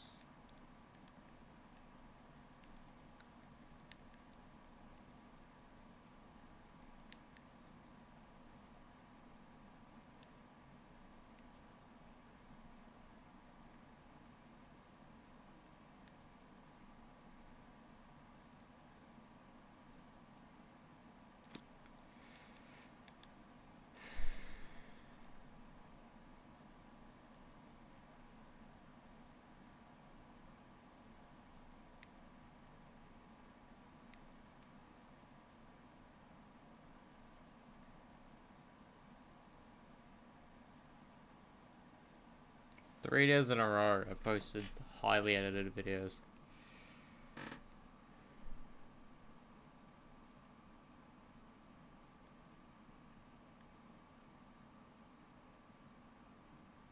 For my beard. What is up, guys? It's Lewis, and guess what it is? It's fucking release date of Into the Court of the Dragon. It dropped at midnight last night for us, and I've been holding off throughout the entire day. I had uni, and I had to do an assignment. So now I'm here, and I'm gonna be checking out the rest of the songs of this record. I'm so fucking excited. Jesus. As all the title indicates, the track we're checking out is Like a Sword Over Damocles. It's kind of similar to the title-wise, like a Callisto to a Star in Heaven, but people have been hyping up this track and In the Shadow of the Abattoir, and I'm so fucking excited. This is a 5 minute 30 track. Ah, and always apologies for this light if it appears on the fucking whilst reacting to it. Yeah, let's just fucking jump in, shall we? I don't know what to fucking expect. Ah, fucking press play.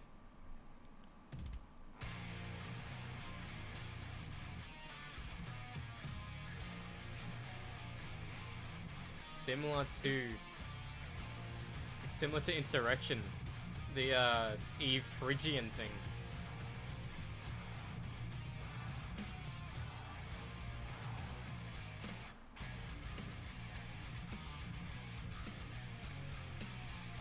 Ooh.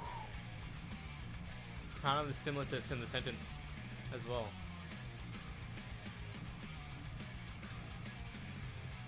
That part.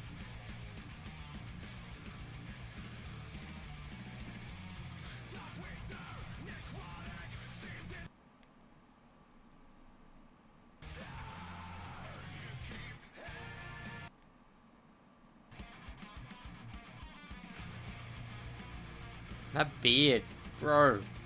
Look how yuck that is. Fuck. I will never have my beard that long. Like that again. That's yeah. Oof. Chant in the background.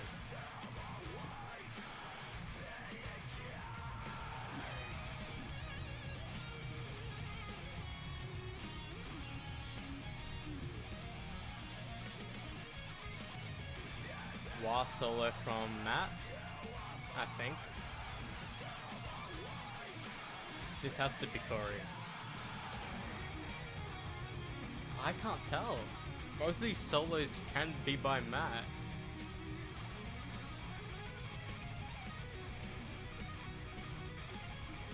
Damn. Ooh.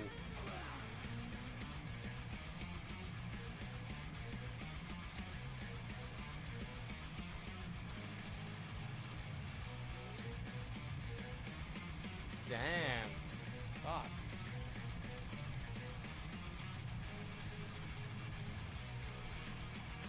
Ooh, change up. Ah, there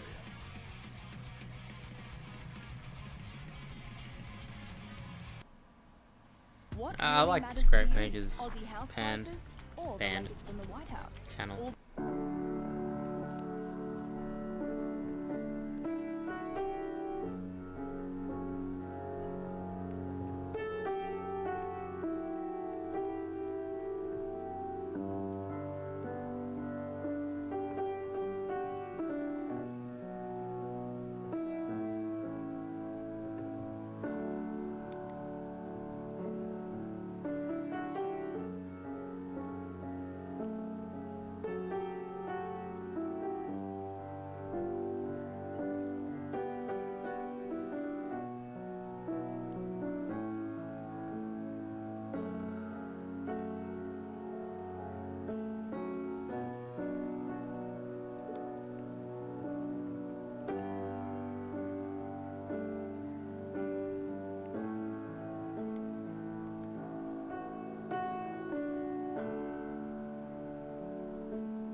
Bro, he's back.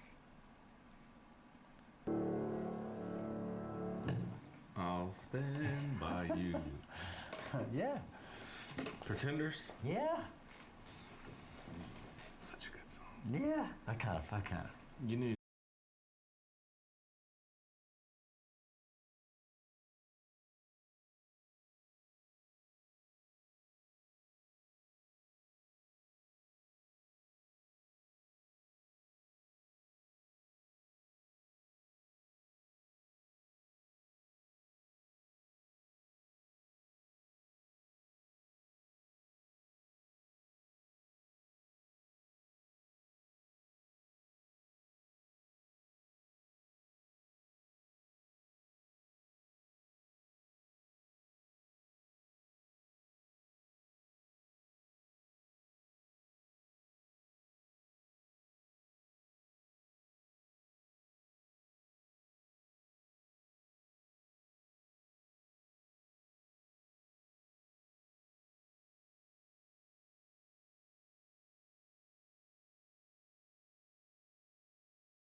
The way he says without the bow. It's solid.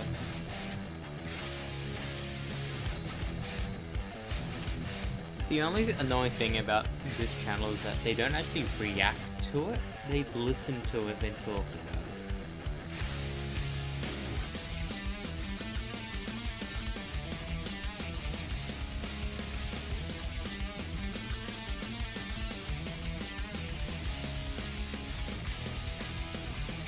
I love these types of chords.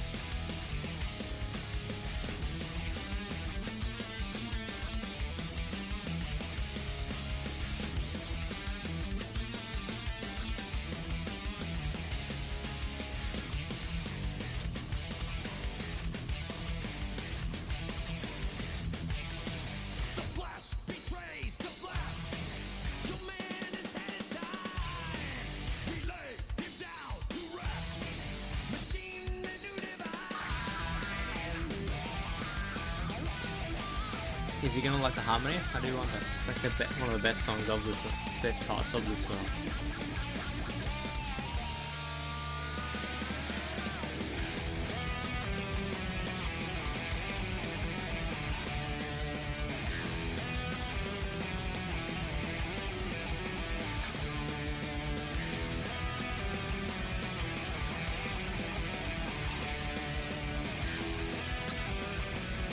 So good. Like, which one's better, the thing in Room of Mirrors or that?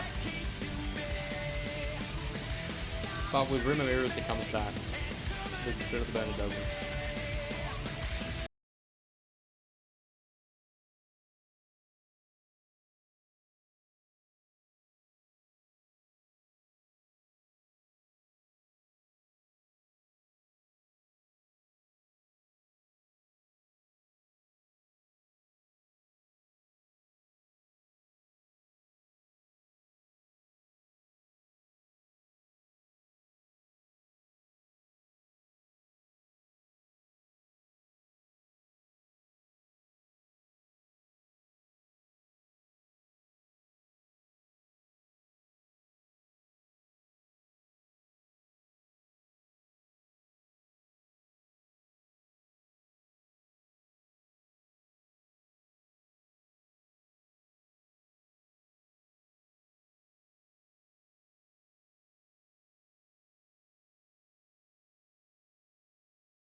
My brain. I don't even know if I'm gonna get 8 hours. It doesn't make sense now. It's fucking 4:30 a.m.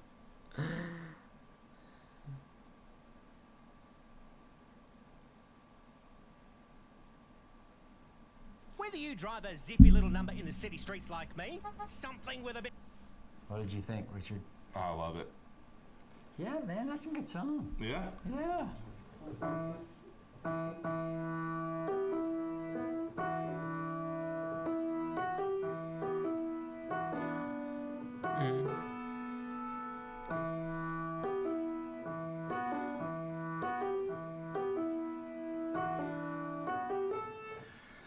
Well, let's try. So, it's long, huh?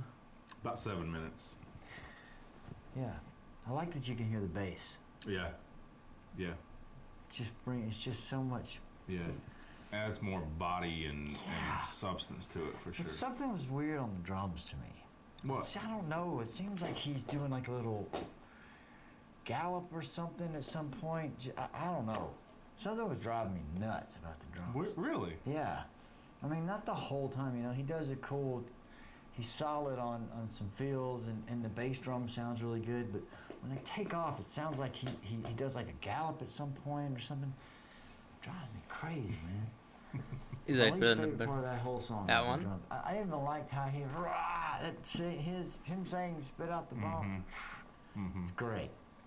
And then, you know, obviously I wrote that and even the very first part where it's you know, I hear Jimi Hendrix has a song called Machine Gun where he does that. Yeah. So I was hearing Machine Gun in there. Okay. When he's singing in the verses, they go to B minor and then come down to G and then go back up to B minor and then down to G. It's not. Like they do all it is B minor. Initial musical parts in E minor. That and even at the end they go.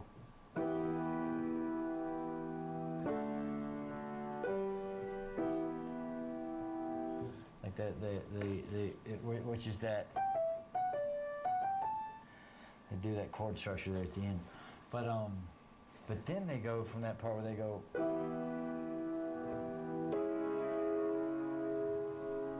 They do a whole lot of musical parts, but at one point they go down. They do that weird. Do you remember that weird little change?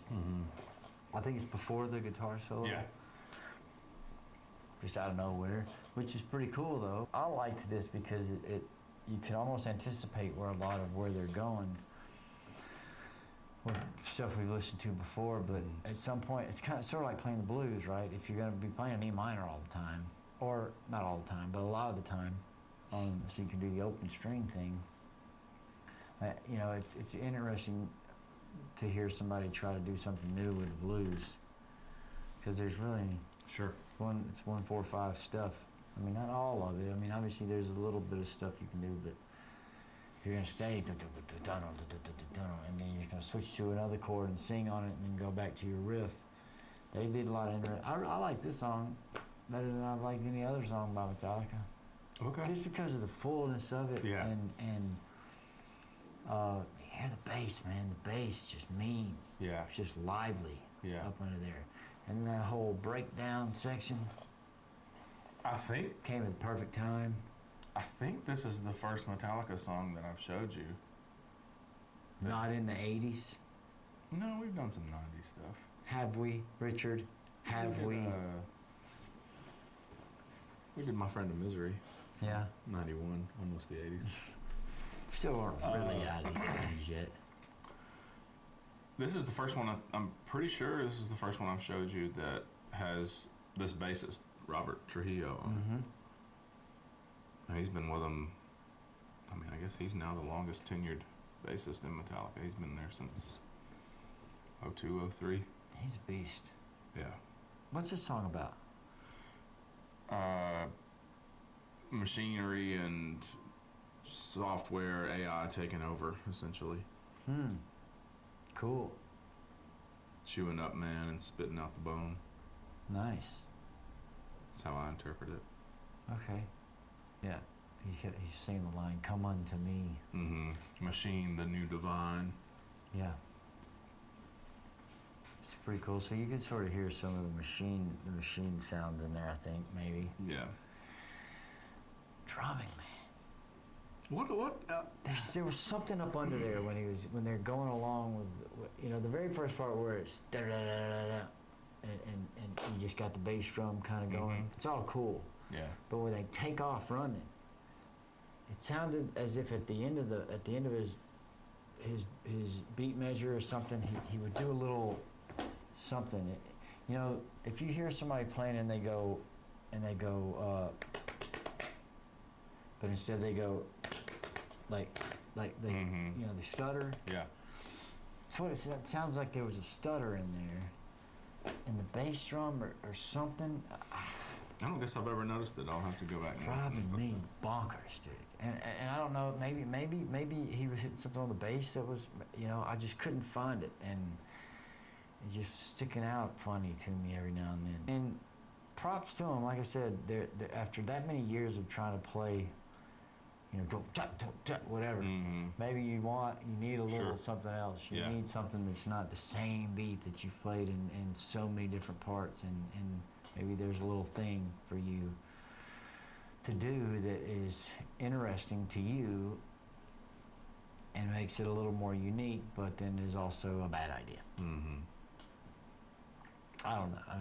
I mean, there, you know, I think something that's never lost on me when I hear this song is the speed of it, the somewhat technicality of it, and then their age. You know, I think they were early mid-50s when they did this one. Yeah. This was a double album, so I mean, it wasn't just this one song. It was a lot of songs. This wasn't the only song on the album you're trying to say? Yeah, so I mean, on a double album, who knows? I don't know. There had to be 2 songs at least. At least. I don't know how much time they spent in the studio, but I mean, to do it. Like, would you consider it a double album? Just because it's 2 CDs, that doesn't mean it's a double album. An album can have 12 songs. Sure, a standard album could have like 8 to 9, but like, doesn't mean it's a double. You know, in an older age, playing something at this speed, I mean, it's not like it hasn't been done before or won't be done again, but it's just impressive to me. Enough cocaine can get you anywhere, bro. No, I'm kidding. I'm kidding. But I mean, it can. But I'm just saying they're alluding to them being on cocaine is not, you know, part of the joke, but not really the focus of it so much. It's more about the cocaine, as everybody who's done cocaine knows, or doesn't do it anymore, like us. Right. I don't know if it's my tendency to wanna when you hear something moving that fast or at that pace, that you get ahead of yourself and you start moving faster and faster in your mind, and because they're probably on a click, keeping it together, that it sounds like the drummer's dragging on you a little. Something was funky about something just wasn't matching with 3 of them playing and then the drums for some reason to me. I wasn't really thinking about how old they are at the time doing it and whether or not it's an impressive geriatric pull-off or anything. But I see where you're coming from. It just sounds so thick. It was just kind of, you know. Very well recorded. Yeah. Mixed, mastered. It sounds like there was a sort of an Alice Cooper that there towards the end. Like $1 Billion Babies, or? Huh? Is that what? Just the way the guitar went. That when they were switching chords and one of them was doing it up top, it just sounded like a riff from Alice Cooper. Okay. Yeah, I think my favorite song, Farts. Favorite part of the song is the breakdown of it. Sure. Yeah. And then that cool chord change down to the C sharp minor.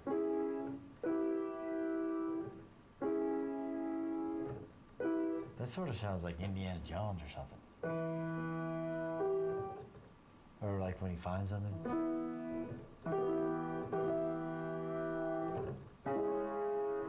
Yeah. You know what I mean? Yeah, the big reveal. Yeah, and he looks or something, or there's somebody behind him, and you're Fran. The guitar solo. It's pretty not. Cool. There's some really cool guitar. What he's trying to play is the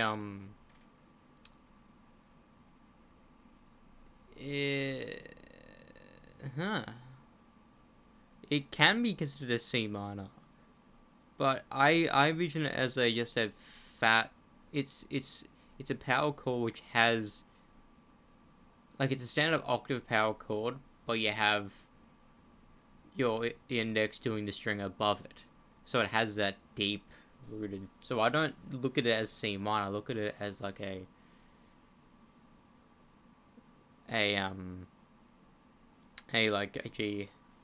G flat? No, G sharp thing. It has the G sharp on it. Tone parts, just their tone in certain little break sections, and it would just be guitar or whatever. The guitar sounded really good. Bass sounded really good.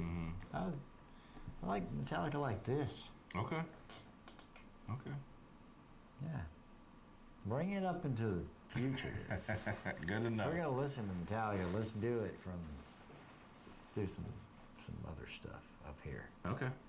We can do that. Around our area. Yeah, we can do that. And it's cool that the lyrics are relevant. That's just more interesting lyrics to me. Spit out the bone. I think it's cool. Yeah. I liked this song. Okay. I liked this Metallica song. I'm glad you did. What's the name of this A album? little bit of a relief. Hardwired to Self-Destruct. Double album, huh? Mm-hmm. Cool. It had been the release before this was 2008, so it had been 8 years since they had come out with anything. That album was called Death Magnetic, and we need to do something from that one too. 2008. That's a big. Because you love that year so much. It's your favorite year of music. Is it? Dude, everything you play is from 2007, 2008, and 9. 05. I guess, well, you just like that early 2000s. You were just really affected by music during that time. I may get killed for this, but because a lot of people like Death Magnetic, and I don't dislike it. It's just not my favorite. But a lot of people like that album. A lot of people like that album. Death Magnetic. There was something about the guitar tone that I didn't care for. Okay. But these guitar tones are great. Yeah. Get out the bone. Yeah, it works really well with his way. Yeah. Anything else? No, I don't know. What about you? Nothing? No, I think I'm good. I think we've covered Nothing about the harmony? Damn. So, wrap it up. Thanks for watching, everybody. And thanks for showing me this. You're very welcome. That was Spit Out the Bone by Metallica. I want to see what he was talking about in the main riff.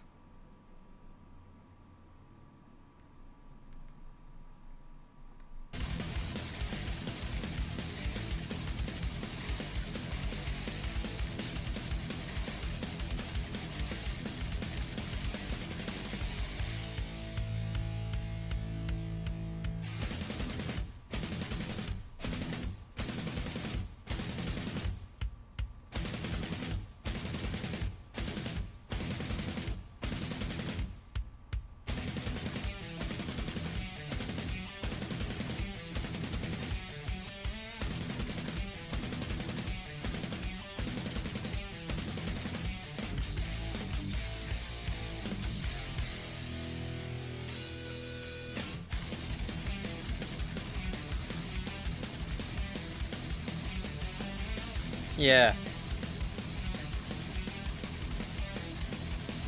Because what he's doing...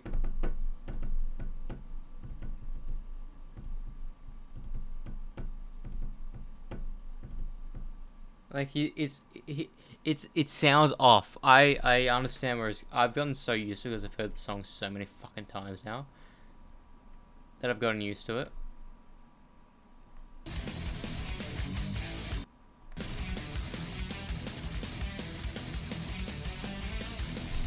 So he's doing.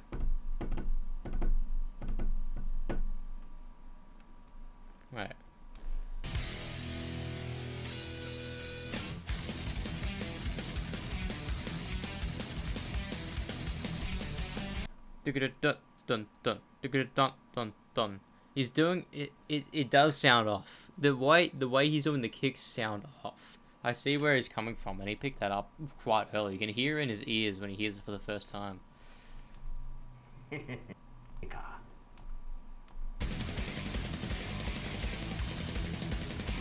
Like, this makes sense.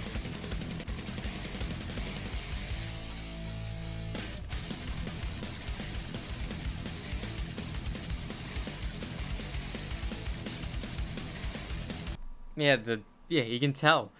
You can tell. The kicks are irritating him. I see. Because it isn't really good in when I listen to it now.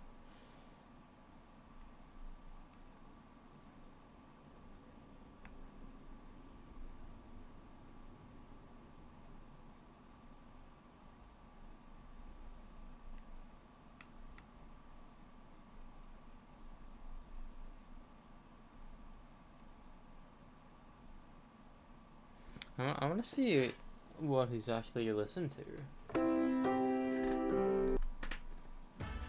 Whatever you think, there's...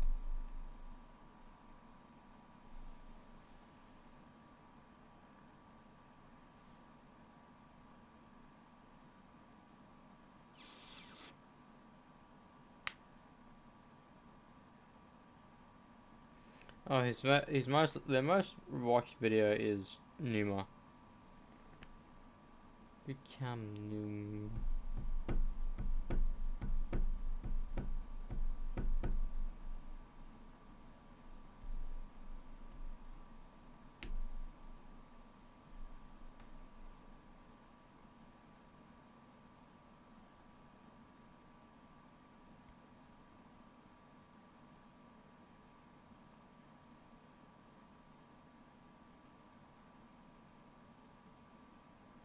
Who are you now? Raise your finger. Must have been out.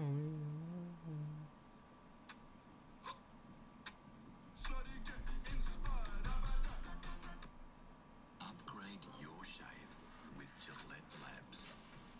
The Flex Disc turns with your face for an unbeatably smooth finish. Gillette Labs, unbeatably smooth.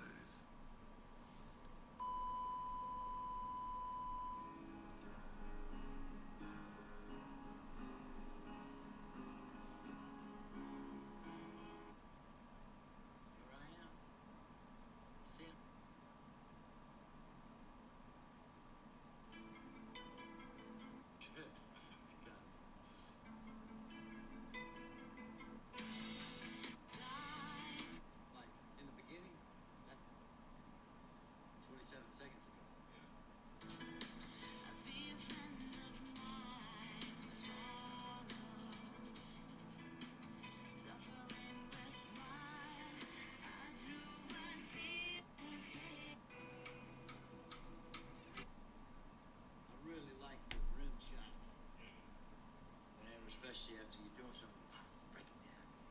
That's so cool. Sometimes it's hard to hear or to understand exactly what she's saying. I assume because she's Ukrainian. Probably. But she's singing in English in the King's speech.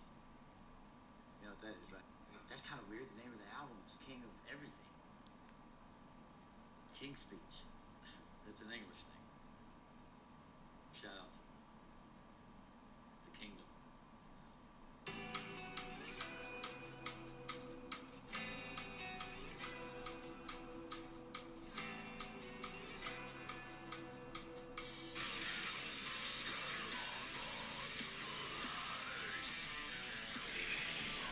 This is why this song has a bunch of views.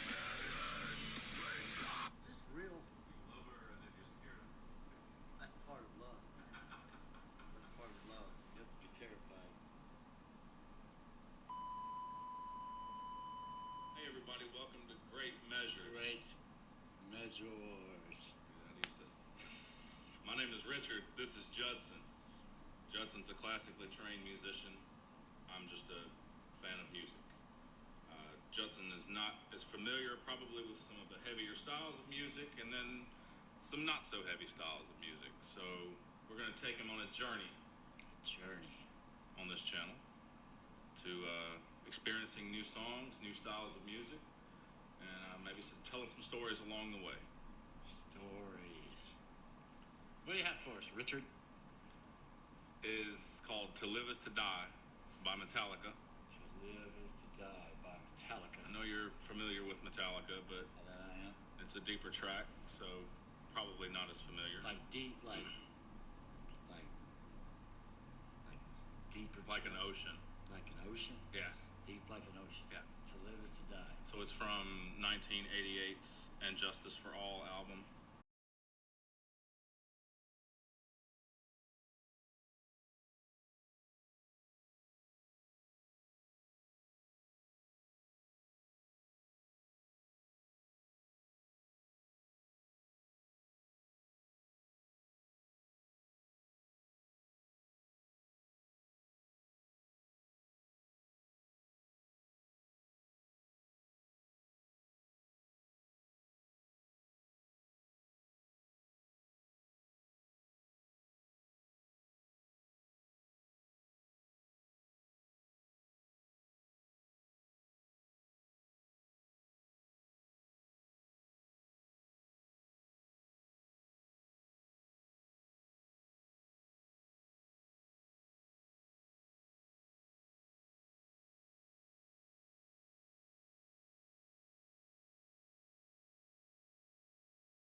Thing is, the first time people hear this song is when they listen to the album, and then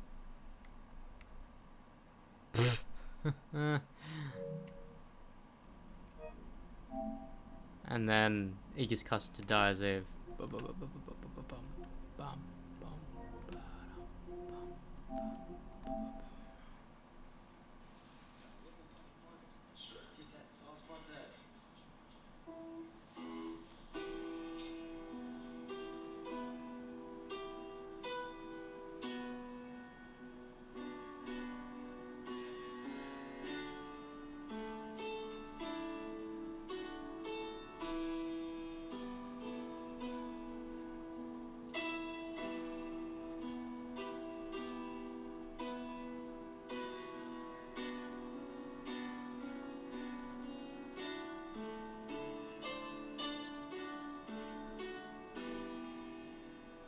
Sounds like nothing else matters to me.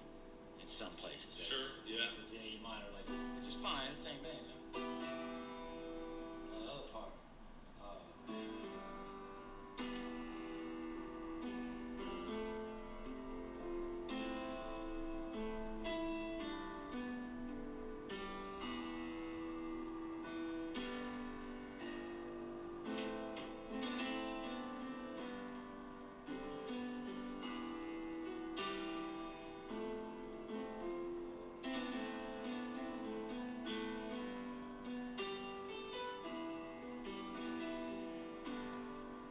It's just fun to play.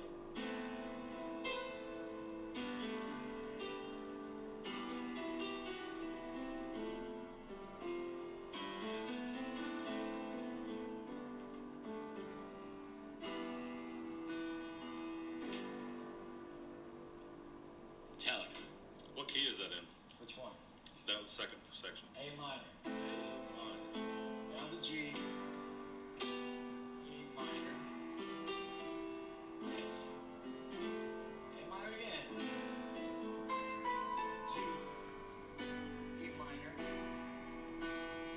G. Cool. Very cool. All in all, what'd you think? I dig it. Good first song to start out with. Yeah. Yeah. Next time we do Metallica, we might bring in some To live is to die. some lyrics. That was "To Live Is to Die" from 1988's "And Justice for All." Justice for all. Me and you. Yeah. We're not angry. No. You got no reason to be angry. None. Satisfied with that song? Yes. Cool. If anybody has any feedback for us in the comments, any other information that you know about the song that we might not,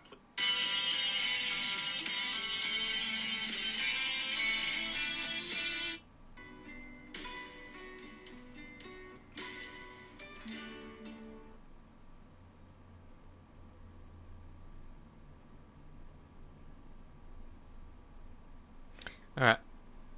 I'm done. It's fucking 5.